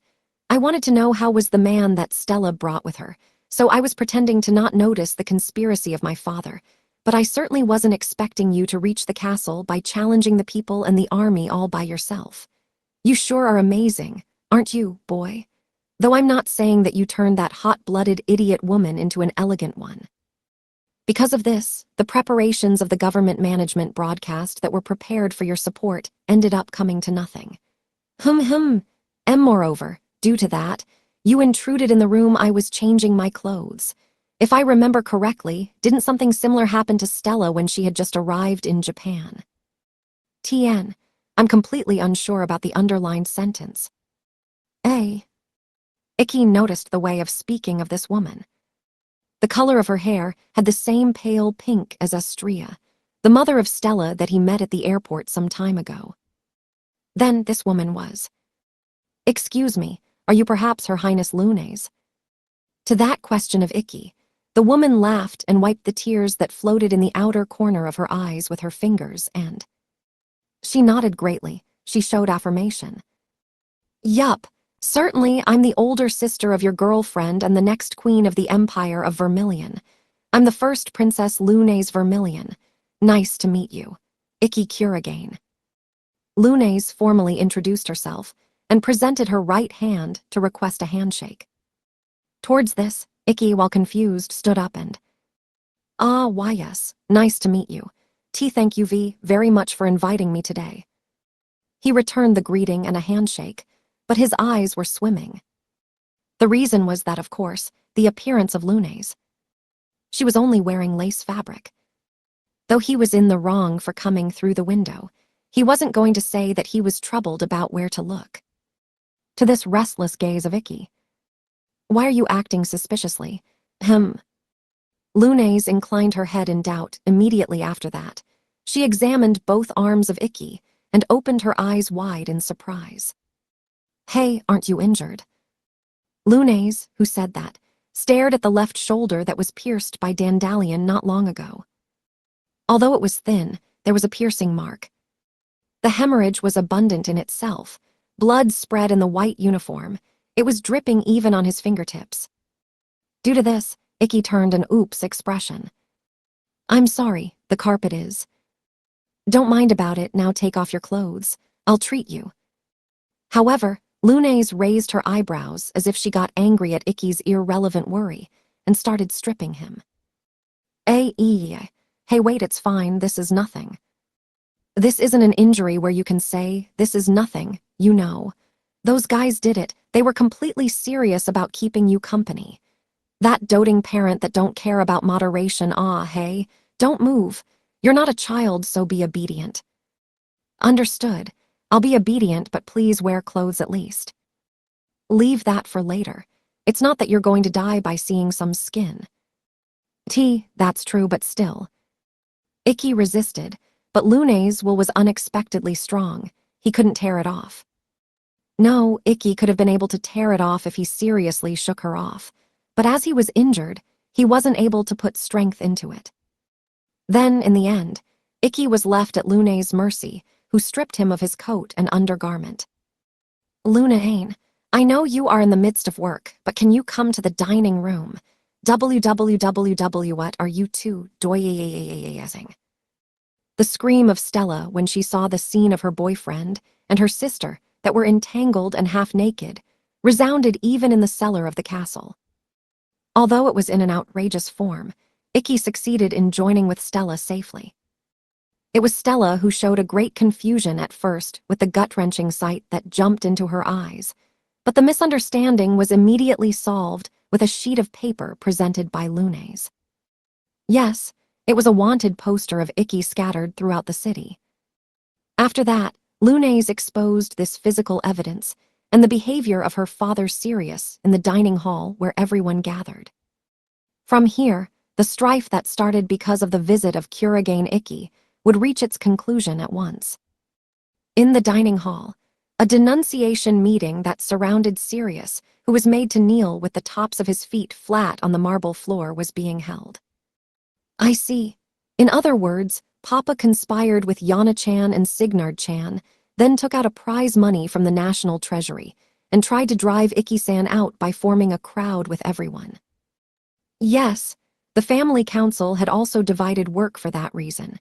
It means that he was only stalling us. Is that right, Papa? Sirius objected with a pathetic expression that one wouldn't think he was the king of a country to his wife, that looked down on him with an exasperated look. I couldn't help it, you know. Why do I have to give my daughter to whom I brought up under my personal care to a guy who's a no one? Father, you threw a tantrum like that and exhausted it to the limits of cowardice and despicableness, but in the end, the entirety of it, everything was just overcome by Ikki. There isn't a single good thing at all in what you did. Mama is already disappointed. Gah. Sirius was despised by the cold eyes of Astria and Lunays, and after they caused his words to be clogged, he shot Ikki with eyes packed with wrath. Even if he didn't have one, it seemed that a voice with such look could be heard now. Ikki had nothing other than a wry smile, as Sirius vented his intense anger on him. Then, at that moment, Adu-sama, the conversation just now, is everything really true? After she came to the dining hall, Stella, who hadn't emitted a single word, opened her mouth for the first time. It was a strangely composed tone of voice. The expression of the eyes weren't hidden behind the forelocks. Ikki felt something cold came down around his stomach. And then he noticed it. It was like an explosive, in which Stella had pierced innumerable fuses. If he were to add a careless stimulus, even if it was something minimal, it would cause a huge explosion. And there. Stella, listen to me. I was just trying to protect you. Unbelievable. With the careless excuse of serious. Unbelievable. She evidently exploded. Stella yelled with a loud voice, just like a shock wave. The room practically swayed. She scattered brightened phosphorescence from the core of her scarlet hair and turned eyes burning with fury towards Sirius. Despite me being happy, when Atu-sama wanted to hear about Ikki, I thought that Atu-sama was seriously thinking about us, and yet I was happy. But even then, why? Why are you doing this? Why? How can you do such a terrible thing? Stella raised an angry voice, because of her emotions, and approached Sirius. The light surrounding Stella was distorted by the emitted heat. The scenery got crooked. This is bad, Ikki felt. This way of anger of Stella wasn't usual. The reason was that she was thoroughly burning in anger. At this rate, she might be capable of committing an act of violence. It seemed that Astria felt the same thing as well. It wasn't good to leave her alone as one would expect. She tried to stand up for Sirius. Stella-chan, it's reasonable to get mad, but let's settle for a moment, yes. She called out to Stella from her side, but I'm not calming down. Stella glared at Astria with eyes just burning in flames, then gradually, large tears appeared in the outer corner of her eyes. Stella-chan. Because, that's horrible. Everyone ganged up on Ikki and were cruel to him when he finally came here. Since such horrible things were done, if Ikki ends up hating everyone, how is he not going to end up disliking this country? Even though I love Adu-sama, and the people of my country, I wanted you and everyone to come to like Ikki, and yet this, The worked-up emotions of Stella exceeded the critical point. Stella crumbled down on the spot, covered her face with both hands, and cried like a kid. The indignation of what her father and the people of the country had done, and the sadness already surpassed the limits that could be handled by her immature heart. It was what she spat out while sobbing. Sirius showed dismay. He was prepared to be knocked off his feet. However, he didn't take into consideration that she would cry her eyes out like this. Stella, Mama, what are the things that one should do at moments like this? I wonder if that's a bit hopeless this time around. That's. It was hopeless indeed. She wanted her family and the citizens to come to like her special person. For Stella, who thought so, it was an extremely cruel incident. What Sirius said now seemed to add fuel to the fire. However, that sadness of Stella was a misunderstanding. So, Kurigane Ikki moved to make Stella know about it. Stella. He sat down on the floor and gently hugged the round back of Stella. Wah, you bastard, the hell are. Sit down. After he sent his thanks with his eyes to Lunes, who immobilized Sirius that tried to stand up with an axe kick, he tenderly whispered close to the ear of Stella, who sobbed convulsively. Don't worry, I'm not going to hate the country nor the people of this country. Rather, now that I finally came here and fought with the people of this country, I really came to like this country. IKKI. Stella turned curious eyes that were dyed red with hyperemia to Ikki because of those words. Stella knew. Ikki wasn't a man who would make a temporary lie to comfort her. In other words, his words were his true feelings. That's why she couldn't understand. WHY. How can he say that, even when he was persecuted in a country where he came for the first time? Ikki replied, while wiping the tears of Stella with a gentle gesture. Because this people who acted so desperately like this did it for the sake of my dear girl. His true feelings from the bottom of his heart. That was it. It was impossible to hate them. Certainly they went too far, and there was no doubt that they had an irrational behavior. But, even when pressed by him, they couldn't help but feel to test him. The man that wanted to be Stella's husband. Then why? Everyone just loved the girl called Stella from the bottom of their hearts. Precisely because they loved her, they worried about her, they wished for her. They wondered if that man was of a suitable caliber to hold their treasure in his hands. It's not that Ikki unsympathetically felt those feelings, hearts and love. The man Stella chose wasn't such a narrow-minded man. This is a warm and kind country. I understood well the feelings that Stella wants to protect, and I thought, the biggest strength as of now, that I also want to be a person of that family and of that country. Ikki, when he said so, he separated from Stella, then stood up and faced her family.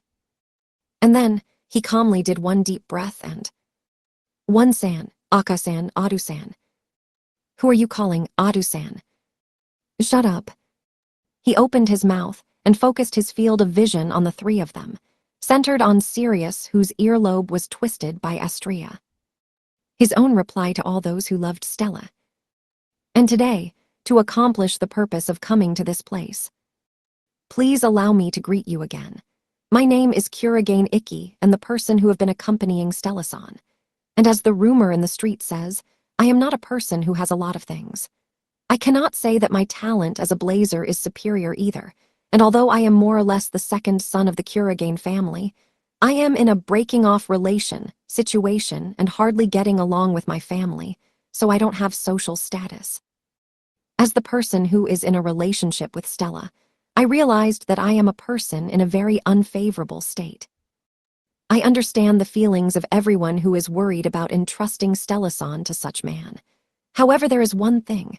I have confidence in myself that I will never lose to any person of this country, nor to One-san, nor to Aka-san, nor to Adu-san, because I love Stella-san. And I am prepared to carry out those feelings too. So please test my resolution until your hearts are settled, until everyone can agree and make sure of this man, of me. I will respond to all of them with my whole soul. If he needed strength, what kind of enemy would he have to completely overcome? If he needed status, then he could get one using any kind of means. Not all the tender persons that loved Stella and thought of wanting to protect her would make a compromise like that. Ikki pledged so. And if that were to come true, then at that moment, please let me marry Stella-san.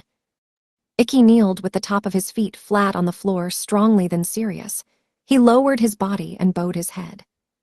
Stella, who was next to this behavior of Ikki, wiped the tears of her cheeks and her dripping nose. Please. She bowed deeply to her own family next to him and indicated so. Who was the person that Stella Vermilion stood next to? Seeing the determination of the two, Astrea narrowed her lovely-looking eyes due to the growth of her daughter and asked Sirius. What do we do, Papa? Why do you throw it to me? I recognize you, but a guy like you will never get to marry Stella. It seems that it went that way. What do we do, Stella? Do we have a father? In the end, it was like we thought, Mother. Maybe if you weren't here. Fiini. I'm also a man. If Ikki-kun said he will show a resolution of that level, then I have no choice but to confront it head-on. Tien, the sentences between were extremely ambiguous. Besides, Sirius has a very complicated way of speaking, so what they said might not be accurate. Thank you very much. Ikki smiled wryly and felt ashamed of the father where women were majority in the family, because of the appearance of Sirius that was cornered by the cooperation of the women group that had a good coordination while he thanked them. If he was adopted into the family of his bride, then it would surely be the same for him. However, the intention was transmitted with this. What's left is an issue of my own determination. He would show everything. Even if he said so himself, he didn't think it was something terribly to brag about, but he didn't have regrets. Ikki decided it strongly, that he would certainly do it to completion.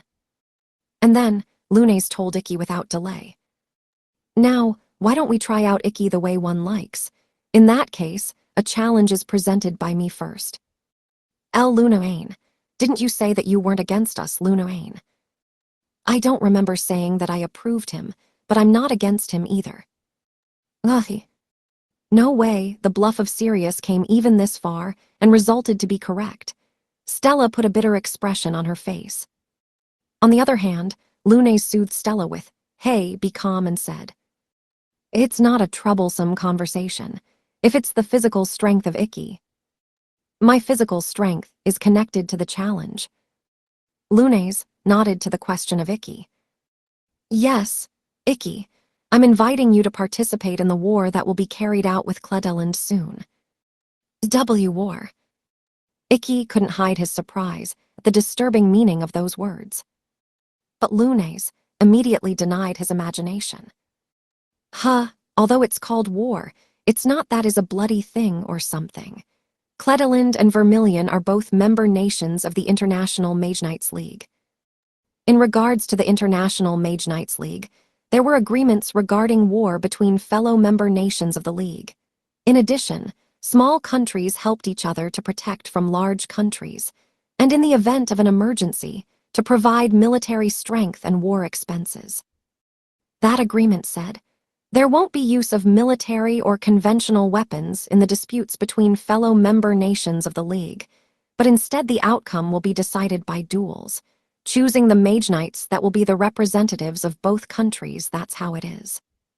This system was a symbol of League's great principle, where Blazeacer should protect the powerless, and at the same time, it was essential to maintain the harmony between the member nations. Since the hierarchical relationship was built by national power among the member nations, it would be difficult for a small country without power to be in League. However, using this rule, it was possible for a small country to defeat a large country. They could keep a position of equality. Two countries, even if they belong to the same league. Political arguments happen after all. That is inevitable. If they don't let it go and try to avoid the unreasonable, the organization loses its flexibility, develops cracks, and collapses. That's why war between the member nations must be conducted under fair conditions. This rule, which was established and advocated by Sir Whitebeard, the head of League, had the most rivalry within the League. But the fact that this organization called International Mage Knights League was able to become so huge as to divide the world in half a century was probably thanks to the existence of this rule. Of course, the war between Vermilion and Kledeland will be conducted under this rule. Ikki, do you know that Vermilion is an independent nation from Kledeland? Yes, I know the details of it. In that case, I'll omit the explanation of those circumstances, but since the country was originated like that, we naturally have territorial disputes. Even now, the gas fields near the border are being disputed with Kledeland. This war is held once every 5 years with the ownership of this gas fields at stake. The form of the match changes every time, but this year is a team competition of 5 Mage Knights. To hurry things a bit, it will be the victory of the country that had reached more victories in a total of 5 matches. About what I said so far, do you get my condition? That is to participate in the war as one of the representatives of Vermilion and win. Yes. Not quite so. There's no point in your victory alone. To conquer your enemies and to bring victory to Vermilion. That is my challenge. That's the condition of Lunes Vermilion, the first princess and next queen to recognize your relationship with the second princess Stella Vermilion. Having said that, Lunes showed a smile to test Ikki. Thinking about it, it's not a bad talk. After all, it's a chance to contribute directly to the national interest. Moreover, in the last 30 years, Vermilion has never won this war. If a man were to break that situation, no one would object your engagement with Stella. Not even my obstinate father. Sirius, startled, opened his eyes wide because of the words of Lunes. Hold on a second, Luna. Such words are. But. Hey, Lunane. It's been weighing on my mind since a while ago, but who's that old man? So fast? If a samurai brings victory to this country, then there's no reason for me, the king of Vermilion, to have a reason to go against him. Then I'll be relieved, entrusting Stella to you. Nahahaha. Sirius easily fell down to the brief words of Stella. He was also aware. The eyes of Stella that were looking at him from a while ago became completely cold. Now, within Stella, the existence of her father was in a very dangerous place. Because it seemed as if he was scattered outside of her head with the smallest of the impacts, And so, she never being able to remember about him again. Well, he suffered the consequences of his own actions, nothing less, nothing more. Then, after they deceived Sirius with those words, Lunes asked Ikki again. Okay then, do you accept my challenge? Ikki then. Of course. If with this I can hope to be the husband of Stella, then I'll win without fail. He immediately replied. At first, he was told that it was a war, and so he was surprised, but rather this was what he desired, to cut and open a path with the sword. There was no reason to refuse. She listened to that reply and, all right. Lunes turned her back on Ikki, and the others all of a sudden. Then, she approached the big glass door of the dining hall and opened with both hands. That's right, did everyone hear it too? She shouted out of the castle from the terrace. At that moment, an ovation like a rumble in the ground burst in the dining hall from the window that was left open. When anyone went out to the terrace, there were countless groups of people crowding outside the castle, raising shouts of joy. What's the meaning of this? It means this. Lunes took out something from the hem of her dress, with a mischievous look to Stella, who opened her eyes wide in surprise. It was a highly directional microphone that was linked to all the broadcasting facilities of the imperial capital in advance to help Ikki, while she pretended not to see the reckless action of her father. All the conversations so far were broadcasted outside by the government-managed broadcast. I thought that if we did this, we could save us time and effort to explain to the citizens. Why? Ikki tried to protest Lunes, who had said something unexpected, as if nothing happened. Naturally, the greetings to her parents were broadcasted throughout the town. However, Lunes completely ignored Ikki and continued talking to the people outside. You heard it just now. A promise has been made here. Sirius Vermilion, the King of Vermilion, will recognize Iku Kuragain as the husband of the second Princess Stella Vermilion with the victory of war. Is there anyone who disagrees with this promise? Towards this, the crowd replied. No, nobody. We all fought and we all lost. Furthermore, Groomson even said that he liked us. I've never seen such a strong and kind man. You're the only one to whom we can entrust, Stella-chan. If the king throws a tantrum and tries to annul his promise, and even if a coup d'etat arises, we'll be on your side. They didn't have negative feelings towards Ikki. The promise of the duel that he exchanged before coming here. Since he shook free from all the citizens and finally arrived to where Stella was, it was Ikki's victory. The people of Vermilion kept the promise of the duel. If so, there was only one thing Ikki should do. All the people are looking forward to your great efforts, Ikki. The words of Lunes told. Yes, allow me to do my best effort. What it meant to win was to carry them on his back. To inherit the wish of the losers. That's why he swore as a victor. That he shall never betray the trust that he had won. Chapter 4.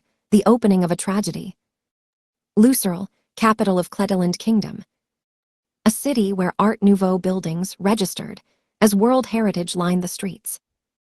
A Mage Knight training facility with a highly colored outward appearance, similar to an opera house to fit into the scenery, was located nearby. And now, in that training facility, 5 Cledeland representatives were training for the war with Vermilion that was drawing near. Woo-ho-oh. How-o-o-eza.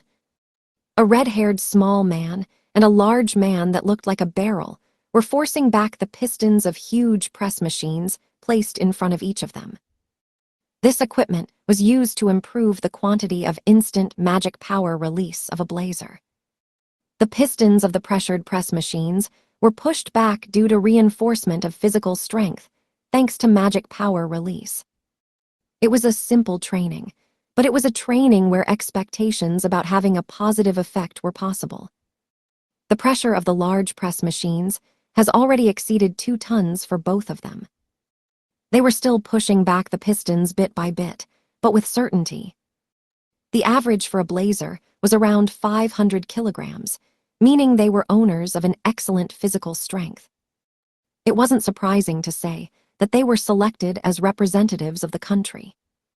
Other members were doing a different training at the pool that was in the same training room divided by an acrylic fiber. "This is too hard, Mira-chan." "I'm not giving up. We still have 10 laps to go."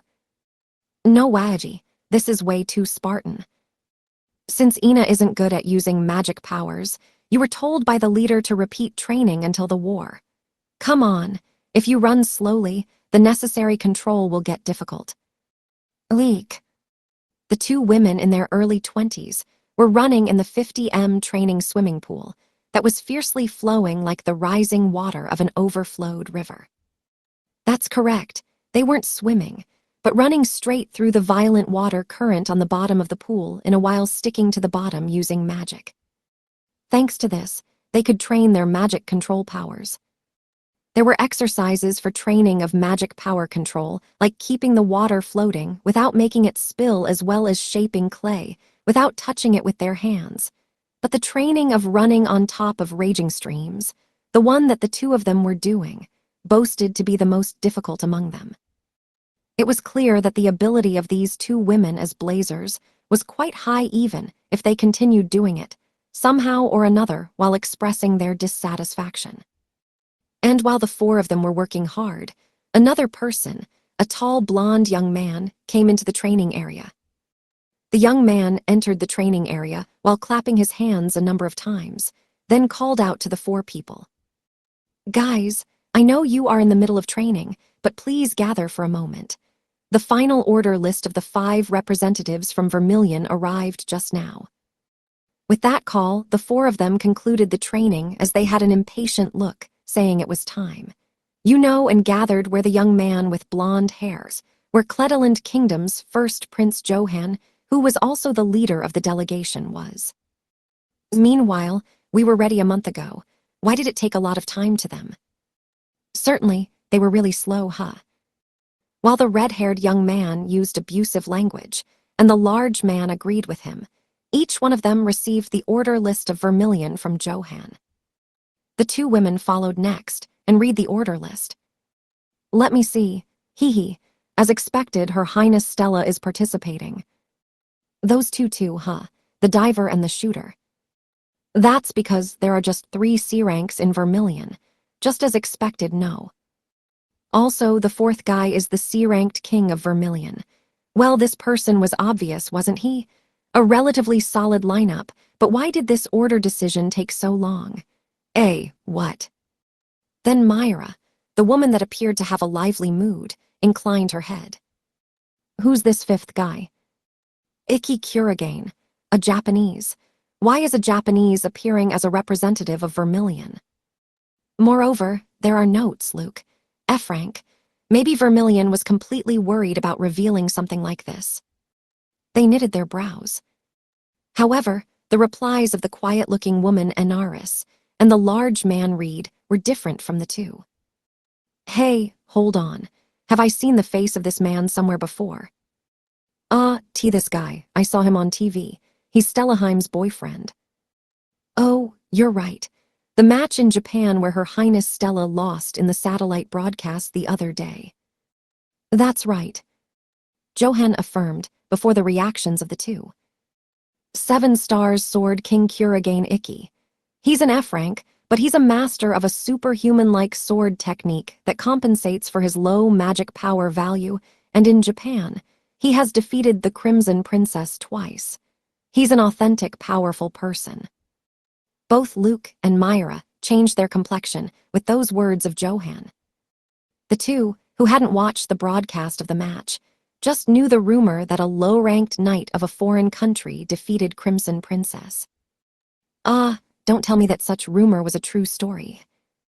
"I thought it was a lie." "It's not a lie. I also watched the match, but this guy was really amazing." But Johan, this guy isn't a person of Vermilion, right? Is it fine that he's participating in the war?" "Certainly, this should be prohibited by the league rules," and Johan nodded and returned an affirmation to Reed, who said so. "Originally, he wasn't, But this time, the king, my father, approved it. To sum up, it seems that his participation had been decided due to a special convocation frame. Why did he expressly approve a thing that has become a disadvantage for us? It seems that Lune-san has been gallantly coming and going, negotiating many times about this over the last month. They want to use this war and test whether Mr. Kurigane is suitable as Her Highness Stella's husband or not. The hell? Is that a becoming an adult ceremony of a tribe or something? It's because that doting king won't let his daughter be his wife, no matter what with such achievements he has, or so it's what I heard. She also seems to be very troubled. Johan shrugged his shoulders while not being able to hold back his laughter. During that, both Myra and Inaris spouted out as if being unable to endure it. Ahaha, that's right, such a scene is coming into my mind. My dad was the same, but aren't all the fathers of families like that, Reed? Hahaha, maybe. Reed, who just got the permission of engagement from the parents of Inaris the other day, and was invited to talk by Inaris, replied while putting a wry smile. Will I be like that if my daughter was born? Certainly. Johan, by the way, are the rumors of this guy really true? Wasn't Crimson Princess's physical condition very bad? To put it bluntly, even if the 5 of us hit him, we can't win. But isn't written here that he's an F rank? Isn't this a mistake then? No, the rank itself is correct. I also watched the match, but his magic-related power couldn't be ranked other than F rank. However, he's strong, or rather, to an unusual extent where he's good at fighting. It's unfortunate, but we're no opponents for him. To Johan, who affirmed so, Myra expressed her discontent, saying, Oh, so we got 2 defeats decided before starting, huh? How lame. Prince Samaya, can't you make a participation prohibition rule for outsiders using your power? Johan returned a don't ask for the unreasonable. I've got Lunes to lend me all sorts of intelligence periodically. I can't increase what I'm borrowing more than this. Because Johan and Lunes were hanging out with each other since they were very young as the heirs of the next period of both countries. They were childhood friends, one of them being 1 year older than the other. They also graduated from the same university, the Cambridge one, and at that time they were busy with their private lessons, and the ignorant of the ways of the world Johan was greatly helped by the clever Lunes. If she weren't there, he would have ended up committing an irremediable mistake because of the invitation of a bad friend who ended up making a mistake at the university. Johan remembered it well together with the pain of an earnest slap that he had received from Lunes back then. The woman 1 year older than him who had been guiding him since he was a child. That was what Lunes meant for Johan. That image couldn't be eradicated even now. That was why he couldn't strongly stand against Lunes at all. Johan is weak to Lunes-san as usual. It's inevitable. Our hierarchical relationship from childhood isn't something that can be easily turned upside down. That's why allow me to count on you. Besides, although 2 loses are important, winning the rest of them all is something we can say. Tilmit Gracie and Mirialia Lazy are strong when working together, but when it comes to fighting by themselves, they fall short as knights. King Sirius, also known as Crimson Wild Lion, is an old person whose gold age has ended. Those 3 are in a category where they can be managed somehow by the 5 of us that will confront them. Besides, Johan told them, softening his facial expression. Well, I'm not saying this like there'll be a big loss, even if we lost terribly. This was true. The name of war was a war done for the ownership of the gas fields near the border. But in the agreement between the 2 countries signed several decades ago, it had been decided that the winner side would bear the infrastructure improvement costs of the loser side in the form of money. In other words, there was almost no difference in this war between winning and losing. In fact, it was like a public joint exercise, where excellent knights of their own countries would contribute jointly to it. The form of this war that shared profit between both parties was generally well received, as it was a situation where even the citizens got to celebrate and compete seriously with the neighboring country. And nowadays, the war has become an once every 5 years in name only informal social gathering between citizens of both countries. The reason why the king of Cledeland allowed the participation of Iki, a powerful person of a foreign country, was because of this sort of background. This wasn't a battle where both countries would go in desperation for the victory. That was why the delegation didn't feel like denunciating him for real with Johan, or the king from the beginning. Luke agreed to Johan's word with your right. Oh well, it's a good chance since the techniques of the samurai have come all the way here from the distant Japan. I hope we get him to enjoy it. He made manifest a scarlet knife, his own device, played with it and threw it lightly with attention that was looking forward to its trip. So the princess is engaged to him. She fought at the past sword art tournament, but somehow or another she was so stoic, or rather, she was so much serious she was unapproachable. I was surprised because I certainly thought she was going to devote her life being a brave maiden. Oh, so you went even that far to fall in love right away like that. Aren't they making a kid for next year too? Ina, Reed, you can't lose, all right. Luke, that's none of your business. The faces of the newlywed married couple reddened like apples with the common words of Luke. That situation was charming. Both Luke and Myra of the unmarried group shook their shoulders and laughed. Eventually, the newlywed married couple was enticed by the smiling faces of the two. With the figures of these 4 people, Johan thought that the team he was leading from the bottom of his heart was a good team. If it was with them, then they would be able to hold back the enemy well, get the remaining 3 victories and win against Vermilion. He was convinced. He broke out into a laugh it was at that moment, blended with everyone's happy laughter. A noise was heard. Ahayahayaha. Hey. A laugh like scoffing at everything of this world stirred up unpleasant feelings. Everyone except Johan heard the same person. They looked at each other's face. At that moment, they shifted their attention to the direction of the loud laughter that didn't belong to any of them. And they found out. It's not a rumor at all, but I heard that the War of League is a terrible farce.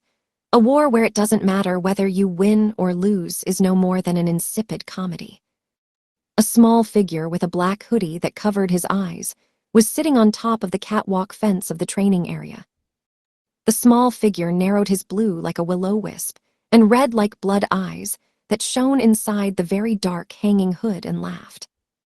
It's way more interesting to look at an ant's nest. This is such a wahast. Even though I was born in this world as a powerful being at last, I can't be tamed to be a good-for-nothing thing that will exhibit its power to satisfy things like society. Since I was granted the ability to speak, then I'd say that's a loss of irreplaceable time of what is called life. What's with this kid? A creepy child appeared in front of them, without any warning in advance. Johan felt intimidated by his darkened gray hair like covered in ashes, and his blue and red pupils that shined mysteriously behind it. It wasn't just a person. The representative members of Cledeland, except Johan felt it. Who are you? How the hell did you get in? This is a training camp that representative members have reserved for exclusive use. The entering of outsiders is prohibited.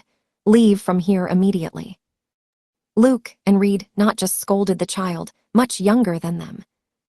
They also prepared themselves and lowered their center of gravity so that they could immediately shift to battle. Towards all present, and while the intruder moved their white bare feet, looking bored. Well, isn't it natural? Because you don't know anything, the pleasure of slaughter, the ecstasy of plunder. When he told so with a tone of voice that hid even pity, the hood showed a smile that cut deeply into his cheeks, as if a red crescent moon casted a shadow and said, "That's why I'll teach them to you, together with a demonstration." Immediately after, the B-rank knight Johan, who was the most powerful blazer there, noticed it. Only he noticed it. Terrified asterisk, evilness and maliciousness that completely covered the whole room were spewed out from the small body of the intruder, as if the lid of the cauldron of hell was opened. Simultaneously with that, Johan understood. We can't win. Because the being before their eyes wasn't a being of a level where they were good enough to face him. So, everyone, run away right now, he shouted, a loud voice that he had never given since he was born, as if vomiting blood. But it was too late. No, it wasn't about being faster or slower. Because the moment this being was in front of them, their destinies had already been decided. They. Fresh red blood scattered on Johan's face and body. The one who caused a shower of fresh blood was Reed, the young man of large build. His heart was pierced. It was done by the golden night spear, manifested in the left hand of none other than Johan. What? Reed's understanding couldn't catch up with the sudden crime of Johan. Not even understand the pain. Just surprised. Johan, why? The next moment, he collapsed to the front while being pulled by the spear that was extracted. Reed spurted blood out from the cavity of his chest like a waterfall and extended his hand to his shocked wife, who had lost her voice due to this tragedy, trying to beg for help. But that hand didn't reach her, and when it fell to the ground together with his consciousness, he immediately stopped moving. Hey, Reed, you're joking, right? L leader, why did you do that? Myra thrust her device, which was 2 pistols at Johan, who committed the crime. But this wasn't Johan's intention, of course. Johan noticed. His body wasn't moving under his own will anymore. Johan didn't know the reason for that. But he could understand that he had fell into the control of the enemy. He couldn't do anything with his own strength. So, everyone, don't get close to me. Run away quickly. Johan cried desperately to his companions to throw them away from him in order to make them escape. But that desperation ended up being noticed by Luke. Is something strange happening to his body? I see, this kid is doing something. The culprit of the tragic event. Luke, who understood that the opponent should be defeated right now, sprung at the enemy sitting on the catwalk at a speed, which was also the origin of his alias Swift Wind, having his knife-shaped device ready with a reverse grip. Wait right now. Luke. However, the blade of Luke never reached the enemy. His body stopped in the middle of the empty air, like a butterfly caught in a spider's web. Hell is this? My body isn't moving. And then, the body of Johan drew below the feet of Luke without following his will. No way, hey, what are you doing later? Stoop. See, cut it out, stoop. The scream of Johan was in vain. His body went through the body of Luke, crucified in the air with the night spear directly from below. Goo, bow. The body of Luke that was pierced by the golden night spear convulsed violently several times and then relaxed. He died shortly thereafter. Just about everything that was stuffed in the abdomen of Luke rained incessantly on the whole body of Johan, who pulled out the spear, staining his beautiful blonde hair and heart. The spirit of Johan that killed his companions, his friends one after another with his own hands, was already at its limit. But even so, he desperately took hold of his spirit that seemed to be burning off. I beg you, Myra. Run away. He begged to the surviving companion while shedding tears. With the gaze of Johan, Myra understood what she should do. She ran up to Inaris, who kept shaking the dead body of her husband, and grabbed her in her arms. Ina, get up, we have to run. Reed, answer me, Reed. Let's go. Reed. Myra pulled upright with all her strength the confused and disobedient Inaris, and headed to the exit with undivided attention, running away from the place in accordance with Johan's instruction. At that moment, can you use that technique? This is a rare chance, so let's do that to the 2 of them. A high-spirited voice, as if it had found a new toy, was heard from behind immediately after. A golden light surged in the entire training area. Mimir-chan. No way.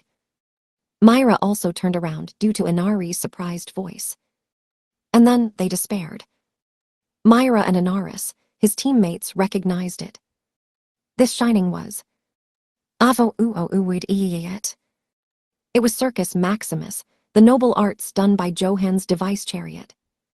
By straddling a golden warhorse, which was also the real form of his device, it flattened and ran over all that existed before him to form a road. It was an incredibly strong charge attack. Not just its destructive power, it was also the fastest and strongest blow in Kledeland, boasting an instant speed that left behind even the swift Windluke. It was something that Myra and Inaris couldn't deal with at all. An instant. The golden brilliance that pierced everything ran past from behind them. The destruction done by it didn't limit to the straight line, where the light ran past from behind. The blasted atmosphere splashed in all directions, pulling out all the fixtures existing in the facility from their roots, striking the walls and destroying the lights. When the legs of the warhorse stopped and the golden light weakened, darkness fell in the facility. When he looked back the path that he had trampled down, Johan saw the corpses of the two women, whose bodies were twisted and crushed, rolled on the hideously burned ground in the dark. On the other hand, the culprit of everything clapped his hands together, looking like he enjoyed watching the facial expression of Johan. How was it, Prince Sama? Wasn't this somewhat exciting? Didn't you taste the throbbing as soon as you slaughtered your precious companions one-sidedly with your own hands? Kill you. I'll kill you. I'll kill Yao. The anger that surpassed the limit stimulated Johan in an instant. While making sounds of muscle fibers snapping apart and scattering a blood mist from his torn-off skin, Johan pulled the reins of the golden warhorse without caring if his body was destroyed. Circus Maximus. With an overly burning rage, he launched a charge on the enemy sitting on the catwalk. The ability of Chariot was Road. Road was an ability beyond that of humans. It overcame every single bad road and obstacle, and of course, it also made him float in the air. Therefore, the hoofs of the warhorse went straight to the enemy while kicking the empty air. The night spear that Johan pushed out thrust away at the face of the enemy at that instant. Like it was natural, Johan was forced to stop all movement.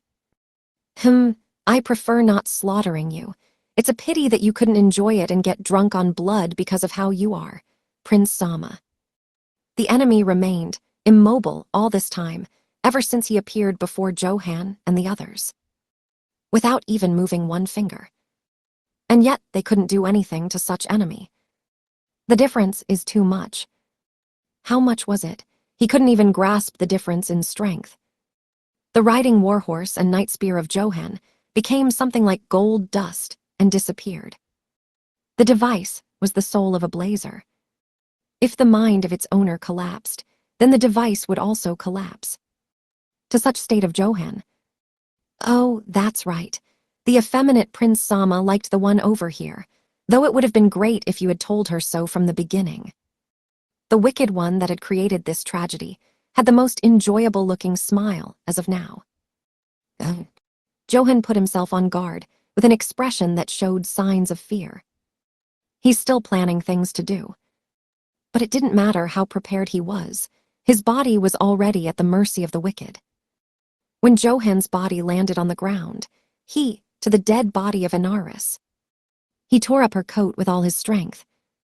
Johan made his voice quiver when he guessed the intention of the evil, his intentions with her fallen breasts. Don't tell me. The wicked marionette king, or equals Gaul, showed shark-like teeth to the despaired Johan and told him with a smile full of joy. She's already dead, but I think it'll feel good since she's still warm now. In the very dim light, illuminated only by the moonlight that flowed in from the blown window, the marionette king made his body shiver in pleasure while listening to the sound that mechanically struck hard the flesh. It was Johan begging forgiveness as much as his voice allowed him, but now he was nothing but sobbing and shedding tears. He only moved his body while repeating words of apology as if talking in delirium, and with eyes out of focus. That was certainly transmitted to Marionette King through the steel-wired device Black Widow. The sounds of his heart cracking and collapsing were irresistible. One life, just like his own life. A lovable being that was loved by someone and loved someone. This sensation of destroying as he wished, like a cheap doll. The sorrow and feeling of emptiness that struck the heart, the ecstasy exceeded those greatly. Once he was aware of it, there was no turning back anymore.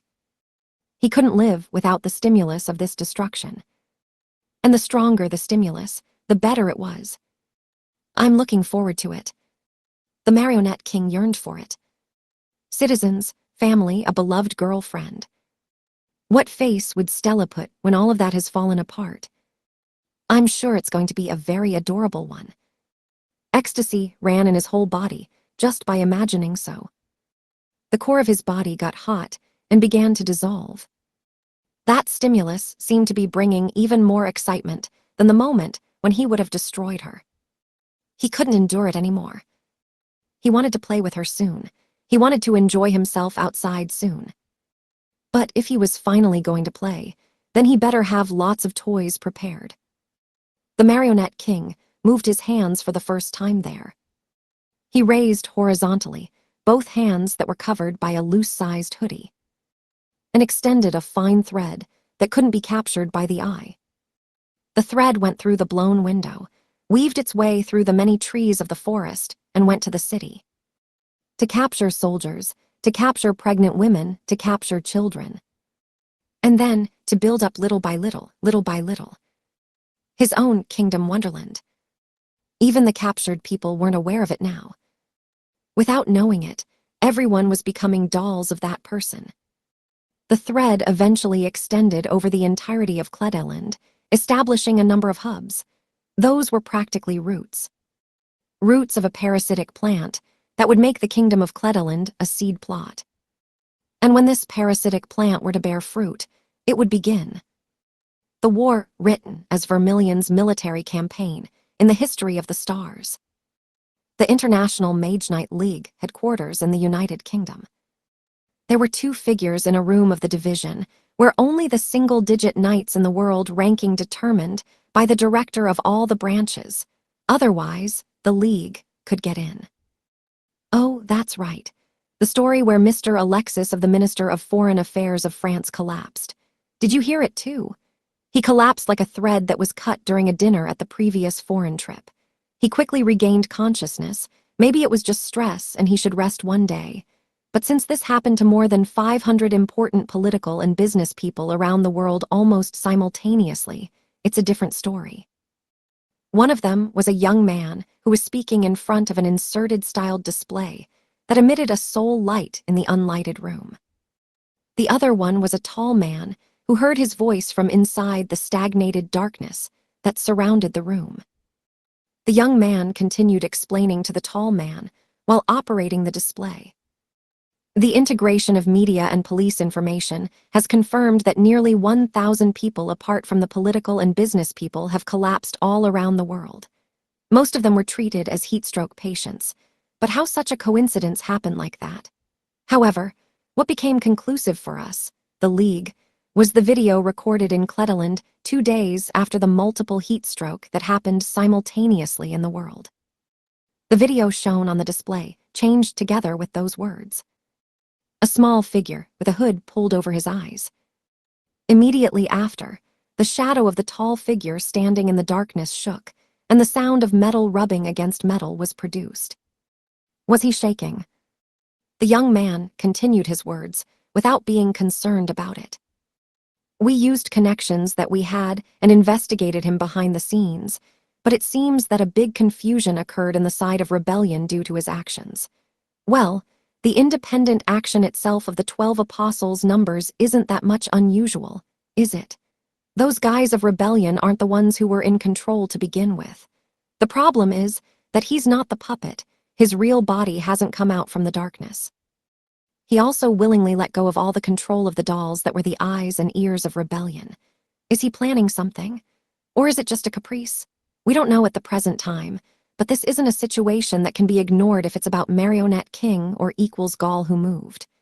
If we talk about detailed danger, a troubled desperado is far more dangerous than Tyrant, the leader of rebellion. We, the League, need to be prepared for the worst-case scenario. And then, the young man turned his tough eyes to the black armor in the darkness. You'll have to go to Vermilion. Black Knight Ascaride. You're the only one qualified in the League for this mission. You also know the dreadfulness of Marionette King more than anyone else. With this order, Black Knight waved his cape and turned back. Then he left the room. He didn't return an affirmation or negation. But that fist was grasped strongly in anger. Blood dripped from the joints of the metal plate, stronger and stronger.